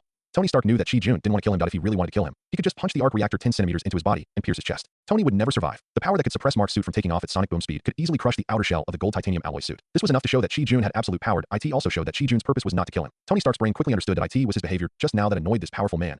He wanted to teach himself a lesson. No, not only that, he wanted to show his powerful strength in front of him. Maybe he wanted to get something from him, or maybe he wanted to cooperate with him. In short, the lucky boy who had just immigrated to the United States obviously did not have the qualifications to talk to the famous Iron Man Tony Stark on an equal footing. And now, after understanding the other party's powerful strength, he was able to calm down and think about all this. Obviously, at this time, he became the weaker party. Of course, this is only the combat strength, and the addition of other things cannot be generalized. However, Chi-Jun at this time is no longer the dispensable civilian boy in Tony Stark's eyes. That Chi-Jun at this time is a strong man who can really talk to him on an equal footing. Equality of strength and equality of capital are two different concepts.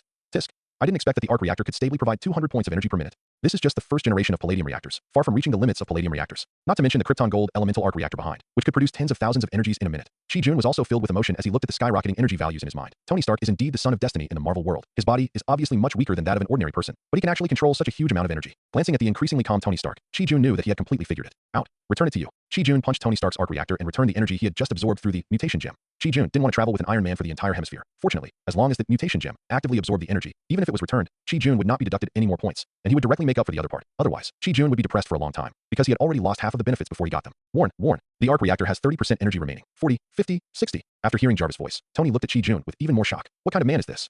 Don't look at me like that. I don't like men. Putting his hand behind his back after withdrawing it from someone's chest, Chi-Jun complained in disdain. Oh, disgusting. Compared to Chi-Jun's expression, Tony jumped 8 feet away, slapping his chest with his hands, making a series of steel collision sounds. That expression seemed to disgust that kind of person 10,000 times more than Chi-Jun. Chi-Jun rolled his eyes speechlessly. But he saw Tony Stark clean up the residue from the big hole in his chest. He shook his head and stopped paying attention, and never thought about restoring the big hole. Some things can be exposed, and some things still have to be hidden. What's more, leaving the hole will make Tony Stark remember how powerful he is. Otherwise, do you really think that everything Chi-Jun did was just for fun? Can you tell me who you are? At this moment, Tony Stark naturally no longer believed the mediocre information that Jarvis found. I'm really just an ordinary person. Chi-Jun glanced at Tony Stark and found that he was actually walking back to his side slowly. Is this guy so bold? If that hadn't happened, looking at the much younger Tony Stark in front of him, it seemed as if the old version of Tony Stark who fell into Pepper's arms at the end appeared in front of him again. For a moment, Chi-Jun's expression was very complicated. Tribute, lament, miss, blessing, resentment, indifferent, and so on. Tony Stark had never thought that a person's expression could change so quickly and so magically. I knew it. Tony Stark silently said in his heart. Tony Stark kept this matter in mind, ready to get some information from Chi-Jun if he had the chance. Of course, Tony Stark thought too much. From the moment Chi-Jun knew that he had traveled through time, he decided to suppress this matter and keep it in his heart, never telling anyone, not even his descendants. He would never tell the secret. The past is gone, and we cannot turn back, nor can we turn back. We will never turn back. Chi-Jun concluded. The new world will have new splendor. Can you tell me about my father? How much do you know about my father? Tony Stark took a deep breath, but found that he still couldn't calm down. Looking at Tony Stark's expression, Chi-Jun knew what he was struggling with, but Chi-Jun didn't want to persuade him. Chi-Jun never asked too much about emotional matters, because that was the matter of the person involved. Even if he saw it clearly, it had nothing to do with the person involved. Because of some reasons, I know a lot of things about the Earth, about the universe. Chi-Jun put his hands behind his back and looked up at the starry sky at an angle. The sun had set and night had come. Tony Stark unexpectedly discovered that he actually saw some colors called precipitation and depth from Chi-Jun. What the hell? He is not even as old as me, but obviously, Tony Stark didn't know that Chi-Jun was pretending. Oh, no, he was showing the golden mean. At the same time, Chi-Jun was also laying an ambush. If you ask later, how do you know so much? For some reason, I know a lot of things, but I can't tell you why, because I can't say it. Perfect. Your father, I'll just tell you what I know. An absolute super genius. If it weren't for the limitations of the times and the assassination, maybe you wouldn't have had a chance to shine. Glancing at Tony Stark, with a sly smile, Chi-Jun directly revealed a piece of history that had been covered up. What is a super genius, and what does it mean it's not my turn? I'm better than him. Wait. With a whoosh, Tony Stark, wearing Mark's battle suit, rushed to Chi-Jun with a look of horror, staring at Chi-Jun's face, as if he wanted to see if Chi-Jun was joking. You mean? Tony Stark definitely didn't notice that his voice was trembling good. On the night of December 16th, 1991, Howard Stark and his wife were brutally murdered by a killer who appeared on a motorcycle and stole the super soldier serum that had just been completed and was about to be sent to S.H.I.E.L.D. for experiments. Chi-Jun looked at Tony Stark and calmly told the truth about his father's death. No, impossible. They said it. They just died in a car accident on the way to a party. I don't believe it. I don't believe it. Tony Stark fell to the ground with a flutter. The Mark suit protected Tony Stark very well, but Tony Stark obviously would not be proud of these powerful shock-absorbing inventions. Tony Stark had not experienced much at this time, and it would be difficult for him to accept such news. Chi-Jun also expressed his understanding. You were lying to me. You were lying to me, aren't you? You must be here to deceive me, right? Tony Stark seemed to have thought of something, turned over, came close to Chi-Jun, and looked at Chi-Jun pleadingly. No, Tony, This is the truth. There is no need for me to lie to you. What's more, S.H.I.E.L.D. has the on-site surveillance video from that year. As long as you check it carefully, you can find out the truth. Looking at the pleading that was almost impossible to be revealed in Tony Stark's eyes, Chi-Jun still made up his mind and told the truth. No, with a wail, Tony Stark fell to the ground again. Tony Stark couldn't imagine at all. Did he go out without checking the almanac today? Why did he have to know such a cruel thing? He just dealt with Obadiah, who he always treated as his uncle. In the blink of an eye, he heard the truth about his parents' death. Tony Stark found out why he was so miserable. Obadiah's pain had not yet passed, and he met a man with ridiculous strength, and he also learned that the military had created a terrifying green monster. The saddest thing is, why did he have to hear the truth about his parents' death on the same day? Plop, all kinds of thoughts came to his mind, and he finally couldn't help but fainted. The temperature of the desert at night is completely opposite to that during the day. Because of the characteristics of sand, it heats up quickly when there is sunlight, but it cools down quickly at night without sunlight. It was already late at night, and the environment, which was nearly 50 degrees Celsius during the day, was even close to 0 degrees Celsius at this time, almost a full 50 degrees lower. And the new superhero, Iron Man, was lying motionless on the sand beside him at this moment, as if he was unaware of the temperature difference around him, and didn't care at all. In fact, it was true in the evening. Because of the explosive information revealed by Chi-Jun, plus some recent events, Tony Stark, who was already in a state of mental distress, fainted directly.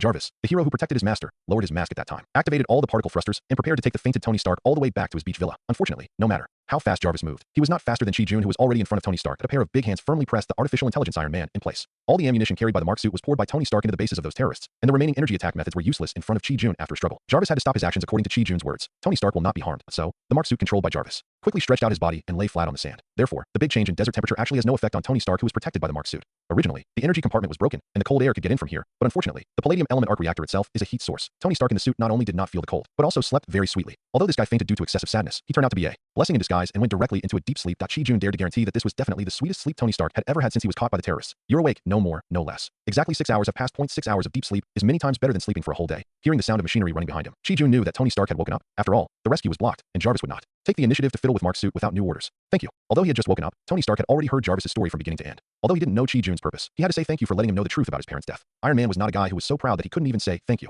Is there anything else you want to know? Chi-Jun nodded gently, turned around and asked. After waiting quietly for 6 hours, Chi-Jun naturally had his own purpose. If Tony Stark had nothing to ask, then it was time for him to make his own request. Certainly. I want to know, who is the killer who killed my parents? What organization does this killer belong to? Also, the S.H.I.E.L.D. you mentioned, what kind of organization is that? Tony Stark naturally knew that since he could ask questions at will, he would have to deal with Chi-Jun's request later, so he was not polite. He asked the question very calmly, as if the person who couldn't accept all this before was not him, Tony Stark. But Chi-Jun still found a trace of sadness in the depths of Tony Stark's eyes. James Buchanan Barnes, aka Bucky Barnes. Yes, it's the Captain America's friend who was supposed to have been killed in battle, Sergeant Bucky. In fact, Sergeant Bucky did not die when he fell off the cliff. Instead, it was found by a search team sent out by Hydra. Because Sergeant Bucky was on the verge of death, Hydra did not want to retrieve a body, so they injected Sergeant Bucky with the super soldier serum developed by Hydra itself. Seeing that Tony Stark wanted to speak, Chi-Jun waved his hand, indicating that Tony Stark should listen to it first. Of course, the original super soldier serum data had been destroyed, and the developer of the super soldier serum, Abraham Erskine, was killed by Hydra. Therefore, Hydra's super soldier serum is a defective version of, but even so, Sergeant Bucky was saved at that time. One of Sergeant Bucky's arms was shattered beyond repair when he fell off the cliff. Hydra simply replaced his arm with a mechanical arm, and after decades of research and development, it is now no problem for him to crush a rocket with his bare hands. Later, Sergeant Bucky was brainwashed by Hydra and turned into a killing machine dedicated to Hydra. However, because the super soldier serum is incomplete, Sergeant Bucky is not completely controllable. Therefore, Hydra only activated him when there was an assassination operation and froze him directly at other times.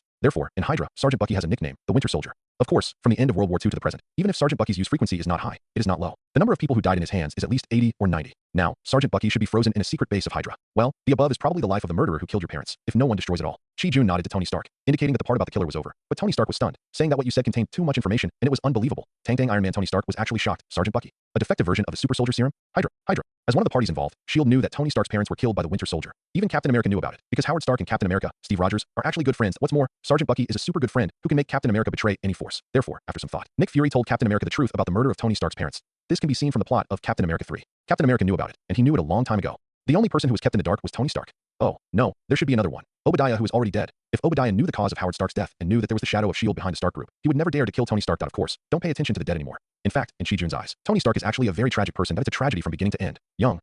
It seems not young anymore. But according to U.S. federal law, Tony Stark should not have been an adult when he lost his parents. He lost his father and mother at a young age. When he grew up, he indulged in the bright lights and wine. His own group company began to be embezzled by his godfather, and even wanted his life. Fortunately, he survived the disaster and punished the ungrateful Obadiah. Then he fell into despair of palladium poisoning. At this time, S.H.I.E.L.D., which has been controlling the overall situation behind the scenes, took the inheritance that should have belonged to Howard Stark, but had been hidden by Tony Stark, and stepped on the cheerful dance steps to come to the new Iron Man to brush up the favorability and forcibly attack the NPC Son of Fortune. Then, S.H.I.E.L.D., or Nick Fury, carefully designed to subject Iron Man Tony Stark to various restrictions. S.H.I.E.L.D.'s shadow is definitely behind the hearing, and finally followed the route designed by Nick Fury to save the world, and became S.H.I.E.L.D.'s external thug. By the way, it also became S.H.I.E.L.D.'s extra treasury. Use it however you want. Later in the Civil War, Nick Fury hid his identity and put pressure on Tony Stark from all sides. Under the pressure of reality, Tony Stark had to accept the signing of the Control Agreement. Sokovia Accords. Later, because of the invasion of Sunset Purple Potatoes, Tang Iron Man was forced to be involved in interstellar travel, and under a pit father performance, he lost the opportunity to save the people and was stabbed in the belly by Sunset Purple Potatoes and waited for death. Fortunately, he was rescued by a surprise aunt and returned to Earth to live a relatively happy life for 5 years, and gave birth to a little baby who loves you 3,000 times. Finally, he was forced by the situation again, traveled through time and space, gathered 6 infinite gems, resurrected those who disappeared, and also brought the Sunset Purple Potato from another time and space. After a melee, he died. So far, Tony Stark's tragic life has finally ended.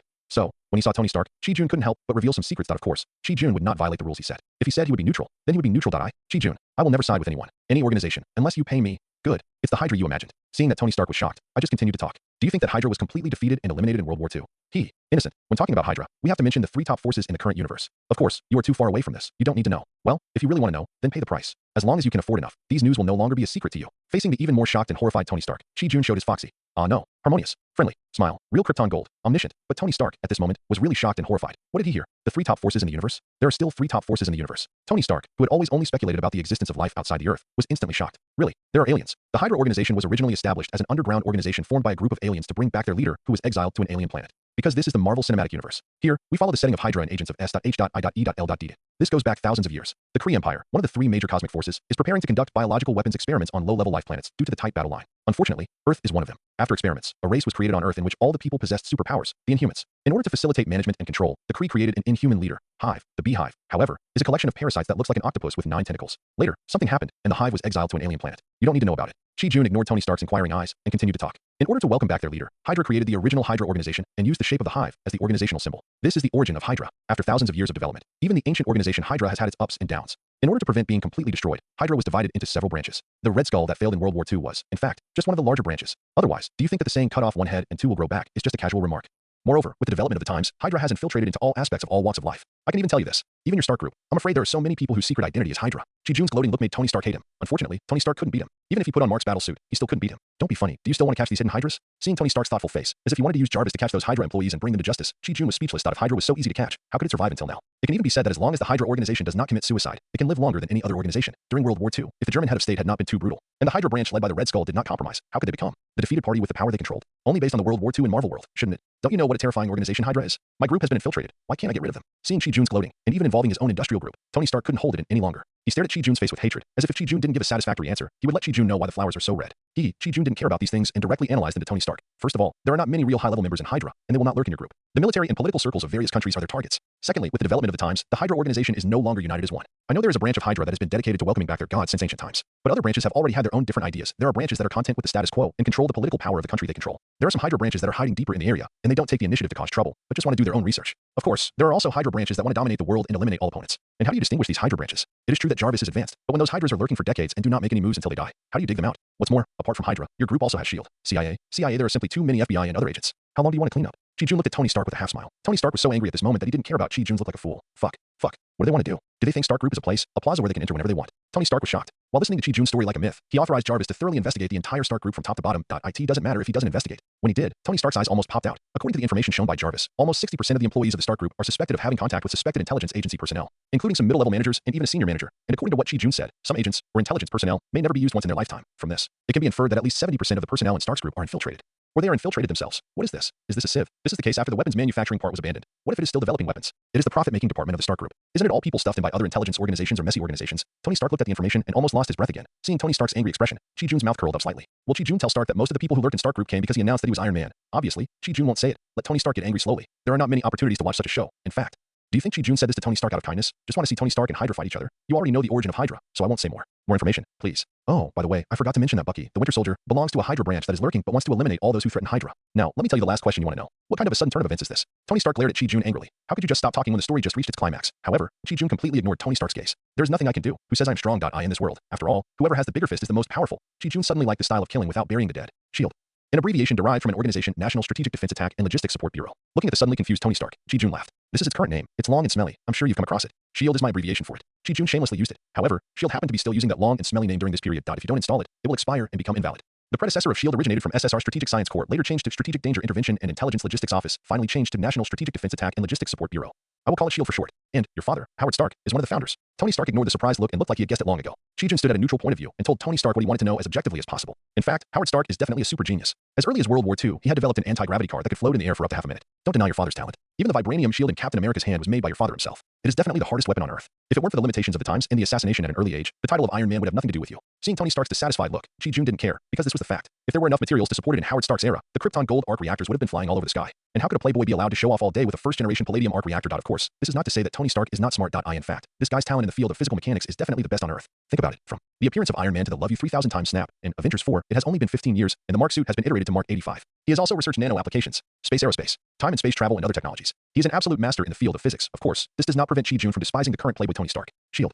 This is a federal intelligence agency. After several global emergencies, major countries saw the benefits of this organization. Thus, SHIELD suddenly became a violent intelligence agency under the World Security Council that can enforce the law on a global scale. Oh, by the way, with the exception of the ancient Eastern countries, even in the Pan-Asian region, SHIELD cannot get involved. Over there, they have their own corresponding agencies. Okay, river crab warning. Just briefly mention it. No more words here. From a personal perspective, I want to warn you. Don't think that SHIELD is a good thing. Don't think that just because your father has a hand in SHIELD, you should take care of it. You know, if it weren't for this, your dad wouldn't be so busy with work that he wouldn't have time to accompany you. Nor will he be assassinated or killed because of this. SHIELD, from the beginning to the end, it is an intelligence agency. I need you to promise that not a single piece of information about me will be passed from you to SHIELD. Looking at Tony Stark's disapproving look, Chi Jun finally couldn't help but warn him gently. Of course, the main reason was that Chi Jun didn't want SHIELD to know about himself. After all, if SHIELD knew, then SHIELD knew. And if SHIELD knew, then the entire Hydra knew. If the entire Hydra knew, then the whole world knew. There's no way. Sometimes, intelligence is not an absolute secret. Even Hydra, sometimes, needs to share some things. Otherwise, do you really think that there's no Hydra organization in this world? Chi Jun dared to bet that at least in the ancient Eastern country, the secret of Hydra could never be hidden. As for how Hydra kept the secret, Chi Jun said, I don't want to know it all. No problem. I promise. Seeing Chi Jun's serious look, Tony Stark naturally wouldn't be perfunctory. Jarvis, delete all information related to Junchi. Sorry, I'm not very familiar with your Chinese names. Rarely, Tony Stark actually showed a hint of embarrassment to Chi Jun. If some reporters from the shock department saw it, would it become shock?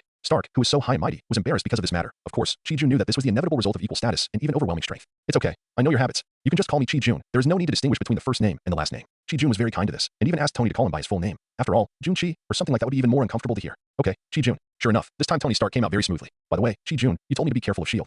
Is it because there is something similar in SHIELD and Stark Group? Tony Stark's eyes sparkled with wisdom. In just a few words, Tony Stark had guessed something. You are very smart, Tony. Chi Jun said this for the second time, but Tony Stark rolled his eyes and even turned his head away and didn't want to look at him. Come on, you just said that you were not as smart as Dad Howard, and now you turn around and say that you're smart. Where's your face? Of course, Chi Jun didn't care about this, and even watched this guy acting like a spoiled brat happily.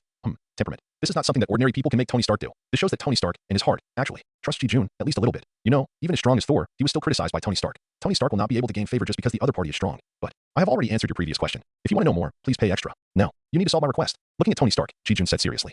You say, as long as I can do it, we will definitely make it beautiful for you. Even if I can't do it, I will definitely find a way to do it for you. Looking at Chi Jun's face, Tony Stark promised seriously. Apart from anything else, as long as Chi Jun told him the real reason for his parents' death, Tony Stark would definitely report it seriously. Not to mention, just when Chi Jun was telling the story of Hydra, Tony Stark had actually asked Jarvis to quietly crack the defense network of SHIELD, although he was later surprised that the SHIELD was actually the abbreviation of it. Defense Bureau that had contacted him, but this did not prevent Tony Stark from cracking the SHIELD network. Moreover, after Jarvis' full power operation, he finally broke through the SHIELD intranet without attracting attention. In fact, the SHIELD network during this period really allowed Tony Stark to enter and exit easily. A network full of loopholes. Although Tony Stark did not find the surveillance video about the assassination of his parents as Chi Jun said, but Tony Stark did not doubt that Chi Jun was lying to him. It was not a new operation to store some things on physically isolated servers. What's more, Tony Stark did find a lot of information in the SHIELD database that could corroborate Chi Jun's words. It was precisely because of this that Chi Jun gained some of Tony Stark's trust. You know, at this time, having just experienced the Obadiah incident, it would be extremely difficult to gain Tony Stark's trust. Even if SHIELD later captured this NPC, the Son of Luck, it was only with the last glimmer of hope that Tony could survive. Do you want to solve the palladium poisoning? Chi Jun did not make a request immediately, but instead asked this question that had already made Tony Stark a little anxious. What? How did you know? Shocked, Tony Stark jumped 3 feet high. Oh, no. With the mechanical assistance of Mark's suit, Tony Stark jumped 30 feet high before landing on the ground with a thud. However, after this relief, Tony Stark was no longer surprised. After so many revelations before, Tony Stark could say that all the shock in his life was used up today. Do you have any solution? Good. Just ask directly. Tony Stark has already figured out why Chi Jun knew this problem, and the only thing left is how to solve it. Of course, there's more than one. Chi Jun smiled but didn't say much. I know you were still trying to find something to replace palladium. Unfortunately, with your resources, what you can find is impossible. Don't ask me why I know, because I just know. Because I admire you. I can tell you something. Your father's relics, the part of the relics detained by SHIELD, have the answers you want. Chi Jun's mouth curled up into a sly smile. S.H.I.L.D. Wants to simply attack the NPC of the Son of Luck in the Marvel Universe. Don't even think about it. Let you start from hell. Not for anything else. Just because I'm not happy with your SHIELD. This is not inconsistent with Chi Jun's position. Chi Jun can confirm that he will treat SHIELD or Hydra absolutely impartially and equally. But Chi Jun's dissatisfaction with SHIELD before crossing over did not mind Chi Jun setting obstacles for SHIELD in front of Tony Stark. You SHIELD still want to take advantage of the information inequality between each other to attack Iron Man, the Son of Luck in the Marvel world. What? They also seized the relics of my father that were supposed to be given to me. Already trusting him, Tony Stark did not doubt Chi Jun's words. Sure enough, Tony Stark's impression of SHIELD has begun to plummet. If it were a data world, Chi Jun would probably be able to see the plummeting favorability between Tony Stark and SHIELD. Right? -1-10-100-1000? Haha, something interesting is about to happen. Alright, let me tell you my requirements. I answered your 3 questions. Correspondingly, I want you to do 3 things. Is that okay? Chi Jun looked at Tony Stark, who had stood up again in a very harmonious and friendly manner. But Tony Stark was horrified by this harmonious and friendly smile. No problem. Still the same sentence, no matter whether it can be done or not. I will do it with my best ability. In fact, in Tony Stark's view, Chi Jun, who knows so many things, no matter whether he has any power behind him or anything else, but can let Chi Jun give him things to do, will it be simple? Of course, still the same sentence, Chi Jun, who let Tony Stark know the real cause of his parents' death. No matter how difficult the problem is, Tony Stark will do his best to solve it. Rest assured, my requirements are not high. Looking at Tony Stark, who was facing a great enemy, Chi Jun smiled. Friendly, so, like this, this way, bang, a sonic boom sounded, and Iron Man Tony Stark quickly disappeared into the starry sky. This guy's reaction is really interesting. Thinking of Tony Stark's reaction just now, Chi Jun was very happy. The exaggerated expression of his eyes popping out and his face full of shock is really interesting. The Iron Man who suddenly appeared had already left, and Chi Jun also withdrew his wondering mind. With a thought, a skill book suddenly appeared in Chi Jun's hand. But what's different from the previous one is, this time, the skill book actually glowed with a hint of gilded light. Chi Jun looked down and saw a few large gilded words on the skill book. Tony's physics knowledge skill book, a full 1,000 points. You know, Big Daddy and Hit Girl's firearms proficiency skill is only a mere 10 points, a full 100 times difference. True knowledge changes destiny. Looking at the Tony's physics skill book in his hand, Chi Jun knew that just this alone would make him a big profit. Let's take a look at the results detected by the Dragon Ball Magic Modified Combat Power Detection Glasses. Target: Tony Stark, wearing Mark armor, intelligence, 6 strength, 4 speed, For endurance, 3 energy emission, 3 combat skills, 3 comprehensive evaluation. This is a technological geek who is physically weak but has a developed mind and can fight with the help of external objects. The comprehensive combat power value of the Dragon Ball version detector, 1000. This is the comprehensive data after the Mark armor was controlled by Jarvis and struggled for a while. Through comparison, Chi-Jun found that the gap between him and Iron Man in the armor state was in intelligence and strength. Intelligence, the son of Marvel's destiny, the super genius, is indeed stronger than himself. Strength, Marvel's invincible master, the invincible Chi-Jun, is completely stronger than Tony. Chi-Jun's comprehensive value is 2000, completely crushing. But Chi-Jun knew that this was just the 3rd generation of Mark. With Tony Stark's research and development capabilities, it would be very fast to surpass his current self, if not in a matter of minutes. Fortunately, Chi-Jun's own strength improvement is also extremely abnormal. I in particular, after experiencing the fire incident, Chi-Jun, who has realized the ability of teleportation, can easily absorb a large amount of energy. With just a thought, Chi-Jun can appear in space. The unconsumed and endless sunlight is enough to supply Chi-Jun to a super explosive level in a short period of time. However, when Chi-Jun looked at another data detected by the Dragon Ball magic combat power detection glasses, he was speechless and even wanted to laugh wildly. Target, Tony Stark, personal only, intelligence, 6 strength, 1 speed, 1 endurance, 1 energy emission, 1 combat skills, 1 comprehensive evaluation. This is a weak scum with a smart mind, but extremely weak. Body, even in a poisoned state. Dragon Ball version of the detector combat power comprehensive value. 1 combat power is 1. Damn, what the hell is this? Not even as good as the 5 scum in the battle? I don't know why. Chi-Jun suddenly wanted to laugh. Chi-Jun even suspected that if the lowest value of the detection glasses was not 1, Tony Stark, who only had physical combat power, would probably have a value that would fall a little below. Of course, from this aspect, Chi-Jun also saw that the Dragon Ball magic combat power detection glasses still had a lot of flaws.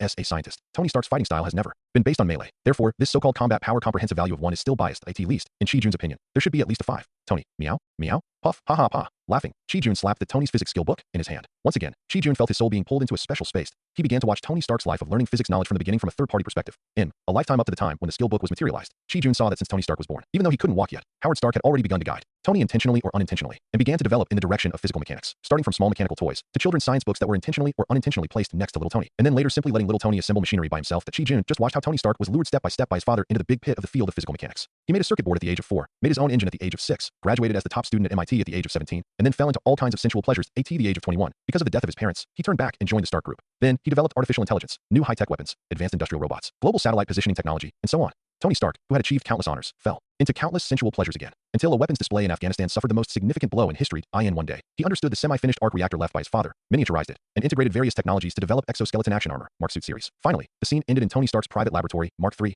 This amount of information is really huge. If I hadn't gone through 2 perfect level body enhancements, my brain would have also been enhanced. Otherwise, this huge amount of information may not be received. Shaking his head, Chi-Jun couldn't help but tap his head gently with his hand. After Chi-Jun watched all the pictures in the skill book from a third-party perspective, this knowledge was instantly imprinted in the depths of Chi-Jun's soul. Chi-Jun was almost fainted by this sudden huge flow of information. Fortunately, Chi-Jun, who had experienced 2 enhancements, finally survived. Whoosh, but this wave a huge profit. Recalling the knowledge in his mind that seemed to be learned by himself, Chi-Jun was excited. Mechanical power technology, mechanical shock absorption technology, mechanical sensor technology, mechanical weight. Chi-Jun felt that as long as he had the materials, he could build a Mark III suit in a few minutes. Among them, the technology that made Chi-Jun most happy was not these mechanical technologies. Instead, it was strong artificial intelligence programming, the technical principle and manufacturing of the arc reactor. These 2 items, not bad. Chi-Jun can also build artificial intelligence. It's just a pity you can copy the knowledge, but you can't copy the brain of a super genius. Even with these skills, I can sense that I can only make the Mark V portable suit at best, and this knowledge is not enough. However, even so, these technologies are of great help to me. Although he felt a little regretful, Chi-Jun still smiled, and no matter what, this time, he made a lot of money. Knowledge is just knowledge after all. Chi-Jun was able to master the skill book by using the mutation gemstone in an instant, which was already amazing. Chi-Jun naturally would not ask for more, and he would not want to copy Tony Stark's R&D brains or something.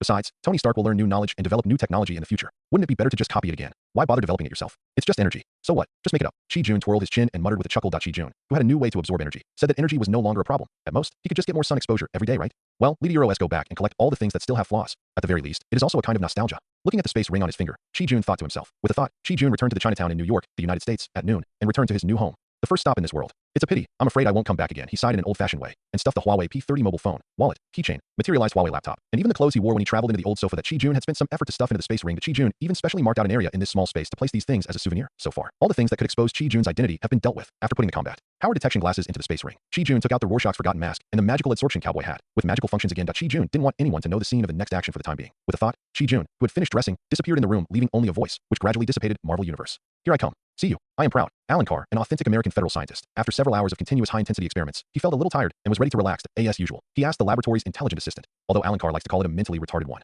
to play his favorite song. Then, in the sound of the song, he tapped his finger on the laboratory table, and his body slowly floated towards the window beside the laboratory.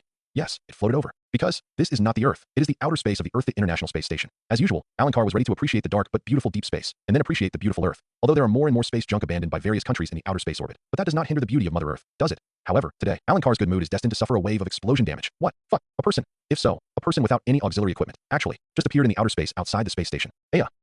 He looked at me. He looked at me. Well, mask. When this person turned his head, Alan Carr admitted that he was almost scared to death. However, when he saw that this person turned his head and showed not a face, but a mask, Alan Carr became a little curious. Could this be the reason why this person could appear directly in outer space? Alan, what are you calling? My ears almost exploded because of your yelling. Before Alan Carr could think more, a man in a lab coat came over and interrupted his imagination. Oh, Pine, you have no idea what I just saw. Come and see. Here is a person who can survive in outer space without wearing a spacesuit.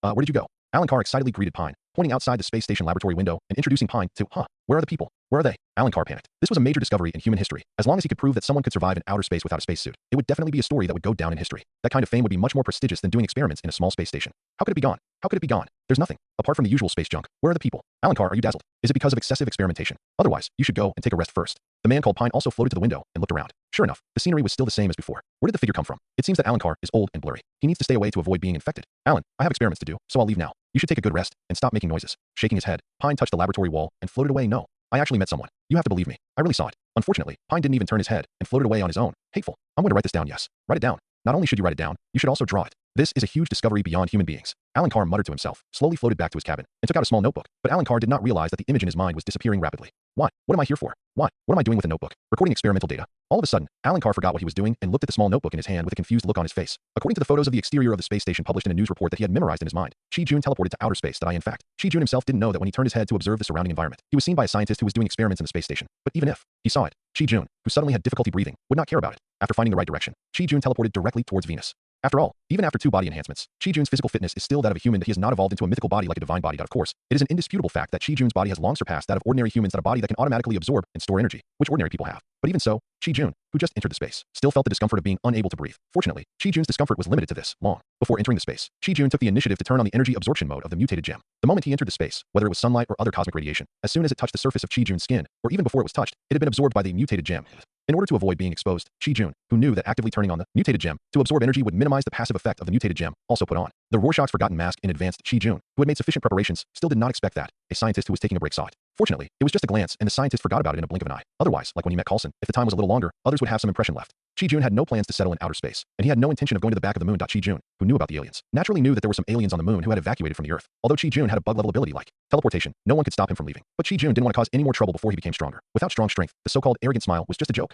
Venus, also known as the morning star and Tai by Venus in ancient times, like Mars, it is called the sister planet of the Earth, but unfortunately, it is not suitable for human survival. Not to mention that the magnetic field is only 100,000th of that of the Earth, nor that the atmospheric pressure of Venus is 90 times that of the Earth. The high temperature alone is enough to drive humans away. But Chi-Jun chose Venus precisely because of this. There is no other reason. It is close to the sun. The temperature is extremely high. Its surface temperature has reached a high temperature of 500 degrees Celsius. But because of this, Venus has become the most suitable planet for Chi-Jun to stay for a long time and absorb energy in the early stage. He walked and stopped along the way, and whenever a deep breath was not enough to sustain himself, Chi-Jun would teleport back to Earth. Because of the characteristics of teleportation, as long as Chi-Jun has been to a place, Chi-Jun can arrive there instantly. Chi-Jun developed this bug-like way of traveling. In fact, Chi-Jun also thought about manifesting an ability similar to Kryptonian Superman's energy replacing breathing. But in the end, he didn't do it, because Chi-Jun wanted to manifest a Kryptonian Superman ability at once. Even if it is just a super low-profile version of Superman, it is better than just using energy to replace breathing. Thanks to this bug-like way of traveling, Chi-Jun soon ran half the distance between Earth and Venus. But even with the teleportation-like way of traveling, the mutated gem has already replenished all the energy. Bang! Enduring the great pain, Chi-Jun teleported back to the desert where he met Tony Stark before. It was still late at night here, but the night sky without clouds revealed the wonderful sight of the stars. Unfortunately, Chi-Jun, who was in great pain, had no mind to appreciate these beautiful views.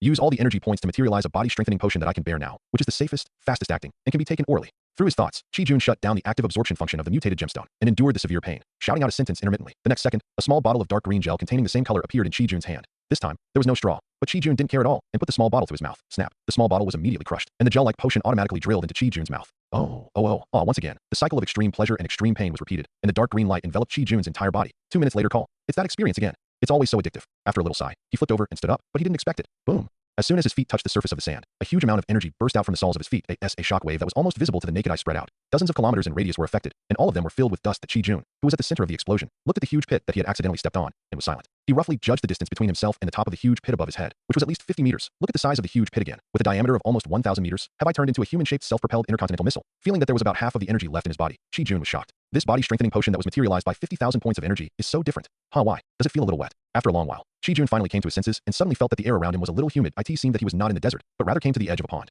Oh shit, did I create an artificial lake by jumping up and down like a carp? Chi-Jun looked around and saw that water was seeping out from the bottom of the huge pit. Oh my god, so lucky. I encountered an underground river. Slip away. With such a big commotion, those intelligence agencies are probably already rushing here. When Chi-Jun thought that it would not be long before this place would be surrounded by various intelligence agents, he suddenly lost the mood to stay. In the next second after Chi-Jun left, a golden halo lit up above the giant pit. Soon, a bald female monk in a monk's robe walked out of the halo. Although she was in the air, she still seemed to be down to earth. The strength of the person who came was beyond doubt. Yes, this is the supreme sorcerer, Ancient One, who was claimed to be the last guardian of the earth in the Marvel Universe. Seeing the giant pit that was slowly seeping water, looking around, and then looking at the sky full of smoke and dust above the giant pit, even Ancient One couldn't help but shrink his eyes. Rich and powerful energy fluctuations, and even a trace of the power of the original space. Such a powerful destructive force, I wonder if it is a strong man from the Earth itself, or an alien strong man in the universe. Because the magic network of the three major temples that covers the entire Earth has not been triggered. Therefore, Gui is sure that the strong man who caused this huge pit is not a demon god from other dimensions. This information makes Gui feel much more relaxed. Let's take a look. The Ancient One, who had already observed the future through the time stone, naturally knew that the appearance of Iron Man indicated that the Earth had officially entered a period of disasters. The appearance of an unknown strong man made even Ancient One cautious. However, puff, just as a green light flashed in Gui's eyes, Gui spurted out a mouthful of blood as if he had suffered a major blow. Even because of the injury, a black mark faintly appeared on Gui's forehead. But Gui didn't notice this. Gui was completely shocked that she couldn't go back in time to this area. Wong, Te, Fa. Although he didn't bring the Eye of Agamotto this time, Gui was a big man who had been immersed in the power of time for hundreds of years. He couldn't use the ability to go back in time on this little person who created the pool, even if it didn't work for this place. While Gui was shocked, he also fell into a deep autism. After a long time, even after hearing the sound of an airplane engine, Gui finally came to his senses. Forget it, forget it. Since there is a trace of the power of the original space, he should not be a bad guy, right? I just hope that this person won't cause any bad damage to the future, he sighed, glanced at the Quinjet whose shape could be vaguely seen, waved his hand, and a flash of fire flashed, and the blood sprayed by Ancient One was quickly destroyed. He turned around again, stepped across the golden light circle, and the man disappeared. Soon, the golden light dissipated, and there was no trace. At the same time, a Quinjet was completely revealed. Intermittent words faintly came out from the fighter.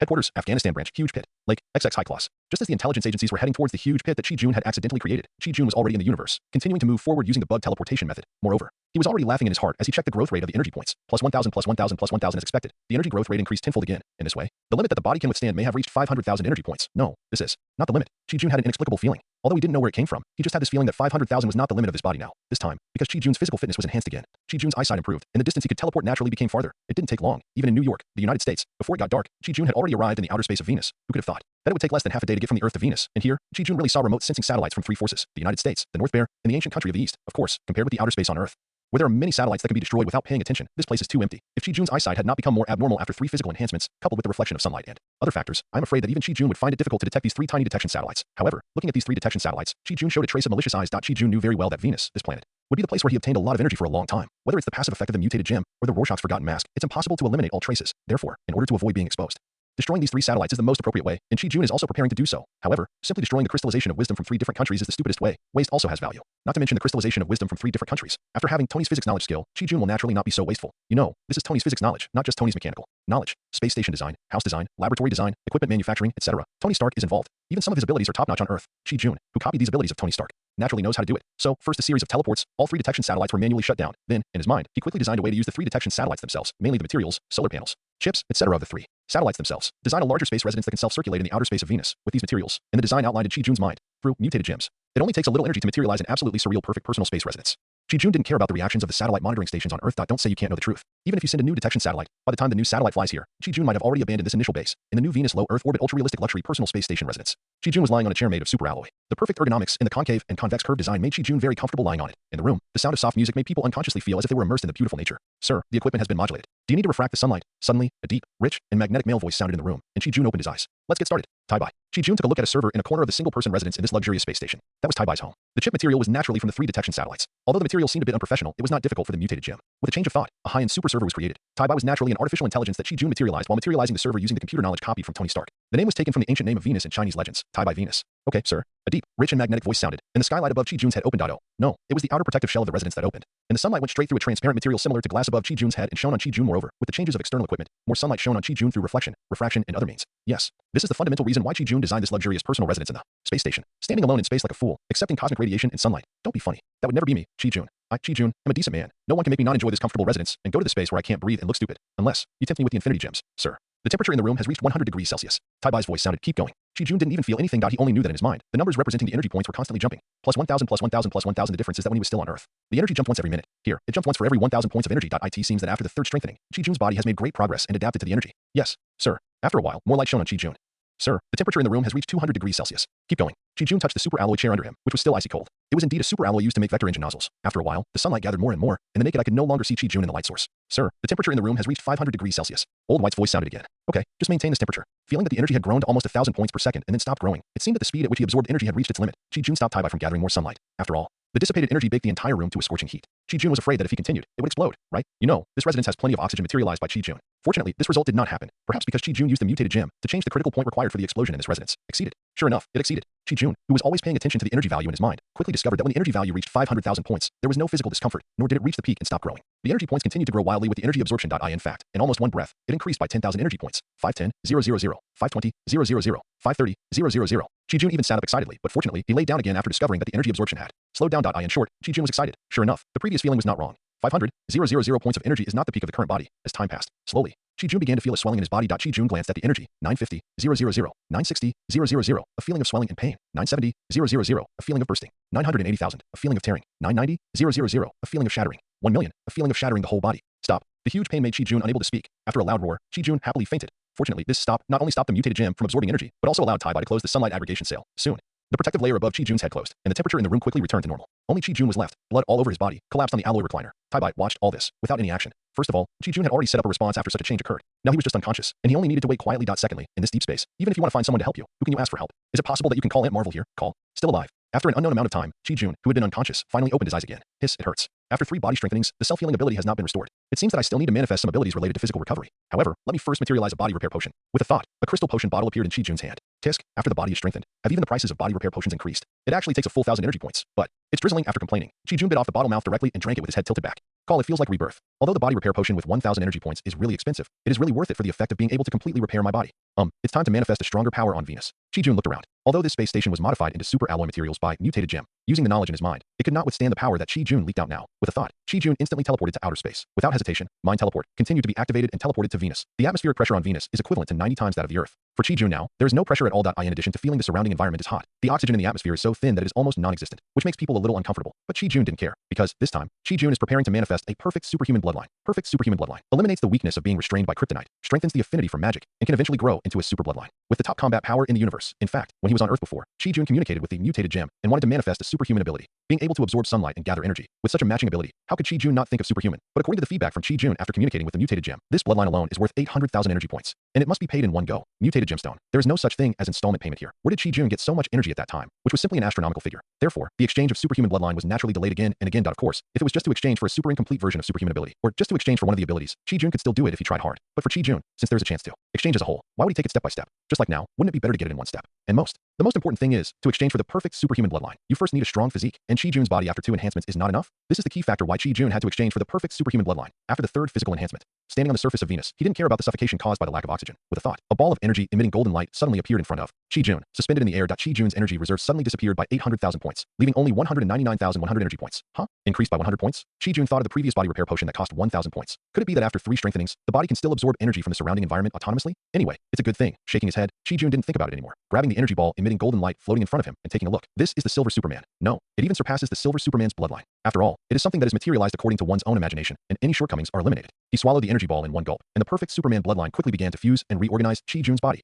It hurt so much. The intense pain seemed to come from the depths of his soul. It was even more intense than when he used the body strengthening potion, and it instantly made Chi-Jun scream hysterically. After a long time, when Chi-Jun regained consciousness, he felt the information stored in his mind instinctively, and he laughed like a fool. Super brain power, super strength, super endurance, super defense, super healing, super speed, super flight, super vision, super hearing, super breathing, super sneezing, super absorption, etc. A bunch of superpowers were obtained so easily. Chi-Jun even clearly felt that in the future, he would be even more powerful than Silver Superman. The body strengthening potion materialized by mutation gem is a real all-round strengthening without dead ends. A body strengthened 3 times with perfect level plus perfect Superman bloodline. The chemical reaction of the two is really terrifying. Of course, all of that still needs time to grow. No matter how strong the bloodline is, it is just bloodline. One's own strength still needs to be strengthened by oneself. But even so, Chi-Jun's current strength is not comparable to those superheroes on Earth. A body strengthened 3 times, and the strength is not reset to 0. Now if Iron Man appears in front of Chi-Jun again, Chi-Jun only needs one finger to crush him easily. Now, it's time to exercise my newly acquired abilities. Looking down at his hands that had become as smooth as ice and jade, with no traces of the life he had lived before he traveled through time, Chi-Jun smiled and said to himself. 3 days later, Earth, New York, Long Island, a luxurious private estate covering a huge area finally welcomed its new owner today. Thank you, Tony. In the hall, Chi-Jun lazily lay on the sofa, holding a high-heeled glass of high-end red wine in his hand, and gestured to Tony Stark from a distance. You're welcome. This is what I agreed to your request. But next time, could you please not let me come in from underwater again? Oh shit. If I could defeat you, I would definitely blow up your underground pipeline that connects to the sea. You actually let the super genius, the famous Iron Man, crawl in from underground like a rat. I think I must be crazy. Opposite Chi-Jun, Tony Stark, who was also lazily lying on a luxurious sofa, first raised his glass to signal. Then, showing rich body language, he immediately started to complain crazily. By the way, you just moved in yesterday. How did you manage to get here in just one night? Just built a specially renovated and reinforced underground passage that can connect to the sea. I'm very sure that I checked it carefully when I bought this manor for you. There is absolutely no way there's a passage underground. Listening to Tony Stark's crazy complaints, Chi-Jun smiled slightly and said nothing but to be honest. In Venus, a place without any human habitation and acid rain like a storm. Even if he only stayed for 2 days, Chi-Jun felt that if he didn't return to Earth, he would go crazy. However, Chi-Jun did not respond to Tony Stark's complaints. Could he tell him that this underground passage that only looked very sci-fi and could allow him to fly at high speed was actually created by Chi-Jun with a snap of his fingers? All he spent was a few points of energy that was restored in one breath. Besides, maybe Tony Stark was just complaining and didn't really want to know. My second request, where's my company? Chi-Jun revealed a lot of information to Tony Stark before and asked for three things in return. The first one, of course, was the luxurious private estate on Long Island. The second one, of course, was to let Tony Stark use his completely private power to set up a company for himself. There was no special purpose, just to be the richest man in the world for fun and see if he could compete with Black Panther in wealth. But that's all. Otherwise, what power could opening a company bring to Chi-Jun? Do what you like. Don't worry. Don't worry about me doing the job. If the company hadn't already started, I wouldn't have the nerve to come to you. All management and employees, on the surface, even in the information of those intelligence agencies, will not have any connection with our Stark family. This kind of privately hidden power is a must for almost every conglomerate family, so that they can rise again if an unexpected event occurs in the future. So, on the surface, you will not have any contact with me, Tony Stark, and the Stark family. Tony Stark rolled his eyes wildly, as if you actually despise me. Expression, in this world, whoever has money is the boss. Uncle Tony, it only took one day to complete all the procedures for you. But why use S? CP the name. You haven't explained this S to me yet. C.P. What does it mean? Isn't it also an abbreviation like SHIELD? Is this the organization behind you? Tony Stark looked at Chi-Jun with suspicion, as if he wanted to see a flower on Chi-Jun's face. Of course, in fact, Tony Stark also guessed a little bit, because S.C.P. it is indeed the abbreviation of an organization. But obviously, this is just an unknown internet organization on the Earth before Chi-Jun traveled through time. The reason why Chi-Jun used this name was, firstly, to commemorate, and secondly, because the company that Chi-Jun was going to open would need some SCP before crossing over. Chi-Jun was also a pseudo-member of this foundation. The reason why he was called a pseudo-member was because he was just interested, learned a little, and wanted to register as a member, but found that he couldn't register. What the hell? SCP must I register with a Google email? Why? Is it that Penguin is no longer fun? Or is it that being a groom is no longer easy? I have to say, SCP some things are very imaginative at least. Chi-Jun knows that there is a kind of containment here that can cure all diseases. Attention, it is all diseases. It can be as short as half an hour and no longer than 2 hours. In such a short time, all diseases can be completely cured. I just want to ask you if it is amazing, this kind of thing. In the world before Chi-Jun crossed over, it was naturally just a magical idea. However, with Chi-Jun, all magical ideas are possible. At least, this brain hole containment that can cure all diseases can be easily materialized by Chi-Jun. He can also materialize relevant information and give it to the newly established SCP. The company will produce it. Chi-Jun believes that with this magical containment, he is just the richest man in the world. Simple. Of course, such a huge wealth will naturally attract others to covet, or even rob. No, they will definitely rob. This involves the need for private armed forces. Without sufficient force, how can we ensure that our own interests are not violated? Shaking your tail and begging for mercy like someone wants. In fact, this is actually easy to solve, especially for Chi-Jun who owns the mutated gem. So, S.C.P. In addition to producing high-tech healing potions, this newly established group company will also take over Tony Stark's closed weapons manufacturing department. In the original series, this weapons department was taken over by Hammer Industries after Obadiah's death, and there was no other resistance. But now, with Chi-Jun's intervention, Hammer Industries will naturally have nothing to do. Chi-Jun even doubted whether Hammer Industries, which had not taken over Stark's weapons manufacturing department, could still trigger the plot of Iron Man 2. It shouldn't be possible, right? After copying Tony's physics knowledge, it seems that Ivan Vanko is useless. Didn't I tell you? Chi-Jun glanced at Tony Stark. What? When did you say that? Tony Stark paused as he gently shook the glass. He immediately became furious and questioned. Did you ever say that? Don't you have any idea of AC? Really? Seeing Tony's expression, Chi-Jun was happy and pretended to be confused. Well, maybe I didn't say that. Chi-Jun looked indifferent, which made Tony Stark hate him. He looked at the mark for standing next to him, thought about it, and finally sighed and fell on the sofa at MP. I can't beat him. Haha, don't ask about these. Some things are best left unknowing. Chi-Jun naturally wouldn't tell Tony that he was from another world. However, Chi-Jun was too lazy to make up an inexplicable organization. If you make up a story, you have to keep making it up around it. Either the story is smooth and logical, or it collapses and people can see at a glance that it is a lie. Chi-Jun was too lazy to spend that effort. It would kill a lot of brain cells. Don't look at Chi-Jun now having a perfect superhuman bloodline. But Chi-Jun's current strength is probably not enough to beat Aunt Marvel. After all, bloodline only opens up a higher level of evolution, and does not mean that powerful strength is immediately obtained. Naturally, Chi-Jun's super brain power and development level are not high enough. Although even so, it can be comparable to or even surpass Tony Stark. But since there are places where you can be lazy, why force yourself to add drama? Besides, I'll tell you if I'm happy. If I'm not happy, who can force me? Not to mention Aunt Marvel, the devouring beast. Even if Ancient One and Odin come in person, don't think of taking advantage of me. All right. Stop talking nonsense. I'm going to ask you. The third requirement, vibranium, have you got it? He waved his hand, interrupting Tony Stark's move to ask more questions, and asked. Hearing Chi-Jun talking about this issue, Tony Stark immediately became serious. 3 days ago, when I heard you say that there is a super hidden country in Africa whose technology is more advanced than that of any country in the world, I didn't believe it. After careful investigation, I found that what you said might be true. Chi-Jun rolled his eyes when he heard this. It's really good. Damn, I knew he wouldn't believe it. Fortunately, he left with a shocked look on his face. I thought he believed it on the spot, but it's true. If anyone knew that a third world chiefdom that was considered poor and backward by everyone in the world suddenly turned into the most technologically powerful country on the entire planet, no one would believe it. It makes sense for Tony Stark to use his secret power to investigate these things. Certainly, just a simple investigation. Because we are afraid of being discovered, we have not yet checked the outer energy barrier of Wakanda that you mentioned. But even if it was just a simple peripheral investigation, it was enough to determine that Wakanda was unusual. According to the data obtained by Jarvis from invading various intelligence organizations and even major famous schools in the past 50 years, nearly 1,000 people from Wakanda have gone to famous universities in various countries for further studies, and some have even changed their names and interned or worked in various technology companies. Tony Stark is not a person who follows the rules. When necessary, even invading major intelligence organizations is as common as shopping. But in the end, these nearly 1,000 people all returned to Wakanda, and their reasons are all to return to their hometown and build a better and stronger Wakanda. But after these people returned to Wakanda, there was no news of them again. It was as if they wanted to change the status quo, but were killed by the royal family of the interest class. In addition, Wakanda still behaves like a poor and backward third world chiefdom to the outside world, and even intelligence agencies of various countries no longer pay attention to them. If you hadn't told me about Wakanda, even if they see this information one day, they will probably think like these intelligence organizations that this small kingdom poses no threat at all. Tony Stark looked at Chi-Jun with a serious expression. He felt the threat of Wakanda to the United States Federation. If what Chi-Jun said is true, Tony Stark at this time did not experience as much as he did later. Moreover, he was led astray by Chi-Jun right after becoming Iron Man. Even S.H.I.E.L.D. is on Tony Stark's blacklist. This Wakanda that suddenly appeared and may have powerful strength will naturally make Tony Stark subconsciously worried. Will this kingdom have an impact on the United States Federation status as the world's boss? Wait, even if Chi-Jun said a few more words and said that Wakanda had a dream of becoming the king, I'm afraid Tony Stark will contact the military directly. In other words, Tony Stark at this time is more like a patriotic young man. No, a patriotic middle-aged man. He has not experienced much, and even if he becomes Iron Man, he is still far from worrying about the entire human race. But I found someone who has a deep connection with Wakanda. Ulysses Clow, an African arms dealer. He was even an important client of Obadiah in the past. Tony Stark frowned a little, but his tone was calm after all, because I found out that this guy is actually a wanted criminal in Wakanda. An international wanted criminal who has been put on a global wanted list by Wakanda through the United Nations. But it is obvious that no country would capture an arms broker who could bring huge profits to the big guys just for a mere Wakanda. In recent years, Ulysses Clow has thrived despite being wanted by Wakanda, and he even has a huge team under his command. Tony Stark's face was full of sarcasm. However, through the hidden power of the Stark family, we made some deals with Ulysses Clow. I got some vibranium ore. Tony Stark stood up and walked to the Mark IV standing nearby. The Mark IV automatically opened its battle suit and ejected a large glass jar, a jar of vibranium ore that itself emitted a light blue light dot.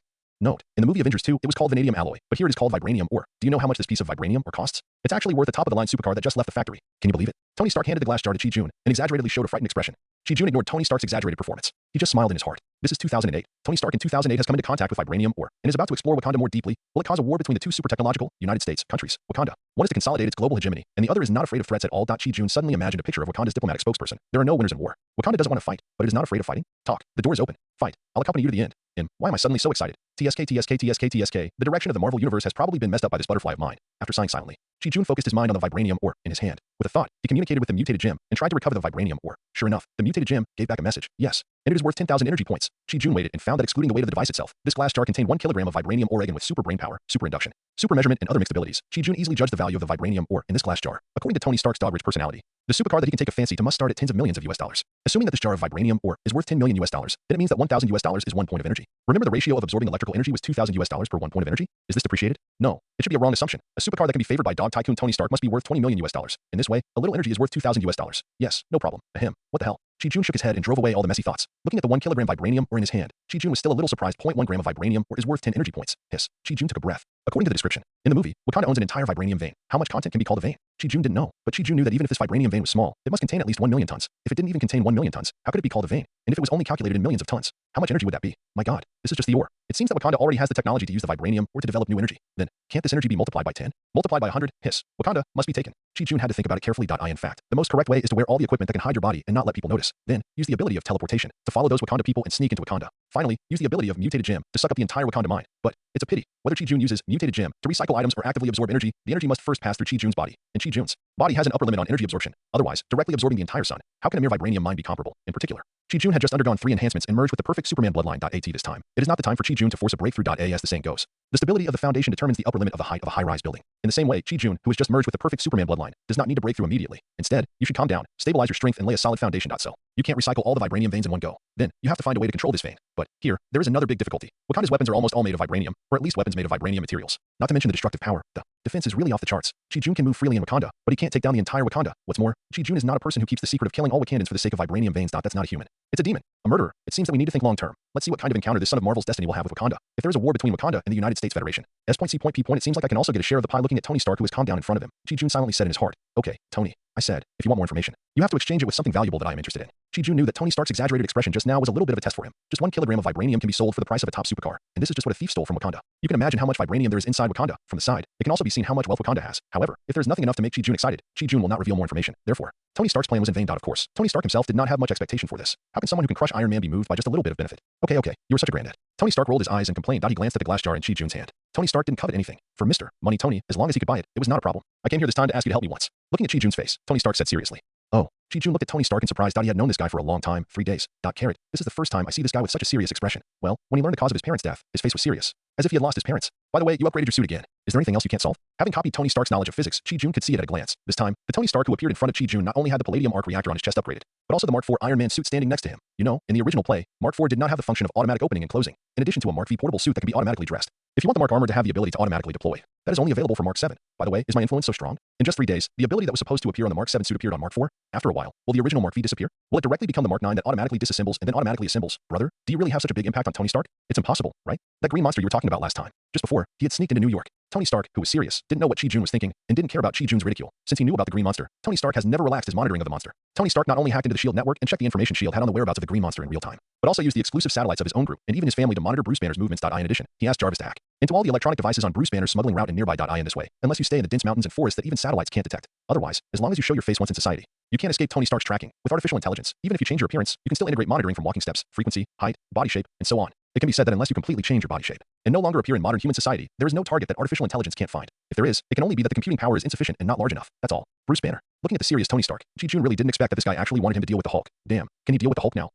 It seems that as long as he doesn't undergo the third evolution, his current strength seems to be able to deal with it. The Hulk is a bug thing, and it can't be killed. Every time he gets angry, his strength doubles or even increases exponentially. Damn, if he is allowed to transform a few more times, who can beat him? Of course, this is the Marvel Cinematic Universe. Even a monster like the Hulk which is a BUG, has an upper limit. That is Godfather level. Well, anyway, whether it is 3 transformations or Godfather level, Chi-Jun can't solve it. But why does the Hulk have to transform 3 times? So, what price are you going to pay? With a plan in mind, Chi-Jun immediately looked at Tony Stark calmly. How about I just give you the closed weapons design and manufacturing department? Tony Stark rolled his eyes and asked carefully. Get out. I've said it all. My SCPI will not have any direct relationship with your Stark Group. Stark Group's closed weapons design and manufacturing department, SCP, will carry out normal business operations to purchase. Don't try to lead those agents of your Stark Group's intelligence agencies to me. Chi-Jun glared at Tony Stark unhappily. How could Chi-Jun not know this guy's little thoughts? But Chi-Jun would not let Tony Stark get his wish, and directly refused. TSK, it sounds like if you buy it, you won't be infiltrated by those agents. Although he knew this would be the result, Tony Stark still couldn't help but mutter. Haha, you're not going to mention that. As long as they don't have anything to do with you, those agents and spies who infiltrated from behind will be easy to deal with. Chi-Jun would not be fooled by Tony Stark and was not moved at all. Okay. Well, let me introduce you to the real high-ranking military figures. The kind that can launch a small-scale battle with a large number of troops. In fact, Tony Stark had already thought of this condition before he came to find Chi-Jun: Wakanda, vibranium, super materials, endless wealth. When these things are combined, a series of chain reactions will occur. Tony Stark doesn't believe that Chi-Jun is not tempted by vibranium. If he is not tempted, how can Chi-Jun let him get a can of vibranium back? Could it be that he is simply telling himself that there is a hidden big boss in Africa? Tony Stark doesn't think so. Judging others by himself, Tony Stark doesn't think that Chi-Jun is simply telling him. In Tony Stark's view, Chi-Jun must want to contact the U.S. federal military through himself, even including himself. Wealth is attractive. After all, Iron Man at this time only acts to protect the U.S. Federation and its allies. Others, that is not Iron Man's consideration. Within the circle. Who? Pentagon, First Star General, Epson Lock Rupert. Deal. Although Chi-Jun didn't know about Tony Stark's conjecture, he guessed it almost right. To be honest, if Chi-Jun couldn't absorb all the vibranium veins at once, there would be no Tony Stark. In fact, Chi-Jun wanted to divide Wakanda, not to recycle energy for himself. Is the solar energy not pure enough? Or does the heavy metal taste of vibranium delicious? Although the vibranium veins contain huge energy, its value is greatly reduced under the premise that Chi-Jun's absorption is limited. Chi-Jun is ready to intervene in Wakanda just to have a stable source of vibranium materials. Vibranium is more used to arm Chi-Jun's S.C.P. Although it was more like a toy for Chi-Jun. Sometimes, when a toy grows to a certain size, it can provide a lot of help to Chi-Jun. CP, what kind of scene would it be if Chi-Jun walked out of the Earth and entered the more magnificent universe? Moreover, does Chi-Jun have to do everything himself? Think about the Elder of the Universe, Collector D-Fan, the power under him. D-Fan Universe Group, the head of an ancient creature from the universe in the land of nowhere, the head of an ancient creature as big as a planet. If there was no D-Fan Universe Group, would D-Fan have to dig it up himself? As for the matter of the vibranium vein, considering the neutral position he had set for himself, Chi-Jun did not want to personally intervene. However, he could also provide some necessary support weight for SCP after taking over Stark's weapons R&D and manufacturing department. They can directly provide various advanced weapons in order to give the United States military enough confidence when confronting Wakanda. They can also provide them with some soldier strengthening potions. Even this kind of potion does not need Chi-Jun to make it himself. Tony Stark Chi-Jun came to help this operation. Didn't he bring with him various strengths of soldier strengthening potions? The Hulk, the Abomination, the Big Boss. Before this, the arrangement for the Abomination was naturally to recycle it. But now, Chi-Jun has almost inexhaustible energy. When the energy is used up, he will teleport to Venus to absorb it crazily. Abomination has long disappeared from Chi-Jun's recycling list. Moreover, it can be said that after having the Venus base, Chi-Jun's recycling list now has nothing at all. Not recycling Abomination does not mean that Abomination is useless to in Chi-Jun's view. The reason why Abomination becomes Abomination to in addition to Emil Brunsky's indifference to life caused by his military career for many years, it is also for the pursuit of power, the pursuit of powerful power. The Hulk just happened to stand in front of Emil Brunsky and became his first goal to surpass. Although this goal is a bit too self-defeating, Thunderbolt General Ross can't give him the power he wants. But Chi-Jun can. After conquering Emil Brunsky, he can even help him solve the shortcomings of turning into a shit yellow man. Even in this moment, Chi-Jun had already thought it through. Emil Brunsky hated it and would be responsible for S in the future. Mr. Lon, Samuel Stern. The future big boss with 1,000 times more intelligence than ordinary people, directly responsible for SCP chief scientist. Chi-Jun even wanted to take over Tony Stark's corner and snatch Pepper Potts to be his own SCP president. Overview. All the development of the group. But after thinking about it, forget it. It's not that I'm embarrassed to snatch Tony Stark's little lover. More importantly, it's still Pepper, who really doesn't meet Chi-Jun's aesthetic standards. Tony Stark didn't know that in just a moment. Chi-Jun had countless thoughts in his mind. He even thought about snatching Pepper. Fortunately, Tony Stark didn't know, and Chi-Jun would never tell him. He looked down on that face. In that case, I'll leave first. Admiral Rupert, I will contact you as soon as possible to make arrangements. Keep in touch. I'll let you know when the green monster wreaks havoc in New York. Ding. The slight collision of the two glasses symbolizes the slow opening of the Marvel Cinematic Universe. If the appearance of Iron Man represents the opening of the Marvel Cinematic Universe, then the appearance of the Hulk means that the show is officially about to begin. By the way, remember to return the same way. I don't want a bunch of reporters, agents, etc. to surround this manor. Tie-bye, remember to show Mr. Tony the way, putting down the wine glass. Chi-Jun looked at Tony Stark, who had already entered Mark IV, and whose battlesuit was rapidly closing. He raised the corner of his mouth and said teasingly, "Yes, sir. The route has been planned. Please follow the direction of the projected arrow, Mr. Tony." Tie-bye's voice sounded immediately, and at the same time, a string of virtual direction arrows were projected in the room, guiding the direction of Iron Man's advance. Fuck. Sooner or later, I'm going to blow up your damn manor. I am the famous and beloved Iron Man. It's not that you are a mole who can only burrow underground. Hearing Chi-Jun's ridicule and seeing Tie-bye's actions, Tony Stark was furious. What a damn idea. There are people who don't want to have anything to do with the famous Iron Man. Fuck. Controlling the battlesuit, he made an internationally accepted gesture towards Chi-Jun, and Mark IV started immediately and flew away along the virtual arrow. Tisk. Chi-Jun grinned and didn't care about Tony's childishness. Just snap with a snap of his fingers, the straight passage in the underground inexplicably turned into a spiral. Fuck. He used his super hearing to hear Tony Stark's curse. Using his supervision, he saw with his own eyes that Tony Stark, who was Iron Man, could only move forward in the narrow spiral passage and couldn't even turn around. Chi-Jun smiled and turned off these two superpowers. Supervision is easy to say. You can control what you want to see and how you want to see it. But super hearing is a bit tricky. Chi-Jun, who has not yet mastered the control, if he does not actively turn off the super ability, then all kinds of messy sounds can get into his ears. Even if he hides 1,000 meters underground, it will be useless. This ability is simply abnormal. There's no way. Chi-Jun can only turn on this ability when he needs it. He has to turn off super hearing at other times. Who asked Chi-Jun to train on Venus before? Although there are also some mocking sounds on Venus, can those sounds be compared with the entire Earth? How many people are there on Venus? What creatures are there on Venus? Therefore, after training on Venus, Chi-Jun, who has adapted and mastered other abilities, only super hearing has held Chi-Jun back. Of course, if you really want to train and master this ability, you only need Chi-Jun to turn it on and not turn it off. With strong physical fitness support and the help of super brain power, it will not be too difficult to master this ability. The price is just a buzzing in your head for a few days. That's it. Get out. Chi-Jun said, I'm not here to be a superhero. What do I need this super hearing for? Eavesdropping, a skill that is not very useful and will be very uncomfortable to master. What is the point of mastering it? When he thought about the countless voices buzzing in his head all the time, Chi-Jun was completely indifferent to this ability. Chi-Jun even wanted to get rid of this ability, but when he thought about the energy he spent on it, he finally couldn't bear to do it.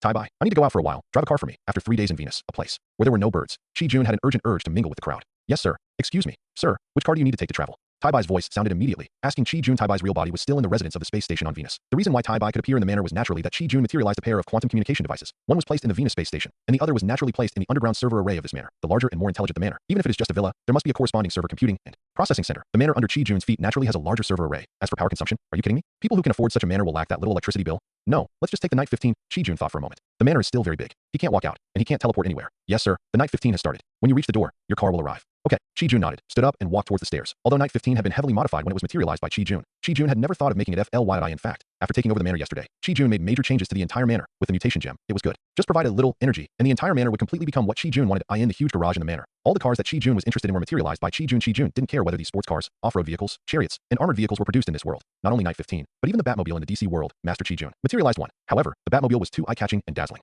Chi-Jun thought about it and decided to forget it. Night 15 was already very conspicuous. If he drove another Batmobile out, wouldn't it attract everyone's attention? Boom, boom, boom, the roar of a huge engine came from far away. Just as Chi-Jun took a step out of the door, Night 15 rushed to Chi-Jun with a fearless charge. Squeak. With an emergency stop, Night 15 landed steadily beside Chi-Jun. The door of the cab opened with a click. Bang. Chi-Jun jumped in and closed the door. Switched to manual driving. With a whisper, the steering wheel, clutch, brake, accelerator, gearbox, etc. all slowly popped out. The seat adapted to Chi-Jun's sitting posture and adjusted automatically. After a while, the adjustment was completed. Intelligence is great, Chi-Jun sighed. Although Chi-Jun also bought a small broken car before traveling through time, he obviously couldn't enjoy such intelligence. Serving you is Tai-Bai's most essential job. Your praise is the best affirmation of Tai-Bai. Tai-Bai's voice sounded in the car, which made Chi-Jun smile. Speaking of which, Chi-Jun also thought about improving Tai-Bai's intelligence to a higher level at the beginning, and even transformed Tai-Bai into an intelligent life similar to Vision. However, after thinking about Ultron, Chi-Jun gave up this plan. With Tai-Bai's current level of intelligence, it is actually the best. It can handle most problems for itself, such as keeping the entire manor in order, and there is no need to worry about it suddenly wanting to destroy the world. Although, in Chi-Jun's opinion, the birth of Ultron is very likely to be caused by Thanos using the Mind Scepter behind the scenes. After all, the Mind Scepter has been in Thanos' hands for many years. As a Thanos with sub-god level strength, or even god level strength in normal state, Chi-Jun does not believe that Thanos will not tamper with the Mind Scepter. But this also illustrates the tragedy of Tony Stark, doesn't it? Give me a navigation, go to SCP Group headquarters. Yes, sir. Boom, boom, boom, let's go. He stepped on the accelerator, and Night 15 immediately jumped out. Amidst the envious gazes along the way, Chi-Jun drove the Night 15 and arrived at Queen's SCP, the group's headquarters building. Chi-Jun didn't want to go to Manhattan and be neighbors with Tony Stark. Chi-Jun's strength was not yet strong enough to confront Ancient One and Odin. Before getting the Cosmic Cube, Chi-Jun didn't want to ruin too many plots. Although Tony Stark has now blacklisted S.H.I.E.L.D., he will definitely not join the Avengers. But as long as Chi-Jun doesn't ruin Thor's plot, then, even if most of the plots of Avengers 1 will not happen, Loki will definitely attack New York with the Chitauri army. It takes a huge amount of energy to activate the Cosmic Cube. Where can we get it? There is one in the Stark building in Manhattan, New York. Chi-Jun doesn't want his own shield. CP, the building was destroyed once, even if it was just a plaything in Chi-Jun's eyes. But you can play with your own toys as you like, but you can't let others destroy them. Although Tony Stark used a completely unknown force in private. C.P. Chi-Jun understood that he could directly purchase a building in Queens as the headquarters. What is a big dog owner? This is a big dog owner. Mr. S. C.P. All the preliminary preparations have been completed. There are 2 projects currently underway. One is to take over the weapons research and manufacturing department from Stark Group through normal commercial means. The second is to acquire a pharmaceutical research and manufacturing company with its own manufacturing plant. So far, progress is good. However, there is not much money left. SCP more funding is needed. Harry Henry's, SCP acting general manager, a senior Wall Street elite privately trained by the Stark family. However, Chi-Jun knew that this guy also had another nickname, Stark Family Death Soldier. Yeah, I know. New funds will be deposited into the company account soon. You will take over temporarily for the time being. When the new president takes over and becomes familiar with the job, you can go back. Chi-Jun waved his hand and asked him to leave. Yes, sir. For Harry Henry's, the family sent him to help Chi-Jun set up SCP Group. Then just do it well. For a special soldier who has been trained since childhood, there's no need to know why, just to follow the order. Harry Henry's gave Chi-Jun a servant's gift, and then left the chairman's office. TSK, this evil world of capital. These big families and big financial groups are good at playing. It's already 2019, and there are still people doing this kind of thing. Seeing the door closed, Chi-Jun couldn't help but smack his lips and sighed. Tai-Bai, you heard it all, right? Transfer $10 billion to the group account. When everything is on track, it's SCP. It has time to become famous all over the world. Chi-Jun said out of thin air, tapping the table with his fingers. Understood, sir. Sir, the funds have been deposited into the company account. Tai-Bai and Jarvis have similar abilities, so these operations are very simple. Since Chi-Jun returned to Earth yesterday, Chi-Jun asked Tai-Bai to start transferring the amounts in those debt accounts in the bank. Even so, after withdrawing the funds from the debt accounts of major banks for only 1 year and pooling them together, Chi-Jun still quickly had funds of over $100 billion. It was so easy to become the world's richest man. But unfortunately, Chi-Jun had no feeling at all about what's more.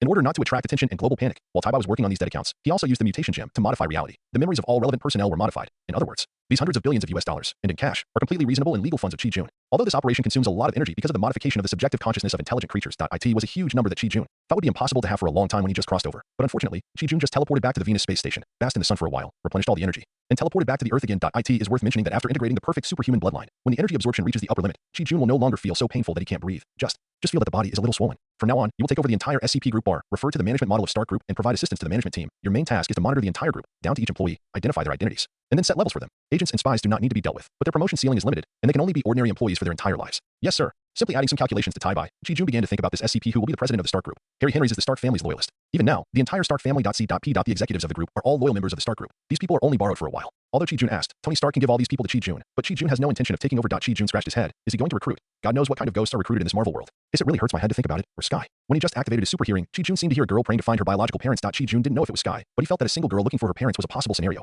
It seems possible. In the original drama, this poor girl was designed by S.H.I.E.L.D. and became a super fighter of S.H.I.E.L.D.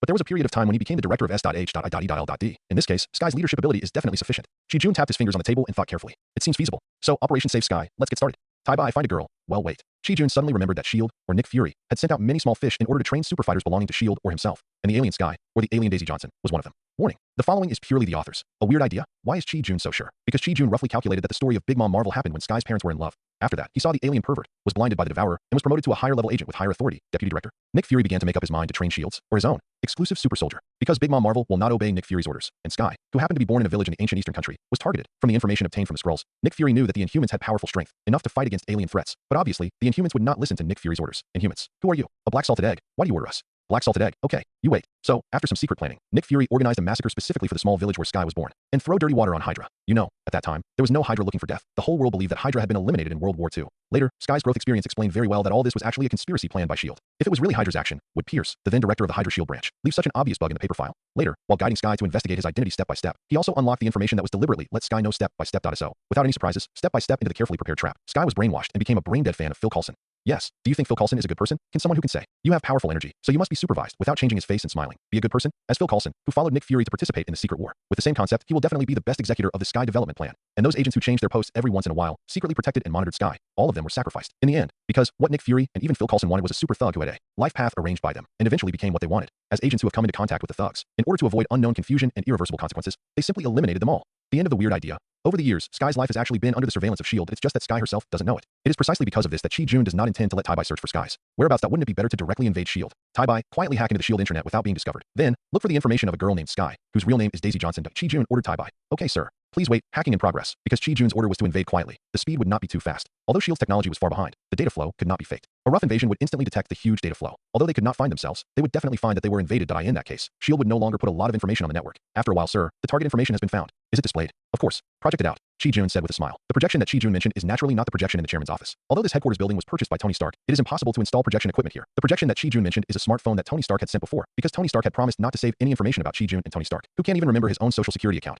obviously won't remember other people's contact numbers. Naturally, this smartphone is the tool for Tony Stark to communicate with Ji-Jun. It has to be said that in the Marvel world where black technology is flying everywhere, when ordinary people are still using the first generation of smartphones, Tony Stark is already playing with 3D virtual projection phones. The power of technology giants is extraordinary. No, it's not much different from what I expected. Ji-Jun nodded as he looked at the projected information. Although there were some minor differences in details, the general plot was similar to IT this time. Sky had not yet been activated, so even if it was level 10 information, Tai-Bai naturally found it out at once. However, Ji-Jun had to admire Nick Fury. This guy was really sinister. Sir, here are some other materials that may interest you. Tai-Bai's words made Ji-Jun stunned. There are more? Could it be? Are there other super fighters secretly cultivated? Open it and take a look. Ji-Jun was really interested. Yes, sir. Schwarzguy's the data was reduced, and then several more data of the same level 10 were projected. Really? It turns out that old silver coin Nick Fury is secretly cultivating super fighters. Damn, including Sky, there are 5 super fighters. After seeing the newly projected information, Ji-Jun looked as if he had expected it in addition to one who is also an Inhuman. The other 3 are all specially created superpowered people. This Nick Fury is a ruthless person. Okay, Tai-Bai, that's enough. Level 10 data has extremely high permissions, and only a few people can view it. We must clear all traces. With super brain power, Ji-Jun memorized all the information at a glance. Nick Fury is not afraid of being killed by Mephisto after his death, while being played to death after death. Is that dying again, or dying again? Forget it. I won't die anyway. Even if I die, I won't be under the custody of Morpheus. Tai-Bai, show the screen where Sky is now. Shaking his head, Ji-Jun didn't think about it anymore. Okay, sir. Swish the projection screen changed that a picture of KFC's kitchen was displayed. Sky, a young girl who just turned 18, was working here to earn money. Ji-Jun was stunned for a moment. People from the United States, are you eating KFC so early? Cough cough. Tai-Bai hacked all videos related to Sky today, while taking out the Rorschach's forgotten mask and the magical absorption cowboy hat from the space ring. Ji-Jun ordered Tai-Bai to act. Although when the mutation gem is not actively used, its passive effect can prevent Ji-Jun from being monitored. However, Ji-Jun does not want to be seen by others. IT is impossible to exchange for a memory erasing stick exclusive to the man in black. Is it possible to shout? Evil Roboti, look here, it's too shameful. Sir, all surveillance videos of Sky have been deleted, including videos of passers-by and surveillance cameras installed in surrounding buildings. The surveillance of the chicken farm is also under Tai-Bai's control. Tai-Bai interrupted Ji-Jun's reverie. Very good. Wait a minute. After I pick up Sky, you will delete all the surveillance footage of Kenda Chicken. Ji-Jun put on a mask and a hat and said, got it, sir. Swoosh. Ji-Jun didn't reply, but looked at the real-time picture projected, and with a thought, he disappeared. In the next second, in the picture projected by the mobile phone, everyone seemed to be startled by something, with expressions of fear in their eyes. In the next second, Sky, who also had a surprised expression on his face, disappeared in the projection. Completely disappeared. The kind of disappearance that was there in the previous frame, but gone in the next frame. Ahawk.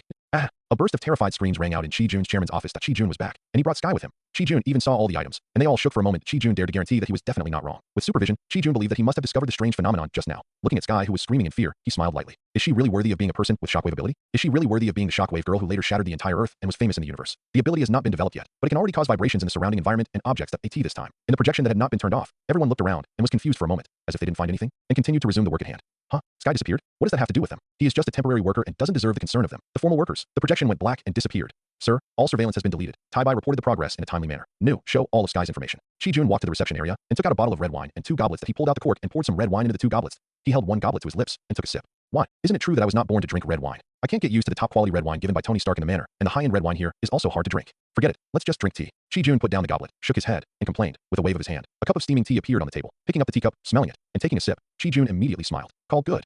Longjing before the Qingming festival. It still tastes like what I remember. Chi-Jun didn't even think about it. Wasn't this cup of tea made based on Chi-Jun's own memory? On the other side, Sky, who watched the whole scene, covered his lips tightly with his hands, his eyes wide open, in shock. What? You're not screaming anymore. Chi-Jun obviously noticed the change in Sky and smiled at her kindly. Unfortunately, in Sky's opinion, Chi-Jun's smile was even more terrifying than the devil. Aya, don't come over here. Don't hurt me. I have no money. I don't have what you want. Sky, who had just calmed down, was frightened and screamed again, but he waved his arms and stepped back in fear. Bang, he didn't stop until he hit the wall. Seeing this scene, the smile on Chi-Jun's face froze. That it's so embarrassing, isn't it? Do I look like the villain in a thriller? Cough, cough. So what? I wanted to buy you a drink or tea. If you don't want it, then you can take a look at the information over there. Looking at Sky squatting in the corner in fear, Chi-Jun rubbed his brows with a headache. Why is it different from what he imagined? Oh, yes. In my memory, Sky is the one who can super strong, a super fighter who is great at fighting. Instead of this weak and innocent little girl, Chi-Jun pointed to the smartphone that Chi-Jun had placed on his desk before. Well, the projected picture, maybe. After you finish watching, can we talk again? Sky's eyes involuntarily followed the direction of Chi-Jun's finger, and this look made Sky freeze. Name. Sky real name. Daisy John age. 18 born in. This is impossible. This is not true. This can't be true. No, I don't believe it. These are all fake. Fake. Woo-woo-hoo. As she watched, she cried in disbelief. After a long while, Sky, or Daisy Johnson, who had finished reading the information, had a face full of silent sadness. Her eyes were empty, as if she was staring at the projection. But in fact, her pupils were dilated and her eyes were lifeless. She kept repeating dully, this is fake. This is fake. This is not real. Why, poor girl, this is all the fault of S.H.I.E.L.D. As expected, S.H.I.E.L.D. should be destroyed. Sacrificing the small self to save the big self is not feasible for Chi-Jun. Although this sentence seems reasonable, in Chi-Jun's view, for those sacrificed small selves, it is simply a great evil. By the same token, no matter what the starting point of Nick Fury and Phil Coulson is, it is a huge evil for Sky and Sky's family. Look at this girl. Don't be too sad. Forget it. Let's materialize a purifying mantra. After drinking several cups of tea, Chi-Jun found that Sky was still in that state. And he couldn't help but frown. He immediately planned to materialize the power of a purifying mantra. For the time being, the methods Chi-Jun knew were still relatively radical. Could it be that he had to release a thermal vision to calm Sky down? I'm afraid he would directly roast Sky. What's more, the purifying mantra should be effective on the Hulk who was about to appear, right? Probably, at least, before Bruce Banner fully accepted the second personality Hulk. The purifying mantra was effective on the Hulk besides. Even if it doesn't work, what does it matter? It was originally materialized to prevent Sky from being silent in grief. If it doesn't work, then it doesn't work at most. When the time comes, spend some energy and use the mutated gem to modify the casting effect of the purifying mantra, right? 100 energy points? I just don't know if the effect is good. Looking at the almost lusterless small energy that appeared in front of him, Chi-Jun pinched it in his hand and looked at it, but still couldn't see a flower. Throw it into your mouth casually, it melts in your mouth. Silky and sweet cough cough. What a mess. The moment the small energy ball entered Chi-Jun's mouth, it exploded directly, and the gentle energy rushed directly into Chi-Jun's mind and merged with his mental power instantly. Then, Chi-Jun instinctively knew the casting method and effect of the Qingxi mantra, which was exactly the same as the effect of the skill book. Even Chi-Jun found that after learning the Qingxi mantra, he could passively keep himself in a state of spiritual tranquility. This 100 energy flowers are worth it. Chi-Jun silently gave himself a thumbs up. Snap. The Qingxi mantra has become Chi-Jun's instinctive ability, so naturally he can use it however he wants. With a snap of his fingers, an invisible force enveloped Sky, who was sad and at a loss. Soon, Sky's face returned to calm, and his eyes slowly regained their spirits. But maybe he was too sad before, or he couldn't accept this reality for a while. The moment he relaxed, Sky fell asleep. Whoosh with the teleportation, Chi-Jun caught the unconscious Sky, avoiding the smooth Persian carpet from scratching his noble cheek, shaking his head. Chi-Jun carried Sky to the luxurious lounge beside him, gently put her on the bed, and covered her with a quilt. After quietly looking at Sky's face for a while, he found that this girl was indeed a beauty, which was in line with Chi-Jun's aesthetics. Just a glance could make him salute slightly. Of course, Chi-Jun couldn't do such a beastly thing before Chi-Jun crossed over. Although he had driven many cars, but he definitely hadn't driven one. No, he would never drive a car that couldn't be started. Driving is a high-level experience of mutual interaction. It is noble. It is extremely enjoyable. What kind of feeling can a car that can't be started have? It will only make yourself angry. It's impossible to drive. The traffic police are checking strictly, and the car can't be started. How can I drive? Back to the sofa outside. He rematerialized a cup of fragrant tea and savored it slowly. At the same time, Chi-Jun also began to think about how to deal with Sky's subsequent problems. Although Sky was directly snatched away by force, there was some impulsiveness, but he did mean to save this girl. Beauty is definitely not the main factor in Chi-Jun's actions. Absolutely not. The current leader of the Inhumans, Jiaying, Sky's mother, hates humans very much in her heart, because in addition to S.H.I.E.L.D. snatching her daughter away, there is also a gentleman pervert of Hydra who dismembered her and took away her internal organs. Mr. Hyde, Calvin Zabo, Sky's father, does things by any means necessary, but he is a biomedical science geek. He can research a temporary body strengthening potion alone. He is not Hydra, but he has a close relationship with Hydra. Think about S.H.I.E.L.D., which caused Sky's tragic life. My goodness, Sky connected the three forces together by herself. No wonder she was able to become one of the extremely rare level 10 agents of S.H.I.E.L.D. and even became the director of S.H.I.E.L.D. This network of connections is amazing. But on the other hand, it can also make Sky angry and upset. And now, Chi-Jun has completely released S.H.I.E.L.D.'s information about Sky to her, and even some information about her parents, the not so good part. How to deal with it later. Naturally, it becomes a problem. With Chi-Jun's current strength, it is not too difficult to destroy all of them. But why did Chi-Jun do it? Is he bored? Or is the tea not good? Forget it, let her make her own decision. I will just provide her with some assistance. C.P. The remuneration of the group president. But Chi-Jun had never thought about it. Would Sky agree? Time passed slowly, and no one came to disturb Chi-Jun, the real owner of the entire building. While waiting for Sky to wake up, Chi-Jun stood on the viewing balcony outside the chairman's office, basking in the sun, sipping a cup of fragrant tea from time to time, and watching the people on the ground hundreds of meters below busy shuttling back and forth. This was a supreme enjoyment for Chi-Jun, who had been lonely on Venus for 3 whole days. What? Why didn't you go to the toilet after drinking so much tea? Super stomach? Super kidney. Inside the house, in the luxurious lounge, Tai-Bai controlled all the equipment in the room, ventilation, temperature and humidity, light and darkness, etc. All adjusted to the most comfortable level for the human body. At least, judging from Sky's sleeping image, his eyebrows, which were originally slightly wrinkled, have been stretched out. Tai-Bai's work did not seem to be in vain. Moaning, I don't know how long it has been. Sky snorted lightly, blinked his eyes, stretched his arms and legs, and stretched his body that had just woken up from a deep sleep. So comfortable feeling the environment. The comfortable big bed, the soft touch, the cold silk quilt with a hint of warmth, the fragrant fragrance in the air, as if in the arms of the mother. Wait, Mom. Sky suddenly opened her eyes. What she saw was a luxuriously decorated house. She was lying on a large bed. She instinctively wanted to scream, but her hands, as if out of control, covered her mouth that wanted to scream. Sky suddenly remembered that she seemed to have been abducted to a place by someone with superpowers. Gurgle swallowing the unknown secretions in her mouth. Sky wanted to get up quietly and check if the person who captured her was still there. But hello, Miss Sky, you have been in deep sleep for 6 hours. It is now 3 o'clock in the afternoon. The indoor temperature is 24 degrees Celsius, and the indoor humidity is 40%. In addition, obviously, Tai-Bai's words are destined to be unable to be finished in one go. Hey, suddenly a male voice was heard in the house. Despite his tense mind, Sky was still frightened and screamed. He was more like an ostrich and crawled back into the silk quilt. Underscore through the images captured by the camera. Taibai thought that as a mature artificial intelligence, it would be better for him to keep his mouth shut at this time. Sure enough, after a while, the screaming stopped slowly. As the silk quilt squirmed, a small head slowly emerged from the edge of the silk quilt. It moved gently, looking left and right, just like a little hamster out of the cage looking for food. Oh, after waiting for a while and finding no sound, Sky went down again, ready to explore this magical house again. Then, hello, Miss Sky. Who's there? Come out. I saw you. Taibai's voice sounded again, but after being mentally prepared, Sky turned around and yelled in the direction where Taibai's voice came from. And by the way, she also put on a female anti-wolf technique and gestured. Suddenly, Sky's eyes rolled. A low table, a mobile phone. There should be a breeze blowing here, blowing up fallen leaves. Hello, Miss Sky. There is a set of brand new, clean clothes on your bedside table. There is a large bathroom inside the lounge where you can wash up first. In addition, you have slept for 6 hours. Do you need to eat? If you do, please let us know your preferences and taboos. Taibai will immediately arrange for the relevant service personnel to deliver it to you. The embarrassment did not continue. Taibai spoke directly to break the awkward scene. Who are you? What's the purpose of bringing me here? Whatever you want, I will give it to you. Just please don't hurt me. Looking at the phone in front of her, Sky felt that her life was so helpless, so sad, and so desolate. Sky especially wanted to rush to the man who had captured her before and ask him if all this was true, but Sky didn't dare. She didn't know what to do, let alone say it out loud. Sky just wanted to leave here. Sky wanted to be quiet. Don't ask who it is. Sorry, it's Taibai's fault. Taibai forgot to introduce himself first. Taibai is an artificial intelligence created by Mr. Sun, and is Mr. Sun's personal network smart butler. As for why you were invited here, Taibai doesn't know what Mr. Sky thinks. Maybe you can ask him in person, Miss Sky. Taibai answered in a steady voice as always. You are artificial intelligence? Sky screamed in surprise. Oh my god, I can't believe it. I just learned some computer knowledge, but I actually saw artificial intelligence that I couldn't even imagine. Which company developed this? No, Taibai said it was created by a gentleman. Oh my god, it was actually an artificial intelligence created by a person. Wait, why am I focusing on this? A him. Who is the gentleman you were talking about? Where is he? Can you take me there? Thinking of his purpose, Sky no longer paid attention to artificial intelligence. Compared with what happened to him, artificial intelligence was not important at all. The gentleman is the one who created me. His identity needs to be told to you by the gentleman himself, if he is willing. The gentleman is on the viewing balcony outside the office. He has been waiting for you for 6 hours. You can go there by yourself. Just turn right when you go out. Don't you really need to wash up first? Or eat something? Seeing Sky leaving the room, Taibai still tried to save the situation, but Sky, whose mind was no longer here, seemed to have not heard Taibai's last words at all. You are here, sit down. It was 3 o'clock in the afternoon, and the sun was still blazing, but Chi-Jun's whole body bathed in the sun seemed to be coated with a layer of sacred light in the eyes of Sky, who had just walked out of the room. A snap of the fingers brought Sky back to his senses, and he quickly sat down opposite Chi-Jun, sitting down stiffly, looking at the steaming cup of green tea that appeared out of nowhere in front of him. Sky swallowed his saliva and suddenly dared not speak. Don't be afraid. You should be able to see that I have no ill will towards you. Looking at the still reserved Sky, Chi-Jun smiled slightly and said nothing more. The information you saw before is all true, including your parents' information. I know how much impact this information has on you, Sky. If you have any questions, feel free to ask. As long as I know, I can answer you without hiding anything. Of course, it is limited to things related to you. Chi-Jun took a sip of tea, looked at Sky, and said with a smile. His call Sky took a deep breath and tried his best to calm down his excitement. Do you want to know? Why do you tell me all this? Sky asked anxiously. Sky really wanted to know why Chi-Jun chose her. Was it because of her alien identity? Or was it the alien race behind her? Before, Sky's biggest wish was to find out why her biological parents abandoned her. After so many years of wondering, it can be said that Sky's life was horrible. If Sky was not a citizen of the United States Federation, if there were no juvenile and child protection laws, with Sky's experience, she would have died in a foreign country long ago. However, after seeing the information specially projected by Chi-Jun, Sky discovered that the truth was not that her parents did not want her, but that she was killed by a dark organization. In this dark organization, the purpose of joining the organization is to train himself to become a super fighter of this organization. It's just because I have the genes of the Inhumans, which might stimulate powerful superpowers. I'm really sorry that I have superpowers, okay? Sky, who forgave her biological parents, began to worry about her tribe, fearing that Chi-Jun also wanted to get her and the tribe behind her. It's no wonder that Sky felt a sense of belonging to the Inhumans so quickly. It was really the displaced life and all kinds of dark experiences in these years that pushed Sky over. This opportunity originally belonged to Phil Coulson. Unfortunately, who could have known that there was another Chi-Jun in this world? Why do I tell you the truth? Of course it's to win your favor, Chi-Jun said as if it was a matter of course, but it made Sky's heart tighten deeply. As expected. Did he guess it? Is his target himself and the tribe behind him? Sky suddenly felt a little sad. Why are there no real good people in this world? Hee, little girl, you don't think that I am the same as S.H.I.E.L.D., do you? Don't deny it. The sadness on your face simply writes out the answer in your heart. Chi-Jun laughed. Although I did have my own purpose in bringing you here, I'm not as emotionless as S.H.I.E.L.D. Let me be clear with you. I brought you here to help you manage this group. Yes, that's what you thought. What's that expression on your face? Do you really think I'm a fool? If I didn't know you were capable, do you think I would let you manage this group worth hundreds of billions or even trillions of dollars? Well, you don't have to guess how I know you can do it. You can even think that I am a prophet. Anyway, you just need to know that after studying, you can sit in this position. As for the rest, they're all floating clouds and you don't have to care about them. As for your tribe, the Inhumans, look at the name. Good fellow, you don't even consider yourselves human. It's really fucking interesting. Let me put it this way. I do prefer the abilities of you Inhumans. Do you know why I asked them to come here? Don't worry, it's not for anatomical research. I don't even care about your abilities, okay? Chi-Jun began to get cocky and even forgot who was the one who was obsessed with the abilities of the Inhuman blind man. The reason why we came to you is because your mother is the current leader of the Inhumans Earth branch. Don't get excited. Don't get excited. Sit down and listen slowly. Yes, your mother is still alive. Don't you think that people with superpowers are so easy to die? What's more, the ancient country of the East is the territory of S.H.I.E.L.D. It was already very risky for those old silver coins of S.H.I.E.L.D. to take action on the territory of the ancient country of the East. After they took action, they didn't even dare to check whether they had really killed everyone thoroughly and just ran away with you. Hey, what kind of organization is the Shimao Bureau? Oh, that has nothing to do with you, so I won't tell you. If you really want to know, help me manage the group under my command. If you still want to know, then treat it as your year-end bonus. I think I'm going off topic. Let me put it this way. I like you because I want you to work for me and be my C.P. President of the group. If you can conquer the ethnic group behind you, you can let them serve as the group's defense force. It's that simple, you know. Chi-Jun put down the teacup, crossed his legs, and looked across at Sky, who had just experienced several changes in expression. You said my mother is still alive. Is it true? Sky extracted a little essence from a lot of words, Mom, and was so excited. Looking at Sky's appearance, Chi-Jun even doubted whether this girl heard what he just said. Not bad. She is alive. So what? Chi-Jun raised his eyebrows, disapproving. This girl doesn't think that he will send her over, right? Ha, naive. Given Jia Ying's hatred for humans, sending Sky over is like throwing meat buns at a dog. There is no return. Sky must be trained anyway. Ahem. No, brainwashed. That's not right. Anyway, let Sky feel a sense of belonging to him. Well, not bad. That's the reason. I haven't done anything about S yet. C.P. I have a sense of belonging. How could I let this little girl leave? Can I see my mother? Sky didn't notice Chi-Jun's change of expression and asked excitedly. Cannot. Why? Sky was stunned. You told me so much, but you don't want me to see it. Do you think I run a charity? Chi-Jun suddenly smiled evilly.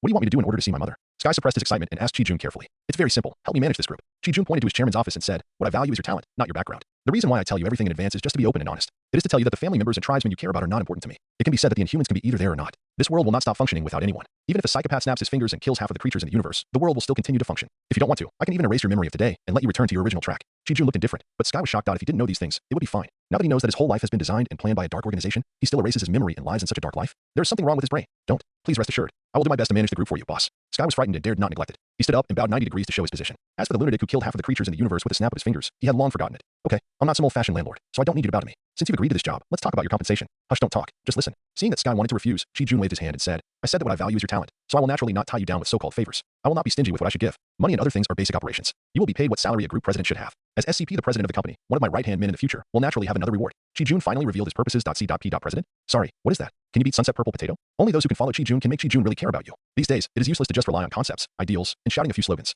I'll give you two options. You can choose one inch, of course. You can choose both, but the prerequisite is that you must meet the corresponding qualifications. 1. You are an inhuman. I can directly stimulate your superpowers and let you obtain the abilities you should have in advance. 2. You make a wish for an ability. Any ability is fine, no matter how weird or strange it is. With the mutation gem in hand, the energy reserve is always maintained at 1 million points. Chi-Jun is not afraid of what kind of ability Sky wants to wish for. What's more, the treacherous Chi-Jun only gave a chance to wish for an ability and did not guarantee how powerful this ability is, right? You want the ability of Magneto? No problem. As for whether it is the ability of a triple mutant, or the ability of a 4th level mutant, or the ability of a 5th level mutant, it depends entirely on Chi-Jun's mind. Of course, if one day Sky completely returns to Chi-Jun, giving him the strongest ability will naturally not be a problem. Do I have to choose? Sky was a little entangled. Sky had always been living in hiding, so how could he have experienced such a situation? What about managing a group worth hundreds of billions or even trillions? And activating superpowers, and even being able to wish for superpowers? Could it be more ridiculous? However, in fact, this is reality. When everything is laid out in front of you, you have to believe it even if you don't want to. Hiss. Sky twisted his waist fiercely, but he shivered in pain. Is this true? Then, I will choose my own original ability. After struggling for a while, Sky chose to activate his own original ability. No problem. Chi-Jun's face flashed a look of as expected. Although Sky has been hiding for so many years and her hide-and-seek skills are very good, her knowledge is really not bad in this situation. Chi-Jun also guessed that the girl would choose to activate her own ability. Snap of fingers sounded. A thought fluctuated. The rules of the space around Sky suddenly changed, and the seats, floor, flowers and plants all disappeared. In just a blink of an eye, a transparent, completely regular cube glass cover enveloped Sky. Sky, the crystal behind you is the power source for you to activate your superpowers. Break it, and you will be able to activate the superpowers hidden in your body. Seeing Sky was frightened, Chi-Jun immediately showed a prank smile. Sky turned around and saw a big hammer and a huge crystal that was almost as tall as himself. Swallowing, Sky found that his body seemed to convey the thought, smash it. Smash it. Is it really going to be smashed like this? Resisting the honesty of her body, Sky walked towards the big hammer and turned around to ask Chi-Jun. However, Chi-Jun did not respond to her, but gave her a meaningful smile. A trace of doubt flashed through Sky's mind. However, the honest body had already grasped the big hammer and even raised it high. Bang. The big hammer fell fiercely, and the crystal of the same height shattered. No, it did not break into pieces, but with an invisible wave, it turned into a mist, filling the entire glass cube completely. Sky's figure could no longer be seen. At this moment, a blue light flashed, and a field circle like an electromagnetic field was formed, and a man without eyes suddenly appeared. Inhumans, eyeless man. I didn't bother you, but you guys wanted to cut off my business. Chi-Jun's eyes turned cold, and with a thought, he teleported behind the eyeless man. With a knife, he knocked him out. He grabbed the back of the eyeless man's neck, and with a thought, Chi-Jun and the eyeless man suddenly appeared in the Venus space station.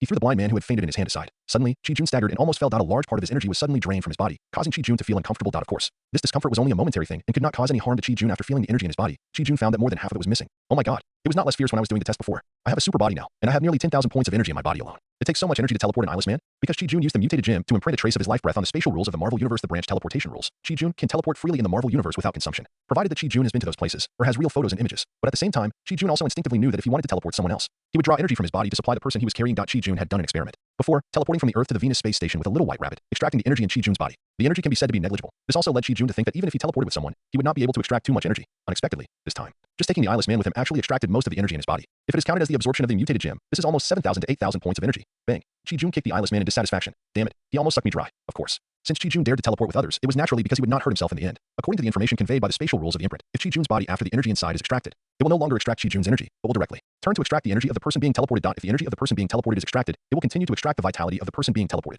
When the vitality is also extracted, then it will be over. The person being teleported is dead, and naturally only Chi-Jun is left. As for Chi-Jun himself, he can teleport however he wants. Therefore, Chi-Jun would not hesitate to grab the eyeless man and teleport to the Venus space station. Anyway, there is no worry. Wait, could it be? Is it because of the blind man? Is it because of his spatial ability, or is it because he is much stronger than the rabbit? Blind man, rabbit. So, if I see Sunset Purple Potato in the future, I will grab him and teleport without saying anything. Wouldn't this guy be drained of energy and vitality in a few minutes? That doesn't seem right. Sunset Purple Potato is, at least sub-god level powerful. Can he really be killed by spatial teleportation? Forget it. I'll write down this idea first, and I'll know when I have the chance to try it. Damn it, for Sky's sake, I'll spare your life this time. But can you return to Earth? Then it's none of my business. Chi-Jun raised his lips and smiled sinisterly. The teleportation ability of the eyeless alien race man is based on the teleportation of the space nodes on the sensing planet, which means that this guy's ability is exerted on a planet. And now, this guy was brought to the Venus space station by Chi-Jun. Tie-bye. Look at Sky. Turn on the projection. I'm watching, by the way. Open the solar sail. Your master. I want to practice. Chi-Jun walked to the recliner specially made for Chi-Jun's body shape and lay down, then said leisurely. As for Chi-Jun's practice, that is naturally it's too sunny. Yes, sir. As the image of Sky was projected, the protective shell of the space station above Chi-Jun's head also opened one after another, and more sunlight began to focus on Chi-Jun.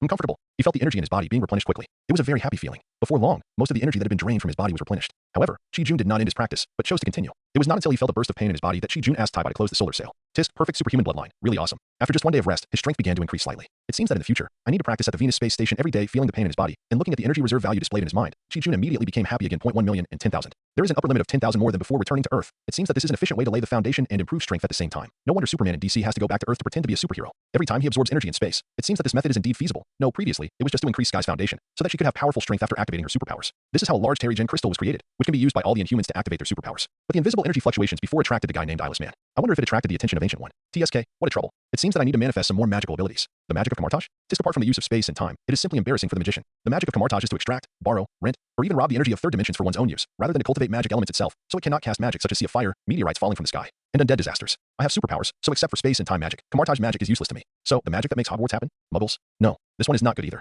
I have mutated gemstones, so I have to manifest something even more awesome. Got it. I remember reading a book about Long Outian dominating the magic world. Hiss, is there any useful magic in this? Let me think. Magic, according to different classifications, has many differences in categories. For example, according to harmful and harmless methods, it can be divided into white magic and black magic. According to the way of cultivation, it can be divided into self-cultivation and prayer. According to the fighting method, it can be divided into melee, long-range attack, magic and martial arts, dual cultivation, etc. According to the use method, it can be divided into dimensional, elemental, and so on. According to the use category, there are even power, non-power, and so on. And what Chi-Jun is going to manifest can be called self-cultivation plus element plus monster dual cultivation, etc. Chi-Jun doesn't like the prayer plus stealing dimensional magic of Kamartaj. In Chi-Jun's view, it is a stupid act of relying on others for one's own abilities. For example, the dark power that Gui has been stealing. If one day the dark dimension is erased by a big guy, Gui will immediately lose the source of power and shrink into a mummy. In Chi-Jun's view, only the magic that he has cultivated himself, even if he has to hide a little in the early stage, but those abilities are his own, and will not perish because of someone's disappearance. What's more, compared with prayer plus dimensional magic, the upper limit of self-study magic is extremely high. Is an Ancient One awesome? But the upper limit of Ancient One is Dormammu, and he can never surpass Dormammu. Unless Dormammu is promoted, Ancient One can continue to be promoted, even if you practice the Vishani series of magic. You still can't get around the three upper limits of Agamotto, Ashatu, and Hogs, because these three people represent the pinnacle of the Vishani faction. The power used by the magicians of Kamartaj is all borrowed from them. In short, in Chi-Jun's opinion, although the magic he is going to manifest is more mixed, it is powerful and has a very high growth rate. The most important thing is to fit yourself. It seems that as long as you are not a forbidden magic physique, anyone can make a small flame, a small ball of light, etc. But in fact, only those who really fit yourself are the most suitable. You let a person with a light magic physique practice dark magic? Well, I'm afraid that even if the universe is destroyed, this guy may not be able to become a magician. Chi-Jun has a full range of magic physique because of his perfect superhuman bloodline. It can be said that Chi-Jun can practice any magic. However, due to some of Chi-Jun's embodied abilities and his long-term absorption of solar energy, even though Chi-Jun still has a full range of magic physique, he has begun to lean towards the light, fire, and space systems. If Chi-Jun embodies a dark magic to practice, will it work? Yes, but the energy in the body will naturally resist, which is simply a waste of time, compared with those dimensional magics that only require prayer plus borrowing, or even stealing. This is also a trivial disadvantage of elemental magic, of course. Before Chi-Jun has cultivated his power to the chaotic realm, he does not want to try dark magic. At least, Chi-Jun did not want to practice dark magic and make himself look gloomy and weird. Even if dark elemental magic does not make himself look like a ghost like black witchcraft, Chi-Jun does not like the appearance of looking sunny and handsome, but actually exuding a dark atmosphere inside. Putting aside these not-so-good thoughts, Chi-Jun thought of a scene he had seen before he traveled through time. Some villains went through great pains and exhausted themselves to destroy the physical defense of a certain superhuman protagonist. At this time, the superhuman protagonist rubbed out a blazing fireball with his left hand and a lightning chain with his right hand, and then smiled and said to the desperate villains, "Guys, the warm-up is over, let's start the official battle now." Thinking about this scene, it's very exciting, isn't it? He took a look at the image projected by Taibai. Inside the glass cube, the Terrigen mist was a little thinner, but it still blocked the line of sight. And Sky could not be seen. Chi-Jun roughly calculated the time, and it should take a while for Sky to activate his superpowers. After all, the difference between a whole piece of Terrigen crystal that can supply the entire Inhuman race and a small piece of Terrigen crystal in the original show is huge. However, Chi-Jun also felt a little urgency. Sky's ability is Shockwave, a powerful ability that can even shatter the space and universe when developed, which is much more powerful than the Tremor fruit. And Chi-Jun used such a large piece of Terrigen crystal for Sky. Once the energy explodes, it is not impossible to shatter the Earth even if it is unintentional. At least it is no problem to crack the Earth. It seems that I still need to manifest space-like elemental magic first. Chi-Jun muttered to himself. Chi-Jun didn't know whether Gui would take action, or even whether Gui had discovered what happened in SCP, the abnormality on the group building. But Chi-Jun didn't want to crack or even shatter the Earth. The most urgent thing was to learn a magic similar to the mirror space and pull Sky in. With a thought, a skill book with extremely exquisite blue light suddenly appeared in front of Chi-Jun. Elemental space magic skills. A full 1.01 million points of energy. I hope I won't be disappointed. Muttering to himself, Chi-Jun smashed the exquisite skill book in his hand. The shattered skill book suddenly burst into a blue light and instantly merged into Chi-Jun's body, and Chi-Jun was once again pulled into a special space, and two people whose faces Chi-Jun couldn't see at all appeared. One taught and the other practiced. Starting from meditation, to sensing the magic elements of space, to condensing the first space blade like a small fireball, to condensing a space shield, to opening up his own dimensional space, to condensing the first space dimension slash. Space cutting, space transmission, space teleportation, space confinement, space displacement, space exile, until the last space collapse. Gulp. Even though there was no entity from the third-party perspective, Chi-Jun was stunned, especially the last space collapse. Damn. The power of this magic depends entirely on the energy provided by the caster. When the energy is huge to a certain extent, even the entire universe can collapse. After watching the experience, all the space magic skills contained in the elemental space magic skills were instantly imprinted in the depths of Chi-Jun's soul. Experiencing this magical learning method again, Chi-Jun was immediately immersed in the infinite space elements. Compared to before he learned magic abilities, even though Chi-Jun possessed the ability of mind teleportation, he still couldn't sense those space magic elements. He could only feel the infinite space energy a little bit every time he teleported. But at this time, after imprinting the materialized elemental space magic skills, Chi-Jun's mental power instinctively felt the beating and leaping of the space magic elements that were everywhere between heaven and earth. Not only that, there are also elements of light, fire, thunder, gold, and wood. Wait, all these magic elements were clearly sensed and captured by Chi-Jun. However, compared with the space magic elements that Chi Jun was very close to, the light and fire elements were slightly inferior, and the thunder, gold, wood, and, at the same time, the closeness of the magic elements to Chi Jun decreases in sequence that in the microscopic world. Just from the magic elements surrounding Chi Jun, which are clearly arranged in order, it can be seen how well Chi Jun fits in with these magic elements. Of course, if a magician who practices elemental magic sees this scene, it will definitely be extremely shocking and jaw-dropping. No matter how close Chi Jun is, at least, Chi Jun has resonated with all the magic elements, isn't it? Magic is really magical. Looking at the small energy ball emitting azure light condensed on his fingertips, Chi Jun sighed. This is a space-bursting magic ball condensed completely by space magic elements. A space-bursting magic ball made of space magic elements that almost drained all the energy in the body. Out of the instinct imprinted on his soul, Chi Jun cast magic without the need for so-called spell communication. With a light wave of his left hand, a small space transmission channel appeared, and Chi Jun threw the space-bursting magic ball on his fingertips into it. Then, Chi Jun turned and came to the viewing window on the side of the space station facing Venus. Suddenly, a mountain range on Venus suddenly burst into azure light. Explosion! A huge explosion. Wherever the azure light spread, it disappeared instantly. A huge pit appeared where the mountain range was originally. Even if he stayed in the space station in outer space of Venus, Chi Jun could still clearly see the huge pit that had just appeared. This power. It's really awesome. It's really worthy of being called space magic. The last time I stepped on the big hole in the desert, there is no need to compare it with this one. This is completely a city-destroying magic, right? If it were in some magical world, wouldn't it be honored as a wizard, a magic saint, or something like that? Chi Jun smacked his lips and gave a very high affirmation to the power of the space explosion magic ball. It's just that the energy consumption is too high. This is just the strongest advanced magic that can be performed at this stage, and it has already drained all the energy in the body. What about the more advanced ones that can destroy planets, star systems, galaxies, and even the universe? TSK. I'm afraid that even with the infinity stones in hand, the energy is not enough, right? Licking his slightly dry lips, Chi Jun suddenly felt unsure about his future. Dark cultivation career. Not bad. Space magic is powerful. It is indeed powerful, but space magic consumes the energy stored in Chi Jun's body. In other words, Chi Jun uses the energy in his body instead of mental power to capture and condense space magic elements, so as to cast powerful space magic. Although the energy in Chi Jun's body contains various magic elements, the power of magic will naturally be greatly reduced if the energy is too mixed. Although this is different from teleportation, it does not require any compared with the consumption. It does seem to have a big flaw, but Chi Jun can't possibly brand his life breath with all his abilities. What's more, this kind of flaw of branding life breath, like the magic practiced by Kamartaj mages, has an upper limit. However, the upper limit of Kamartaj mages is the 3 top bosses of the Vishanti system, while the upper limit of Chi Jun's ability to brand life breath is the upper limit of this universe. And this ability is only available in this universe. Once you leave this universe, it is not even as good as the teleportation of Kamartaj mages to him. After leaving the sphere of influence of Vishanti, Kamartaj teleportation seems to be useless. Of course, although thinking so, Chi Jun is really happy in his heart. Apart from anything else, with this powerful space magic as a backing, Chi Jun dares to face the Ancient One directly. Even if he can't beat the Ancient One, can I? Put a few space burst magic balls in your Kamartaj. Before, Chi Jun didn't know space magic, and he definitely couldn't find the location of Kamartaj. But now with the imprint of elemental space magic skills, his understanding of space is definitely better than that of the Ancient One.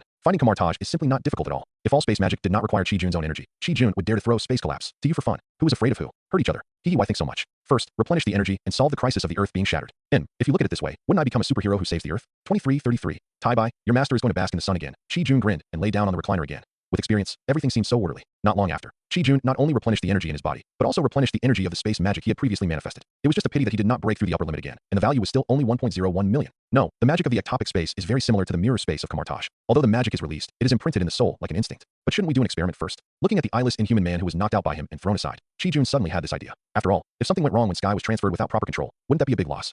Do it when you think of it. Chi Jun has no good feelings towards this blind inhuman. All the inhumans in the world must follow you? How can this be justified? Moreover, Sky is a superpower that I activated myself. If you steal it, how can I save my face? However, to avoid any unexpected events during the test, it is better to copy the locations of the inhumans in your memory first. Just when I was about to create an alien space, I suddenly remembered that the eyeless man was the intelligent means of transportation for the inhumans. No matter if they were the reclusive inhumans living in the afterlife, or those who lived in seclusion, this guy knew where they lived. In case of any unexpected events during the test, Chi Jun thought it would be better to copy this guy's memory of the inhumans locations first. As for other things, Chi Jun was not interested. Wait, it seemed like he had forgotten something. What did he forget? Staring at the eyeless man, Chi Jun frowned and thought hard. Eyeless man, Gordon?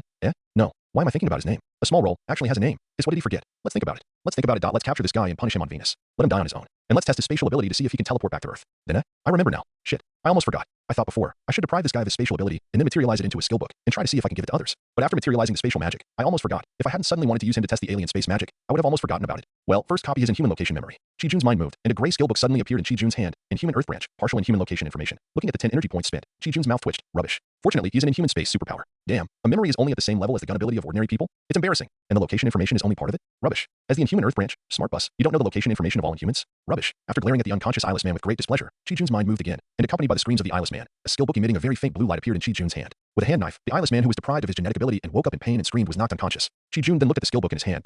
Incomplete ability to teleport. The inhumans inherited the incomplete superpower gene from the Kree. Activating the gene will not only cause random physical damage to the gene carrier, but also limit the teleportation distance of the superpower to the range of a planet forever. Moreover, the space fluctuations are obvious during teleportation, which makes a lot of noise and is easy to be targeted. Only for the inhumans. TSK, although the teleportation distance is always limited to the range of a planet, it is still very impressive. After all, not many people have the ability to teleport. Another disadvantage of making a lot of noise can also be overcome, but it will cause random damage to the body, which is uncomfortable. What if Jill? Because it was a skill book that materialized by depriving superpowers, or maybe because the person being deprived was in a coma and did not resist. Anyway, this way did not cost Chi Jun much energy, which was almost negligible. But Chi Jun thought of a superpower army of the Kree Empire. What if all the superpowers of those people were deprived? Ahem, let's just look at the skill book in our hand. How can such an incomplete thing be worthy of my current status? Well, first I'll complete the incomplete superpowered gene. 10,000 energy points? So expensive? Oh, so I can also repair the defects that randomly damage my body. Then, there's the question of movement and silence. Teleportation should be done quietly. No need for shooting. We need to change it. Oh, still need 10,000 energy points? I'll give it to you. Then there is the teleportation distance limit. The distance of a small broken ball cannot be found in the universe. This is not acceptable. Well, I changed it to start from the distance of a planet and develop it myself later. Hee damn. Why do you need 50,000 energy points? Never mind. I don't have much else, but I have a lot of energy. I'll give it to you. Finally, there is this thing that is limited to Inhumans. Wait, if all of this is modified, it would be better to directly materialize a brand new teleportation skill book that is suitable for everyone. Forget it. I won't change this one. I'll just give it to Sky when I go back later. It can also help that girl increase her combat flexibility and escapability. Well, the most important thing is the escapability. Chi-Jun muttered while communicating with the mutation gem with his mind and modified the skill book in his hand. Finally, it took shape. Inhuman Space Teleportation Skill Book. After using it, you can obtain the teleportation superpower derived from the Kree superpower gene. Initially, you can teleport within a planet. The subsequent ability can be developed by yourself. The fluctuation is very small when it is activated, and it is silent when it moves. It is indeed a good skill for robbing and stealing. Only for Inhumans. Well, not bad, not bad. This is good. Looking at the completely new skill book that exudes a much brighter light blue than before, Chi-Jun is very satisfied. Then, it's time to start experimenting. Snap. With a snap of his fingers, the energy in Chi-Jun's body was rapidly consumed, and the spatial magic elements in the surrounding space fluctuated in response. An invisible force enveloped the space around the eyeless man, and then quickly disappeared, as if nothing had happened. But in Chi-Jun's eyes, the eyeless man had completely disappeared, and, except for the disappearance of the eyeless man, nothing around him had changed. Chi-Jun even walked back and forth twice in person. The space station was still the same space station, but the eyeless man had disappeared. But in Chi-Jun's other vision, the eyeless man was still there, and Chi-Jun even passed through the eyeless man twice, but neither of them was hurt. It seems to be successful. Then, we should try to see how much force this ectopic space can withstand. Snap. Another finger snap sounded. The ectopic space that had just enveloped the eyeless man expanded instantly, including the entire space station, and was still expanding rapidly. It was not until the energy in Chi-Jun's body was exhausted that the ectopic space magic finally stopped and maintained at a size of about 100 standard football fields. 10,000 points of energy, expanding to the size of 100 standard football fields. Is this 100 points of energy per football field? Chi-Jun narrowed his eyes. This size seemed to be a little different from the mirror magic of Kamartaj. The mirror space of Kamartaj is a subspace magic that moves at any time with the caster as the main axis. This magic space is not large, but it can be moved. In other words, even if the mirror space is always open, even if the entire Earth is run back and forth, no one can find it. Although Chi-Jun's ectopic space can also make people outside the space unable to observe and touch. With the same effect as the mirror space, this ectopic space is relatively fixed, which is a bit of a pity, but Chi-Jun didn't care. Such a large space was enough for fighting. Moreover, the magic of the alien space changed with the strength of the caster. The stronger the caster, the larger the space would be, and the more stable it would be, and the more damage it could withstand. As for the rest, the magic of the alien space was similar to the magic of the mirror space. Tai-Bai, can you hear me talking? Although Chi-Jun understood it in his heart, he still tested it. Sure enough, Tai-Bai, who always responded to Chi-Jun's call, did not respond to Chi-Jun's question this time, even though Tai-Bai's server was in the corner of the space station in a different space. With a thought, the energy stored in the mutated gem quickly disappeared by 10,000 points, and Chi-Jun's body was restored to its full state again. Haha, this ability is more useful than Iron Man's their power bank. After all, it is fast, safe, and powerful. Then, activate the thermal vision. Chi-Jun's eyes quickly turned red, and then two laser beams shot out from Chi-Jun's eyes and quickly hit the edge of the heterotopic space. But unfortunately, except for a slight vibration, the heterotopic space did not change at all. Chi-Jun did not stop, not only continued to increase the energy output, but also rotated rapidly. The thermal vision shot out from Chi-Jun's eyes also quickly swept across the entire heterotopic space. But unfortunately, after Chi-Jun completely consumed the energy, the entire heterotopic space was still stable. Good, good. Keep going. Chi-Jun was very satisfied. Restore energy, super frozen breath, solid. Restore energy, super hurricane, solid. Restore ability, super giant strength, soon. Chi-Jun's energy reserves were quickly consumed to the last 10,000 points. But after undergoing various tests, the ectopic space remained stable except for a decrease in strength. Haha, totally OJ8K. With this kind of strength, it can definitely withstand Sky's unconscious or even conscious outburst. Well, let's try again. The last one, spatial ability against spatial ability. Space explosion magic ball, level 1 preparation. Launch. Boom. In the flash of a huge azure light, the heterolocal space, like a mirror, quickly shattered into pieces, and as a shockwave flashed by, the entire heterolocal space completely collapsed in an instant. Forehead. Is this what is called fighting poison with poison? Chi-Jun scratched his head. He didn't expect that the heterotopic space would be broken like this in the end. However, when he saw that the space station was not damaged at all, Chi-Jun felt relieved. At least, the destruction of the heterotopic space also annihilated the power of the space explosion magic ball, which was good. TSK, you're still alive. Looking at the eyeless man who reappeared in the space station because of the shattering of the alien space, Chi-Jun was quite speechless. Didn't I take away all your abilities? You just had such a violent test, but nothing happened. In fact, Chi-Jun forgot that the eyeless man was behind him, and all the impacts that could cause harm to the eyeless man were absorbed by the mutated gem on Chi-Jun's body. Tai-Bai, Dad is going to recharge again. Shaking his head, Chi-Jun was too lazy to care how this eyeless man who had become an ordinary person survived. Feeling that both his body and the mutated gem were empty of energy, he walked towards the old place, the recliner. Sure enough, when teleporting someone, is the consumption mainly related to the ability of the person being brought? After restoring the energy to its peak state, Chi-Jun brought the eyeless man who had turned back into an ordinary person back to Earth. Thought he felt the energy consumption in his body and found that this time, only a very small amount was consumed. Probably only 10 times that of the rabbit at the beginning, but a little 10 times. For Chi-Jun who has a huge amount of energy, isn't it still a little bit? After teleporting, Chi-Jun appeared in the next life. Thought he threw the eyeless man into his own room and then teleported again and returned to SCP, the observation deck of the chairman's office in the building. Chi-Jun, who had already taken away some of the Inhumans' location information and skill books, could naturally enter and exit the afterlife easily. As for the Inhumans, Chi-Jun did not care too much. Just like he had said to Sky before. It didn't matter to Chi-Jun whether there were any or not. Chi-Jun did this just to intimidate Jiaying. All kinds of painful experiences had made this guy completely blackened, and there was no possibility of any reconciliation with ordinary people. But Chi-Jun didn't bother to care, as long as he could intimidate her, and she wouldn't dare to act rashly. How to deal with it later was Sky's business. Chi-Jun didn't bother to care. Oh, has the fog been sucked away? It seems that we have arrived just in time. As soon as he returned to the observation deck, Chi-Jun found that the Terrigen fog in the vitreous space had completely dissipated, and Sky was wrapped in a dark unknown substance like a round black cocoon. He waved his hand and retracted the vitreous body into the ectopic magic space. Hello, Mr. Powerful and Unknown Magician. Chi-Jun did not enter the dysmorphic space with Sky, as if he was waiting for the bald woman who appeared from the aperture, Ancient One. In fact, Chi-Jun did not have any fluke mentality. Because of the appearance of the inhuman eyeless man before, Chi-Jun already knew that when Sky smashed the large piece of Terrigen crystal, the powerful energy fluctuations emitted had already been known to other people and organizations. Mutated gemstone passively absorbs only the energy and fluctuations that attack Chi-Jun. As for the fluctuations that spread out, mutated gemstone will not care. The energy fluctuations that spread out attracted the attention of almost all organizations with extraordinary energy in the world. The first to arrive was the inhuman eyeless man. In addition to the mutual induction between the Inhumans, he also had the convenience of space teleportation. Of course, this guy also had the most accurate induction. Why do I say that? Because the glass cube that Chi-Jun had materialized before actually had the characteristics of weakening or even completely absorbing the energy fluctuations. Chi-Jun was originally planning to act quietly and not shoot. Unfortunately, Chi-Jun missed the resonance of Sky's own shockwave ability and did not completely absorb and weaken the energy fluctuations that shattered the Terrigen crystal. In the end, with the help of the shockwave, the energy fluctuations were spread out. The inhuman eyeless man, relying on his special induction of the Inhumans, found the right place and came directly to the observation deck at AS for other organizations. Although they also detected this powerful energy fluctuation, they could only roughly narrow it down to the Queen's area of New York. Of course, SHIELD, which has been closely monitoring New York, has narrowed the scope to SCP the block where the group is located. The main reason why Chi-Jun took Sky into the ectopic magic space, but left himself outside, was for Ancient One. Although Chi-Jun didn't know that he had attracted the attention and secret observation of Ancient One last time in the desert JPG, but this time, Chi-Jun could be sure that his wave of sexy operations must have attracted the attention of Ancient One. At least, it also attracted the attention of the New York Temple. And what is the difference between attracting the attention of the New York Temple and attracting the attention of Ancient One? Please take a seat. Chi-Jun's expression did not change due to the appearance of Gu-E, and he remained the same as usual. He even returned to the tea table and materialized a brand new tea set with a wave of his hand. Of course, this was not because Chi-Jun was arrogant and dared to reveal his ability to materialize objects at will. Rather, Chi-Jun was very sure that Gu-E would never see the true principle of his behavior and would only regard his tricks as space applications. After all, Chi-Jun had just demonstrated a different magic space ability similar to the mirror space in front of Gu-E, and in fact, this was indeed the case. Gu-E not only had no doubts, but even expressed his appreciation for Chi-Jun's ability to control space without any fluctuations in space ability. Would you like to try the Mingxian Longjing tea from the ancient Oriental country? Seeing Ancient One sitting opposite him, Chi-Jun also brewed a cup of tea and handed it over. Chi-Jun himself still admired Ancient One very much. He was able to protect the Earth for hundreds of years and protect the Earth from being invaded by the power of the outer dimension. For Chi-Jun himself, it was absolutely impossible. I in particular. Chi-Jun also knew that in order to protect the Earth for a longer period of time until a suitable successor was found, Ancient One drew power from the dark dimension. He had been trying his best to resist the erosion of the dark power for hundreds of years. Of course, this was only from the perspective of protecting the Earth. If Chi-Jun stood in Dormammu's position, look, this guy Ancient One is a real thief. A thief, for sure. There is no way to wash it clean on this point. Therefore, in terms of manifesting magic, Chi-Jun has never considered Kamartaj from the very beginning, or in other words, he has never considered the magic of Vishandi. For these mages, even if it is white magic, it is still completely relying on the abilities of others. Once others stop providing you with energy, or even the source of energy is gone, you will immediately die of energy exhaustion. It's like sending your life to someone else's hands. What's more, this does not conform to Chi-Jun's principle of neutrality. No, it is really good. It is indeed authentic Mingxian Longjing. I wonder if you like black tea, master. I have some Dahong Pao in my collection. Maybe you would like it. Gu-E picked up the teacup in front of him and took a sip, immediately revealing a look of enjoyment. For someone like Gu-E who has lived too long, tea is the most suitable for her. While sipping tea, she also savors the various aspects of life and calms her mind to fight against the erosion of dark forces. Oh, thank you so much, master. Let me introduce myself, Chi-Jun, from the ancient country of the East, a space magician. Chi-Jun stood up, and according to the memory imprinted in his soul, he saluted Gu-E according to the etiquette of the elemental magician. Hello, Master Chi-Jun. I am Ancient One, from Kamartaj, from the lineage of Vishanti, and the current Sorcerer Supreme. Seeing Chi-Jun's actions, Ancient One's pupils shrank. This kind of etiquette is not the way other wizards, or even wizard factions on Marvel Earth salute. He immediately had a rough guess about Chi-Jun's origins, and hurriedly returned the greeting according to the etiquette of Kamartaj. Master Chi-Jun, do you have any opinions on the current situation of the Earth? With a guess in mind, Gu-E naturally had his own plan in mind, and asked Chi-Jun directly, oh, my opinion is that the Earth is about to face a disaster. Chi-Jun glanced at Gu-E, took a sip of tea, and then said slowly, oh, how do you know? Gu-E raised his eyebrows and spoke fluent Chinese. Haha, the Supreme Sorcerer speaks authentic Chinese. Chi-Jun rarely heard the familiar accent, and he burst into laughter. Regardless of whether this Ancient One really has Chinese blood, at least, he has lived for hundreds of years and knows a lot of languages. Well, when I copy the ability of the embodied Ancient One later, I will copy the language ability of this old guy as well. Chi-Jun thought silently in his heart. At least, the universal language of the Marvel Universe must be copied. The whole universe speaks English? Chi-Jun never believed this nonsense. Chi-Jun decided to show up and meet with Ancient One, not just to show his strength. Chi-Jun naturally also took a fancy to Ancient One's erudition, although Chi-Jun did not think highly of the magic of the Vishandi lineage. They did have their strengths in terms of space magic and time magic. By analogy, it was enough to bring enough insights to Chi-Jun and improve his own magic. Master, why do you have to ask when you already know the answer? Chi-Jun put down the teacup and smiled. With Master Ancient One's ability, he must be able to sense that more and more dimensional forces are beginning to erode the Earth again. Although the entire Earth is wrapped and defended by the magic net formed by the 3 magic temples, since it is a net, there are naturally loopholes. I am a space mage, and my perception will be even clearer. There are many dimensional monsters on the entire Earth who try their best to break through the magic net, or even directly avoid the magic net and come to the Earth. In fact, after becoming a space magician, Chi-Jun sensed the magic net or magic circle that enveloped the entire Earth the moment he returned to the Earth this time. The main reason is that the magic fluctuations of the 3 temples are so active.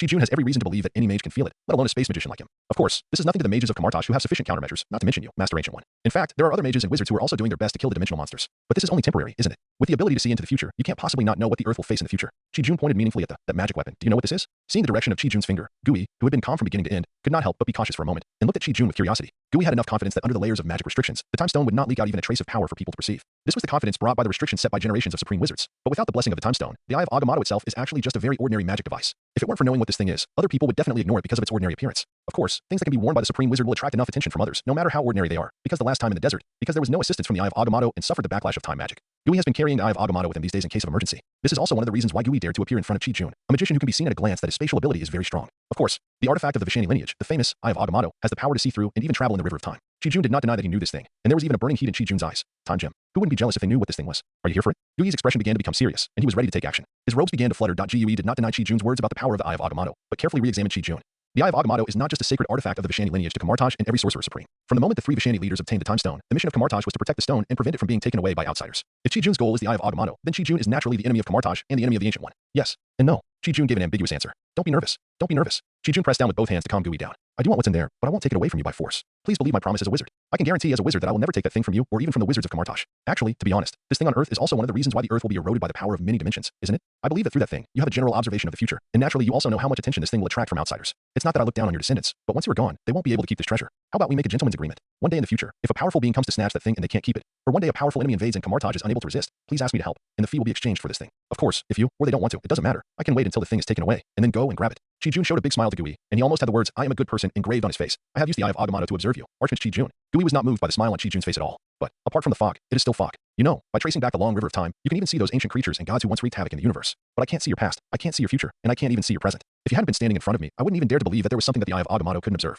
There was a hint of imperceptible shock in Gui's words. Hearing the shocked words of Ancient One, and seeing the Eye of Agamotto pinned on Ancient One's chest flashing a green light, Chi-Jun's mouth curled up slightly. Are you kidding? Chi-Jun, who has a mutated gem that is more noble than the 6 infinity gems combined, can be observed by mere time magic? How can Chi-Jun survive? However, Chi-Jun did not explain, but just picked up the teacup and tasted the tea again sometimes. The right sense of mystery makes it easier for people to maintain awe. The time gem is right in front of him. Doesn't Chi-Jun want it? He wants it. He wants it very much. He wants it so much that he can't think about it anymore. But Chi-Jun didn't do it. Because Chi-Jun knew that he couldn't beat Ancient One now. Even if Ancient One couldn't kill him, so what? Make an enemy for nothing? Especially a wizard who can travel through endless dimensions? Only a fool would do that. Don't underestimate a supreme wizard who has lived for hundreds of years. That represents an unparalleled powerful foundation. Anyone who underestimates the supreme sorcerer will eventually die without even knowing how he died. I have lived for a long time. Seeing that Chi-Jun didn't seem to be able to explain, Gui endured the backlash from activating the time gem and slowly sat down. Gui didn't expect that even when he was in front of the target and activated the Eye of Agamotto to observe Chi-Jun, he still suffered the backlash. Fortunately, with the time gem as a buffer, although the backlash was stronger than in the desert, the impact on Gui was also smaller. But it was precisely because of this that Gui believed the gentleman's agreement that Chi-Jun had just mentioned. He could not be detected even if he used the time gem. He must have a treasure more powerful than the time gem. And those who possess such treasures are all arrogant and will not make promises easily. But once they make a promise, they will certainly not break their promises easily. Whether it is protecting Kamartaj or protecting the Earth, I have done my best. If I hadn't been determined to find a suitable successor, Master Chi-Jun, I'm afraid you wouldn't be able to see me now. There is an old saying in an ancient Eastern country. Children and grandchildren have their own blessings. Just as you said, through the long river of time, I have seen many things that may and will happen in the future. I have lived long enough. Gui emphasized this sentence again. I have done what I can do. The future should naturally look like the future itself. Gui changed the subject and said, I believe in the promise of a mage who swore an oath in the name of a mage. Since you have no intention of forcibly snatching the Eye of Agamotto from me, or even from the mages of Kamartaj, then you are our friend of Kamartaj. However, if you want to do all that you said, then please, Master Chi-Jun, show us your strength. Friends of Kamartaj cannot be weaklings either. Looking at Chi-Jun in front of him, Gui thought a lot and overturned many of his previous ideas. Chi-Jun's mystery needs no further explanation. After using the time stone, he was still attacked, so Gui did not want to trace Chi-Jun's origin. And to know the detailed information about the Eye of Agamotto, the other party must have a powerful inheritance. Gui only needs to know that Chi-Jun has enough strength to be a friend. As Gui said, the strong will never make friends with the weak at any time. This is natural. Even if Master Gui didn't say it, I would still challenge you. Communicating with different mages is believed to be of great benefit to both parties. Chi-Jun looked like a gentleman, and he didn't seem to care about Gui's scrutiny. But Chi-Jun was still speechless in his heart. After all, in this world, strength is still the key. If the two sides fought, Chi-Jun lost. Haha, the ending would probably be very good. Please. Without any extra words, seeing Chi-Jun agreed, Gui directly stretched out his hand, and a magical wave flashed, and the space around Chi-Jun and Gui flipped and spread out like a broken mirror. The mirror space was activated. It's really magical. Chi-Jun sensed the whole process and found that Gui's mirror magic was indeed very good. At least, it was more handy than when Chi-Jun used the magic of different space. Well, I'm sorry. Entering the battle state, Gui did not say anything extra, and directly rubbed his hands together, and rubbed out a lightsaber that shone with golden light. Really? Marvel doesn't feel comfortable with Master Ski without close combat. Seeing this scene, Chi-Jun's mouth twitched, unable to complain. But he had no intention of going forward to fight with Ancient One in close combat. Sensing the fluctuation node of the mirror space, Chi-Jun retreated directly. In the distortion of space, Chi-Jun in the mirror space directly retreated a kilometer away and came to the roof of an unknown building. Hey, it's time for all you Marvel mages who are not comfortable with close combat to feel the horror of mobile turrets. Chi-Jun, who had excellent eyesight, clearly saw the astonishment in Gui's eyes. He probably didn't expect that Chi-Jun would run away before the fight even started, but Chi-Jun would not really run away. Instead, he started to rub the space compression cannon. Space compression cannon, also known as air compression cannon. The principle is simple that IT uses the power of space to endlessly compress the surrounding air to the size of a small projectile, and then uses space transmission to attack the enemy unexpectedly, and then instantly cancels the space compression force. The huge compressed air is released and expands instantly, bursting out with infinite power. The power is proportional to the strength of the space mage. The stronger the space constraint ability, the more air can be compressed, the more powerful it is, of course, while capturing endless air and compressing it into the space compression cannon. Chi-Jun also rubbed the space blade, space dimension wave, and space dimension slash, and kept throwing them in the direction of Gui. With super brain power, it is too easy to do many things at the same time. The space compression cannon can not only compress air, but also compress other things, such as liquids, energy, and the like. As long as it is not beyond the control of the caster, you can compress whatever you want. Of course, it is best not to compress solid things, such as mountains and mountain ranges. After these things are compressed, can they expand back? Think about it. You originally used space compression to grab a mountain, and wanted to explode it unexpectedly, and then use a mountain to crush the target to death. But in the end, you never expected it. The power of space compressed the mountain into a true essence of soil. When the power of space is removed, what will be the enemy's reaction when he sees a small ball suddenly appear in front of him? Rush up and let this small ball, which looks small but is extremely heavy, crush himself to death? Presumably, as long as the enemy has no problem with his brain, he will not do that. It is even possible that he will turn around and taunt you.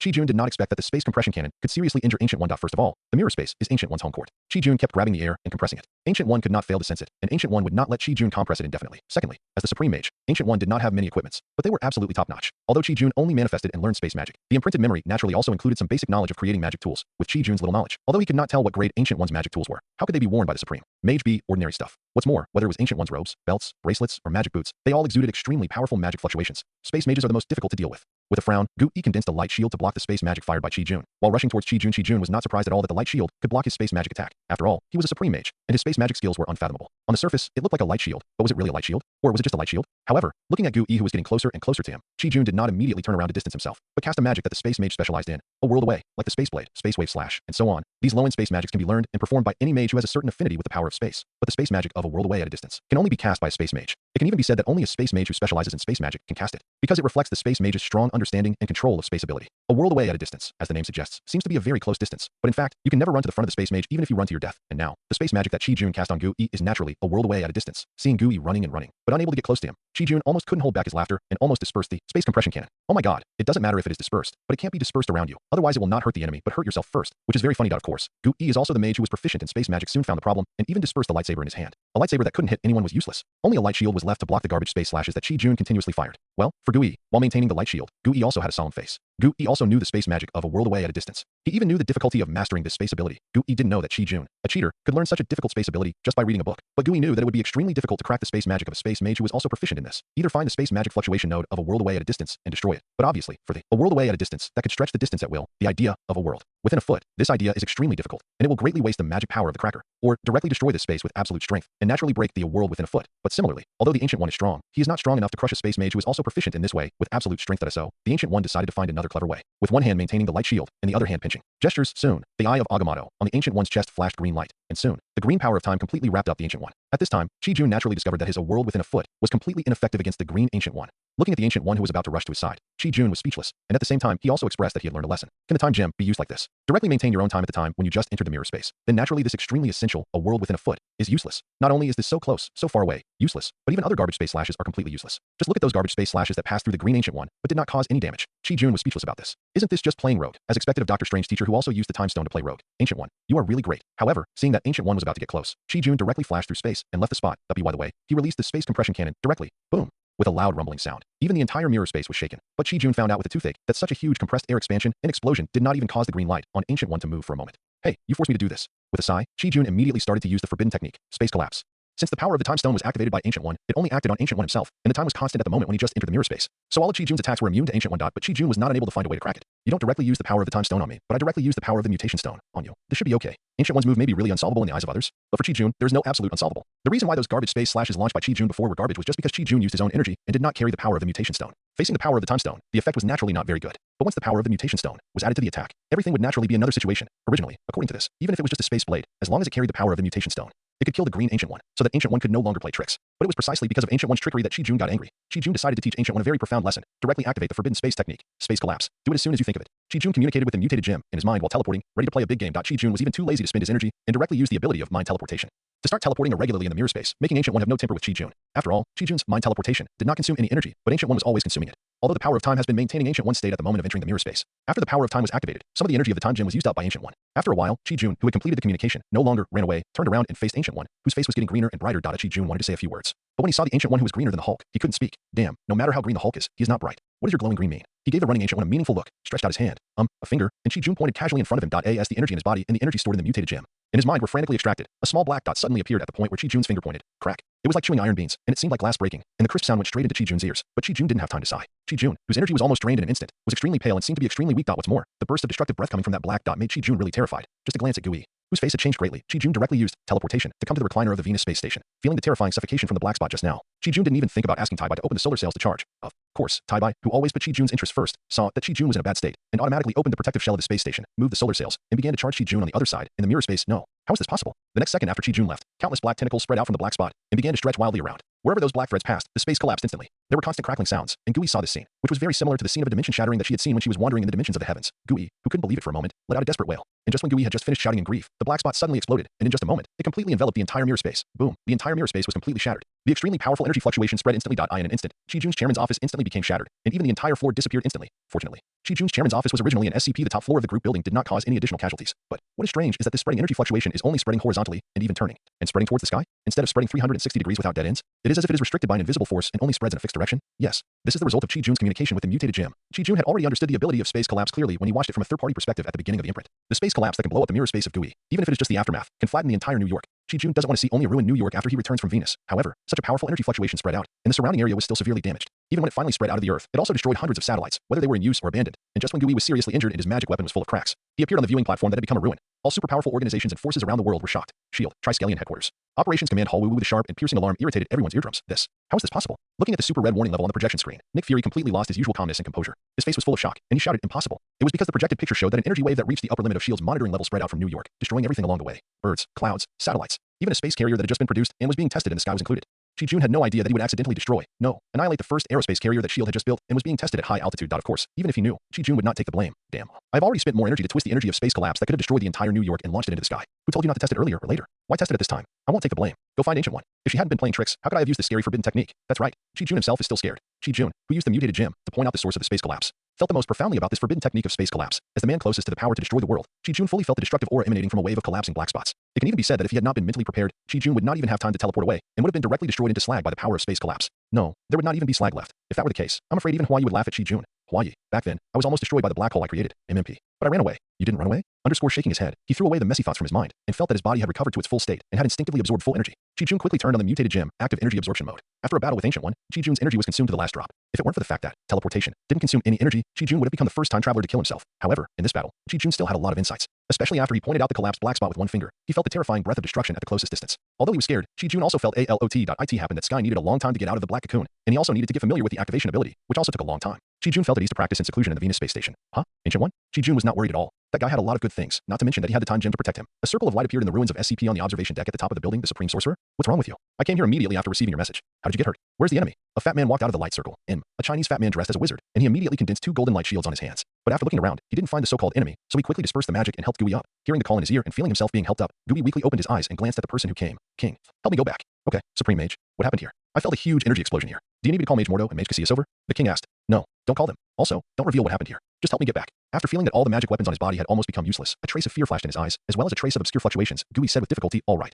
Supreme Mage. What nodded, and did not ask why. He lifted up Ancient One and passed through the halo. Then the halo disappeared, leaving only a few footprints on the ruins. As Chi-Jun expected, Ancient One had a lot of tricks up his sleeve. Even if he was seriously injured and could hardly move, he could still call for a mage. Why was it Wong? Why not Mordo? Why not Casillas? Chi-Jun did not see all this. If Chi-Jun saw it, he would definitely touch his chin and silently say, there is only one truth. The next second after Gui and Wong left, several figures rushed up the corridor that had become a ruin. They were the Stark family warriors that Chi-Jun borrowed to form the group, Harry Henry's and others. The group quickly explored the ruins and did not find Chairman Chi-Jun who should be here, but Harry Henry's and his group did not change their expressions. They even completely cleared the traces left by Gui and Wong on the balcony of the ruins and made it look like a ruin again. Only then did they clear the traces and retreat. No one in the group spoke. They communicated with gestures throughout the whole process and acted quickly. They are indeed the warriors specially trained by the Stark family since childhood. The water in this world is very deep. Soon, there was a sound of engines in the air, but there was nothing. The sound of engines surrounded the ruined S.P. After circling the group building, they came to the ruined observation deck again. With a gust of dust rising like a strong wind, a steel deck was placed on the observation deck, and several figures jumped down from the deck. It turned out that this was an invisible Quinjet floating in the air. Agent Patton, check this place out thoroughly. A stern-looking man with a bow in his hand and a quiver on his waist and back was the first to jump onto the observation deck. A male voice came from the headset. This is the center of the energy explosion. There must be something unusual here. Be careful and safe. Got it, boss. The man's sharp eye swept around and he responded softly. No more sound came from the headset. Patton waved his hand, and the group of people who had been following him instantly took something in their hands and walked towards the ruins of the entire floor. Not long after, the group finished the exploration, took the equipment, and reboarded the waiting Quinjet and left. Then, after a while, a similar engine sound was heard again. However, it seemed that there were huge traces on the ruins, invisible planes, fighters. After circling around, they left. Then, as if some strange switch was turned on, there were different engine sounds surrounding the roof of the ruins for several hours. Unfortunately, no plane, fighter, showed up, making people wonder where these came from. In short, this wave, SCP the group has become famous in front of the whole world. Chi-Jun, who had mocked Tony Stark face to face before, had no idea how many spies and agents there were in Stark Industries. He was about to face his own SCP. There was no telling how many spies and agents had infiltrated the group. No telling how Tony Stark would laugh at Chi-Jun when he saw him again. Of course, Chi-Jun, who was far away on Venus, did not know yet that his SCP the group has become the focus of major organizations around the world. Or rather, they know it, but they don't care about it for the time being. Chi-Jun, who has fully recovered, is looking at the energy value that has increased again. 1,200,000? That much of an increase? Is this what it means to destroy before you build? Forget it. It's better not to try this method lightly. Thinking about the scene where he was almost sucked dry in an instant, Chi-Jun still had a face full of fear. Well, it was mainly because of the breath of destruction emanating from the black spot where the space collapsed that made Chi-Jun very scared. Of course, although the energy was fully restored, the dull pain from the body also made Chi-Jun understand that although he had made a big profit this time, there were still some hidden worries and he needed to rest well, just for this feeling of dull pain that came from time to time. Even if Chi-Jun had a super body now, it would take at least several days to be completely cured. Well, Chi-Jun would never admit that he wanted to take a break. He couldn't just confront Ancient One and then go to confront Odin. Chi-Jun was not that brainless. Well, let's continue cheating. Think about it. Well, let's copy and materialize the language of the Ancient One first. This guy has lived for hundreds of years and traveled through countless cosmic dimensions. He must know some local languages, right? Chi-Jun muttered to himself. With a thought, he communicated with his mind. Mutated gem, no way. 100,000? Just to copy and materialize the language that Ancient One knows. So much energy is needed? Damn. How many languages has Ancient One learned over the years? Seeing the feedback from the mutated gem, Chi-Jun was immediately confused. Well, Tony Stark's knowledge of physics is only 1,000 points, but his head is already a little swollen. If I learn the language of these 100,000 points of energy, even if I have super brain power now, I'm afraid I won't be able to handle it, right? Forget it. Let's simplify it. Let's discard some unnecessary dimensional languages, Chi-Jun muttered while changing his mind, removing most of the dimensional languages that Chi-Jun thought were useless, and only retaining some powerful dimensional languages, such as hell, such as the dark dimension, and then removing many small cosmic languages, retaining the universal language of the universe, the languages of major empires, federations, and the languages of various large interstellar races. Well, this should be enough, right? 20,000 points? Well, with my current super brain power, I should be able to handle it, right? With a thought, a skill book with a white glow dash, mastering the languages of the universes, dimensions, and dimensions suddenly appeared in Chi-Jun's hand. Without waiting, Chi-Jun slapped it. Skills learned, whoosh, it's really amazing. After another mysterious learning method, Chi-Jun instinctively mastered all these civilized languages. Sure enough, 20,000 points of language knowledge, although it still feels a bit overwhelming, but it's completely acceptable. Next, continue cheating. Well, it's time to embody Kamartaj's magic training system. I don't know if these more than 1 million points of energy are enough to materialize. Well, never mind, on Venus anyway, energy can be replenished at any time. Isn't it the same to materialize it bit by bit? It can also prevent the brain from being overwhelmed by too much information at once. Kamartaj Basic Magic Training Encyclopedia, 200,000 energy points. Kamartaj Intermediate Magic Training Encyclopedia, 500,000 energy points. Bask in the sun and recharge. Kamartaj Advanced Magic Training Encyclopedia, 1 million energy points. Sunbathe and recharge for the complete collection of top magic of the Vishani series, Part 1. 1.2 million energy points. Bask in the sun and recharge. Vishani's Top Magic Collection, Part 2. 1.2 million energy points. Bask in the sun and recharge. Vishani's Top Magic Collection, Part 2. 1.2 million energy points. 6 skill books worth 5.3 million energy points. This is just the magic knowledge that Ancient One has mastered. An Ancient One has lived for hundreds of years, nearly 1,000 years, so it is impossible that he only knows magic, right? Chi-Jun deeply doubted that if he could not absorb almost infinite sunlight to recharge, when would he be able to have enough power to protect himself? I'm afraid that one day, when Sunset Purple Potato snapped his fingers, he would still be wasting his time, looking at the 6 skill books in front of him. Chi-Jun suddenly doubted his life. Of course, whether it is Ancient One, Odin, or Titan Thanos, they're all old monsters who have lived for who knows how many years. It is normal that they cannot compare to each other for a while. Chi-Jun sighed for a while, then he calmed down and was full of fighting spirit again. Not bad. I, Chi-Jun, have a long time to grow up compared to you, but I have a golden finger. I can use external plugins. Without thinking anymore, Chi-Jun picked up the most basic magic training encyclopedia of Kamartaj and smashed it, while Chi-Jun was obsessed with his closed door training. A series of deployments on Earth were slowly being carried out regarding Chi-Jun, of course, because the energy before exceeded the upper limit that the various organizations could monitor. The major organizations, although they kept making small moves, also maintained the most basic rationality. At least, before they figured out the relationship between this energy burst event and SCP, before they know how much the group has, everything will be done quietly in secret, especially SHIELD. While other organizations are still studying how to deal with it, it has already sent countless elite agents to start the SCP, the secret investigation of the group, and even its founder, Chi-Jun. Time passed, and it was already the second day. Chi-Jun lazily lay on the recliner, facing the sun, basking in the sun as lazily as a salted fish. Well, it was really just basking in the sun. He didn't let Tai-Bai open the solar panels. He just basked in the normal sunlight. After a whole day of the cycle of shooting skill books and printing digesting, and understanding shooting skill books and printing digesting, and understanding, Chi-Jun finally mastered all the magic skills that he had spent his entire life learning. Snap. With a snap of the fingers, with Chi-Jun as the center, the space flipped open like a broken mirror and instantly spread out to an unknown distance. The mirror space was created. Chi-Jun immediately entered the subspace. Before the mirror space was broken, no matter how much damage was done here, it would not have any effect on the main plane. Snap. The mirror space dissipated, and Chi-Jun appeared in the main plane again. Sir, you just disappeared for 10 seconds. Tai-Bai did not find you in any surveillance area. Do you need Tai-Bai's help? Tai-Bai's voice sounded in the space station, making Chi-Jun's mouth curl up slightly. No need. Tai-Bai, help me contact Tony Stark. Tony Stark promised not to record Chi-Jun's information in any form, but that doesn't mean Chi-Jun didn't write down Tony Stark's information. It can even be said that in Tai-Bai's database, Tony Stark's information is so full that it fills up several storage servers. If Chi-Jun hadn't materialized several super quantum memories for Tai-Bai that were at least 1,000 years ahead of Earth's technology, the storage space occupied by Tony Stark's information alone would have slowed down Tai-Bai's operation. Yes, sir, I have connected to Jarvis, Mr. Tony Stark's personal butler. Please wait. Tai-Bai's actions were very fast. As soon as Chi-Jun finished speaking, Tai-Bai had already connected to Jarvis. Almost at the moment of connection, a real-time picture was projected in front of Chi-Jun. Hey man, you okay? Ah, you look like you're okay. Tony Stark appeared on the screen with a nervous look on his face, and behind him was the Mark IV suit being prepared. Oh my god, did you know that yesterday I detected your SCP when the group headquarters emitted that huge energy wave? I was almost scared to death. You know, according to energy reaction monitoring, that is a giant energy that can destroy the entire New York 18 times. It was unbelievable that such a huge amount of energy could be controlled and finally released into the sky. What are you doing? Is it you or some other device that created this terrifying energy? And what other device could control this terrifying energy? My god, in my entire life, I have never felt such a huge and suffocating energy at such a close distance. When I thought about how I almost died in this powerful energy fluctuation yesterday, I suddenly felt that life was so beautiful.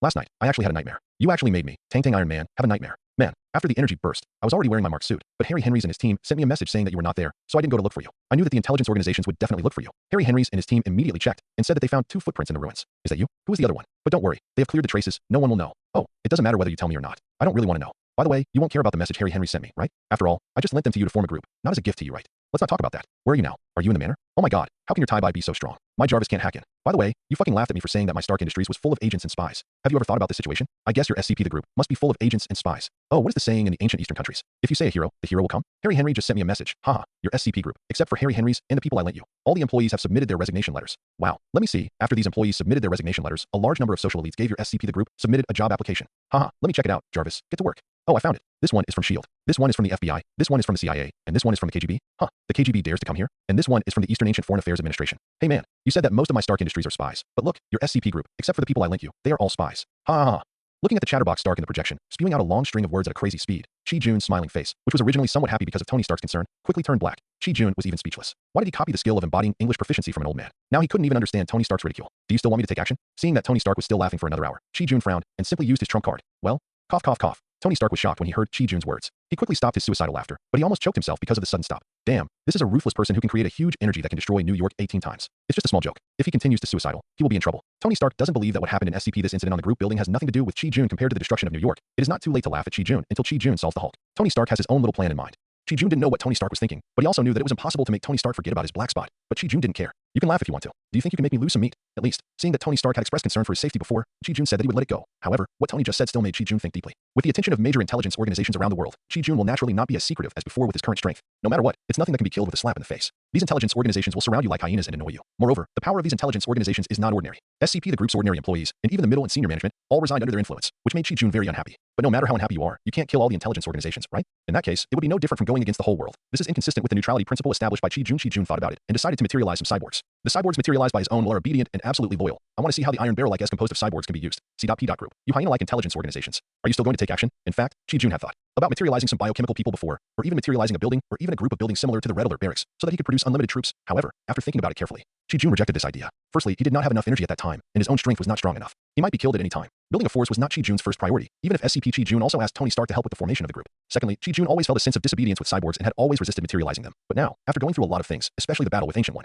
and facing the terrifying aura of the power to destroy the world, Chi-Jun felt that it was not unacceptable to materialize some cyborgs. In fact, when materializing cyborgs, they don't have to be very powerful. After all, in the Marvel world, there are many things that can transform strength. As long as the materialized cyborgs have enough transformation potential, it's fine. At least, Chi-Jun thought of materializing a large group of cyborgs and then injecting them all with the Hulk serum. Wow, just think about that picture. Wow, that's really cool, Tony. I'm not here to tell you that I'm safe, or to let you laugh at me. Staring at Tony Stark, Chi-Jun said, I want to ask you, have you ever thought about forming a superhero team? In fact, Chi-Jun had thought about this idea, although Chi-Jun had not thought that those intelligence agencies would be so bold as to use his SCP. All the employees of the group were persuaded to resign. But Chi-Jun also considered how much attention would be drawn to his and Gui's actions, although Chi-Jun's strength had reached the point where he no longer needed to look at the faces of these intelligence agencies. Chi-Jun did not want to argue with these intelligence agencies endlessly. Chi-Jun, who had always been a simple person, did not want to be involved with those dirty intelligence agencies. In this case, we have to find something for these intelligence agencies to do, right? So Chi-Jun thought of the Avengers Alliance.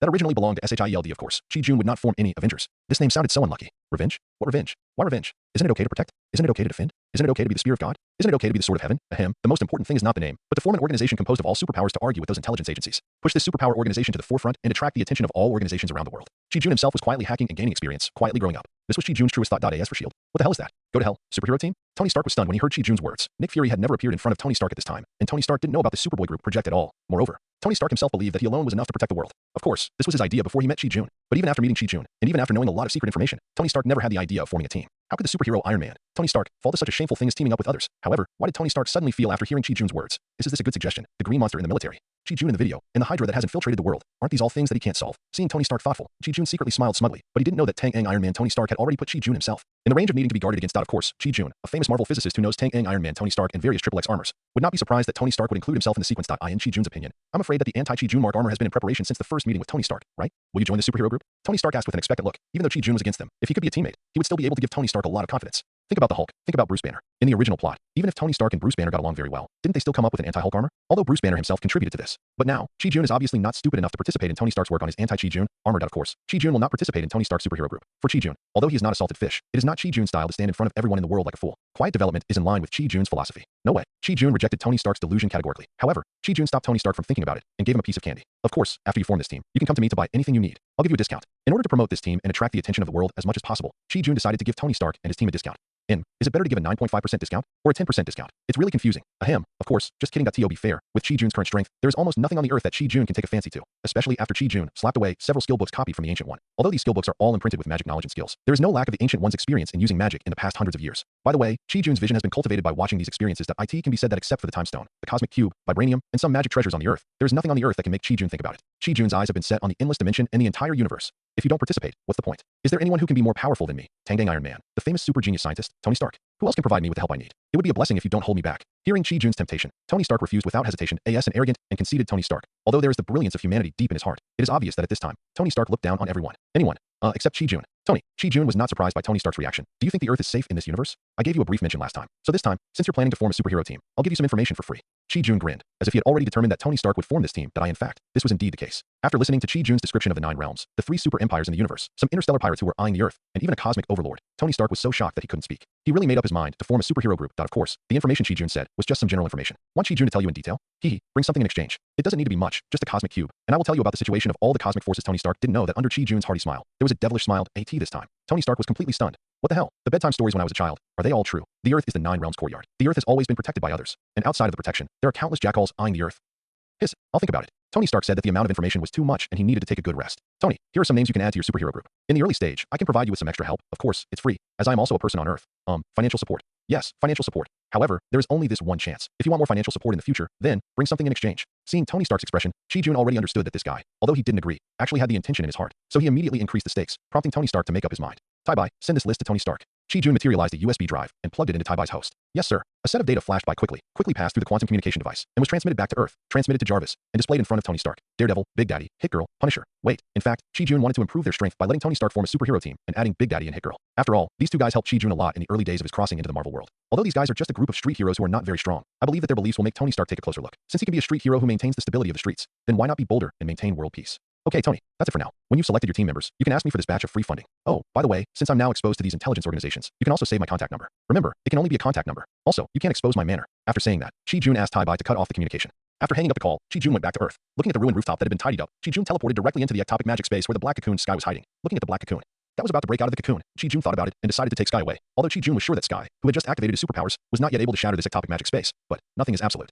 Before, he was too confident and materialized a vitreous isolation room, thinking that he could allow Sky to activate his superpowers safely. What was the result? He was unable to prevent the energy fluctuations from spreading, which attracted the attention of the Ancient One, and as a result, such a big scene was created. Chi-Jun's plan to develop quietly was completely shattered. Fortunately, after this experience, Chi-Jun's strength has reached a higher level. It can be said that if he meets the Ancient One again, Chi-Jun can easily snatch the Eye of Agamotto. Hee. Although I used the reputation of a wizard to guarantee it before, but when the time comes, I can materialize a transformation ability, become another person and snatch the time stone away. No problem, right? Ahem, of course, that was what he said when Ancient One appeared in front of Chi-Jun again. In fact, Chi-Jun is not too anxious to snatch the time stone now. Having learned the magic skills copied from Ancient One, Chi-Jun can control the time stone at any time like Ancient One. Chi-Jun is naturally worried about who will snatch the time stone away. Chi-Jun, who has a cheat with a golden finger, is not that funny guy like Doctor Strange, who can't even beat Ebony Maw. As long as Ancient One dies, the time stone will naturally belong to Chi-Jun. After all, Chi-Jun, who has just learned the magic skills of Ancient One, is still not as skilled as Ancient One in terms of control. In order to avoid the same incident as the battle with Ancient One, and to prevent Sky from accidentally shattering the ectopic magic space, or even shaking the Earth and shocking the world again, and attracting the attention of major organizations around the world, Chi-Jun decided to take Sky away from the Earth and go to Venus. He stretched out his finger and activated the space magic of the Vishandi lineage. And a halo appeared in front of Chi-Jun different from the golden halo of the Ancient One and other mages of Kamartosh. The teleportation halo drawn by Chi-Jun is colorless, and it is not a teleportation halo that flashes with light blue light.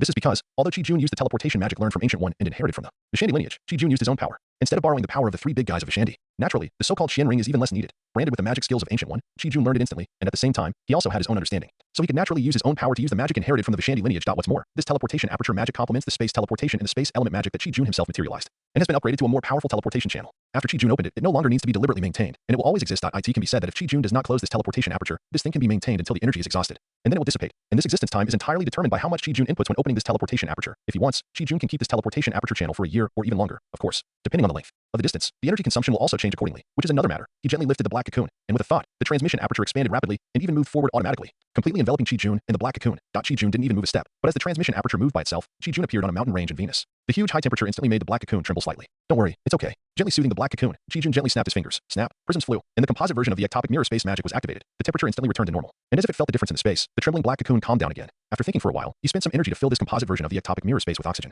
and then smiled and opened a transmission aperture, returning to the space station in outer space. After turning off all the transmission aperture channels, Chi-Jun began to think about what to do next. It is definitely not cost-effective to materialize a cyborg directly. Although it is fast, it wastes too much energy. According to the feedback from the mutation gem, in order to materialize a cyborg who is absolutely loyal, has complete procedures, and is not afraid of being checked, and is completely the same as an ordinary person, it requires 100,000 energy points. Not to mention a cyborg with sufficient enhancement potential, the price will be even higher. Chi-Jun doesn't want to become an energy charger and materialize a cyborg production base, or directly materialize the Red Alert barracks. But these cyborgs that can be mass-produced are not very smart. They are enough as low-level soldiers or ordinary factory operators, but they are definitely not suitable as employees of a large group. After thinking about it, Chi-Jun decided to wait a few more days. Anyway, the current SCP is just an empty shell. Why think so much? Chi-Jun turned and began to think about how to get benefits from the pictures obtained from the Ancient One when imprinting magic skills. Dark Dimension, Hell Dimension, Nidavellir, Asgard, Jotunheim, and so on. Although these places only flash by when imprinting skills. But Chi-Jun, who has teleportation, doesn't he just need a picture of a real place? It's just a pity that when imprinting magic skills, the pictures seen are almost all pictures of the Ancient One fighting. Except for the 9 kingdoms, they are all various dimensions. Chi-Jun, who wants to take a stroll in the universe, feels a little bit sorry. Otherwise, go to the Dark Dimension to see Dormammu first. Chi-Jun suddenly had a sudden idea. In addition to Dormammu in the Dark Dimension, Chi-Jun is actually more interested in another dimension demon. According to the scenes in Gu Yi's battle memory, this dimensional demon is a more advanced existence than Dormammu, Shisong, an ancient god and dark god native to the Earth who has existed for who knows how many years, but later left the Earth and created an underworld dimension by himself. An absolute boss.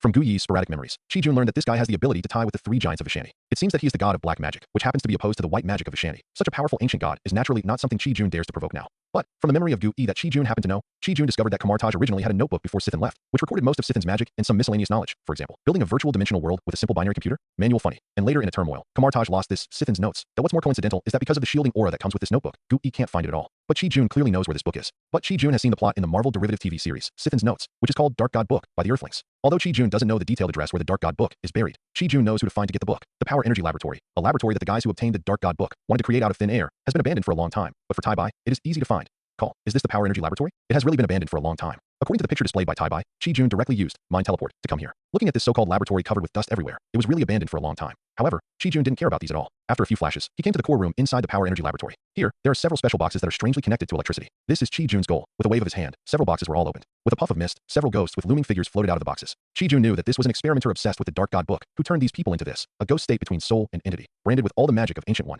Chi-Jun seemed very familiar with this situation. After throwing a few purification spells, these people suddenly emerged from the confused ghost form and turned back into people.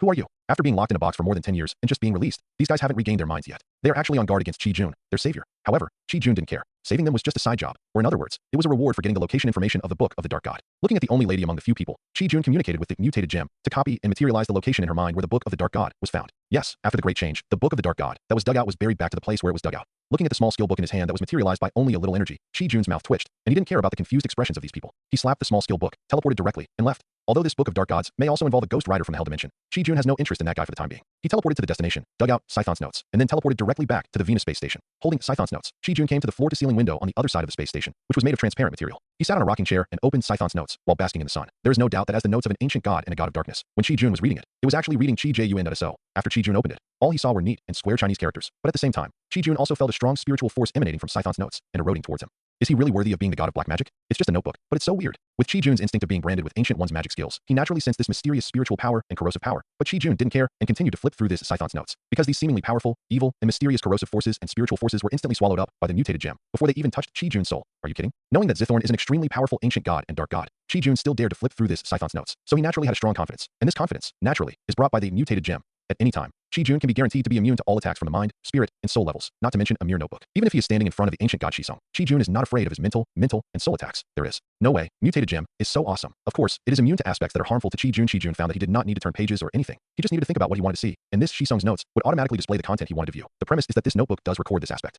After 2 hours, Chi-Jun found that this Scython's notebook seemed to contain endless knowledge. After 2 hours, Chi-Jun found that he started reading from the most basic black magic, and after 2 hours, he was still reading basic black magic. The key is, there is not a single bit of repetition. Hiss. Isn't this a bit too scary? It seems that this notebook, which is at most the thickness of the Xinhua dictionary, has definitely been used with magic such as space folding and eternal solidification. Suddenly, Chi-Jun thought, if this thing is recycled to the mutation gem, how much energy can it be worth? Do it as soon as you think of it. Chi-Jun directly communicated with the mutation gem and tried to recycle this Scython's notebook in his hand. The next second, the information fed back by the mutation gem made Chi-Jun open his mouth involuntarily. 10 million energy points? Fuck. So much. Then, at the original price, wouldn't it be worth 20 million energy points? And this is just a notebook of Shisong. Damn. The ancient gods are really not simple. This result, on the contrary, made Chi-Jun's just rising sense of expansion slowly shrink back. The water in this world is still deep. Don't expand. Develop quietly. Don't expand. Suddenly, Chi-Jun felt a huge energy reaction coming from the composite ectopic mirror space he had set up on Venus, and the entire space was even shaking. But Chi-Jun did not panic. Instead, he raised the corner of his mouth and laughed. Sky has finally awakened. With the teleportation of the mind, Chi-Jun came to the mirror space. In just a moment, Chi-Jun felt countless vibration waves coming from afar, trying to penetrate Chi-Jun's body. But, unfortunately, the vibration waves emitting powerful energy fluctuations were instantly absorbed by the mutated gem, leaving no soup for Chi-Jun of course. Chi-Jun didn't pay attention to this. However, with the protection of the mutated gem, Chi-Jun was too lazy to set up defensive magic, and directly teleported to Sky's front.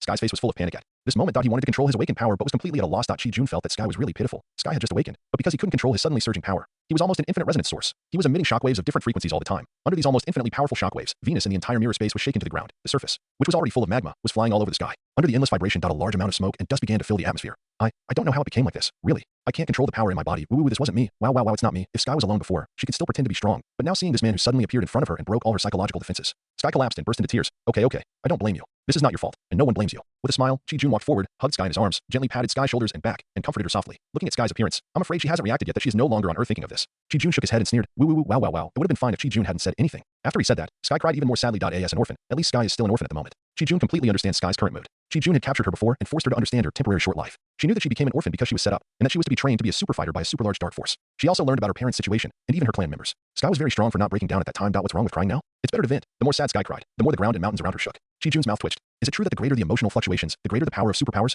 He blew a breath around him, but a gust of wind suddenly appeared around him, blowing away more and more smoke and dust. Seeing that the surroundings had regained a clear vision, Chi-Jun nodded. Super hurricanes are sometimes very useful. After a long time, Sky's crying became quieter and quieter, and her shaking shoulders gradually calmed down. Just when Chi-Jun thought Sky had fallen asleep, Sky gently broke free from Chi-Jun's arms. She glanced at Chi-Jun embarrassedly and found that Chi-Jun's shirt was wet with her tears, and her face was as red as a ripe red apple. I'm sorry, her two little hands were entangled with each other, with the shy look of a little girl. As if Sky was still a little girl? No. She's already 18 years old, not a little girl anymore. In most states and counties in the United States, she can even legally get married. It doesn't matter. It's much better now. Chi-Jun reached out and rubbed Sky's little head. Shrinking his neck and feeling the big hand on his head, Sky found that he seemed to enjoy it a little bit. Scary. The current Sky is not the hot girl from the United States Federation who went through countless things, and even dared to drive openly. Feeling shy, Sky began to look left and right, preparing to divert his gaze. Sky suddenly found that his uncontrollable ability was still emitting shockwaves to the surroundings at all times, but in the direction of Chi-Jun, the surroundings were quiet and not vibrating because of his superpowers. You have superpowers too? Sky realized it belatedly and looked at Chi-Jun in surprise. How did you think I don't have superpowers? Have you forgotten how I got you out of the KFC restaurant? Chi-Jun didn't know whether to laugh or cry. Could this girl have a very long reaction time? How many days has it been? Hearing this, Sky blushed. Yes, he took her away from KFC in an instant. How could she not have superpowers? Are you also an alien? Sky asked Chi-Jun cautiously. No. Chi-Jun replied with a smile. Not all people with superpowers are inhumans. The water on Earth is very deep. Thinking of the information Taiba had found on Earth, Chi-Jun shook his head. Although there were no mutants in this world and it was not as extremely dangerous as the comic book world, the threats in this world were not much less. Okay, you should get used to your superpowers first. When you return to Earth, someone will tell you about the forces on Earth. Oh, Sky nodded, not quite understanding. Since Chi-Jun said it wasn't, then it wasn't. He no longer cared about why shockwaves disappeared inexplicably when they reached Chi-Jun. It's so strange here. Sky, who was about to start practicing his new ability, turned around and realized that he seemed to have discovered some great secret. Is there such a place on Earth? Oh, this is Venus, the second planet closest to the sun. Chi-Jun didn't laugh and told Sky directly, what? How is this possible? After all, Sky went to middle school. How could he not know that Venus is the second closest planet to the sun in the solar system? But how could Sky dare to believe that he was clearly on Earth before, and in the blink of an eye he was on Venus? Could it be that he was daydreaming? What are you doing? Chi-Jun glanced at Sky, who was slapping his cheek curiously, and then continued to explain. My ability is not only to absorb your shockwaves. In fact, your boss is a space magician. Hee. Seeing Sky's eyes suddenly widened, Chi-Jun smiled happily. He's not a magician who performs magic tricks, but a real magician. He's a space magician who can travel through the universe. Venus is a hot planet with many mountains and magma pits. The surface temperature is between 400 and 500 degrees Celsius all year round, and the atmospheric pressure is 90 times that of the Earth. If it weren't for your boss, casting subspace magic, how could you stand on the ground of Venus? The surface temperature alone is enough to burn you to vaporization. The scenes here are actually projections of the main plane world, which can be said to be both real and fake. Real means that it looks real, and is exactly the same as the main plane. Even the characteristics are the same. Fake, that is naturally because, even if you destroy everything in this subspace, when you return to the main plane space, everything will remain the same. Looking at Sky's confused and bewildered face, with an expression of, you were so awesome, I don't know how to be awesome, Chi-Jun always feels happy. Okay, IUROV said so much just to tell you that you can create whatever you want here. Even if your shockwave shatters the entire planet, it's no problem. Follow the guidance of your heart, and first adapt to the power you just gained.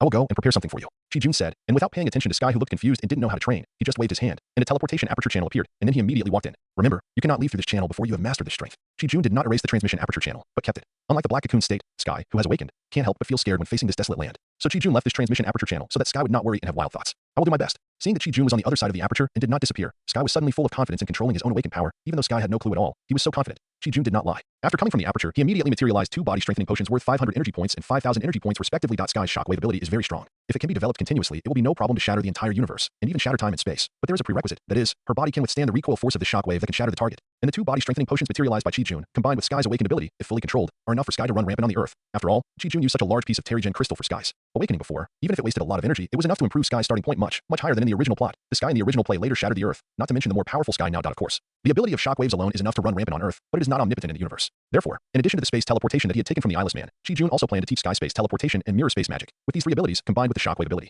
it is not difficult to make a name for yourself in the universe. What's more, in order for Sky to become stronger quickly, Chi-Jun also materialized a bunch of various physics books, especially books about various wave bands. As long as Sky has a preliminary grasp of his abilities and no longer shocks wherever he goes like before, he can start special targeted exercises. After finishing all this, Chi-Jun picked up the Scython's notes again and began to look through the things that interested him. A treasure worth 20 million energy points. It would take time to read it, however. As he looked at it, Chi-Jun thought of another question. Can this Scython's notes be directly modified into a skill book? Do it as soon as you think of it. Chi-Jun moved his mind and began to communicate with the mutation gem. Then, the information sent back by the mutation gem made Chi-Jun smile triumphantly, and then his whole face fell immediately. According to the information fed back by the mutation gem, the power of the mutation gem can be used to directly modify the entire Scython's notes into a skill book that can be used. However, the energy required is not something that Chi-Jun can afford now.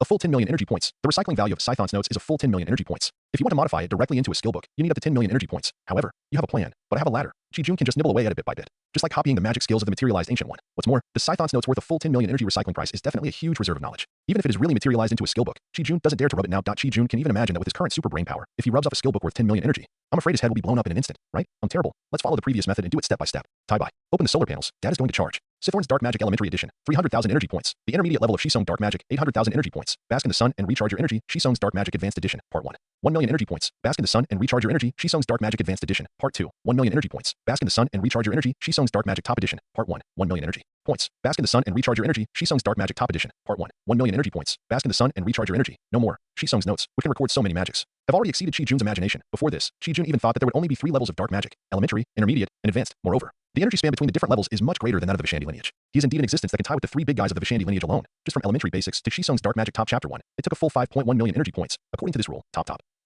middle, bottom.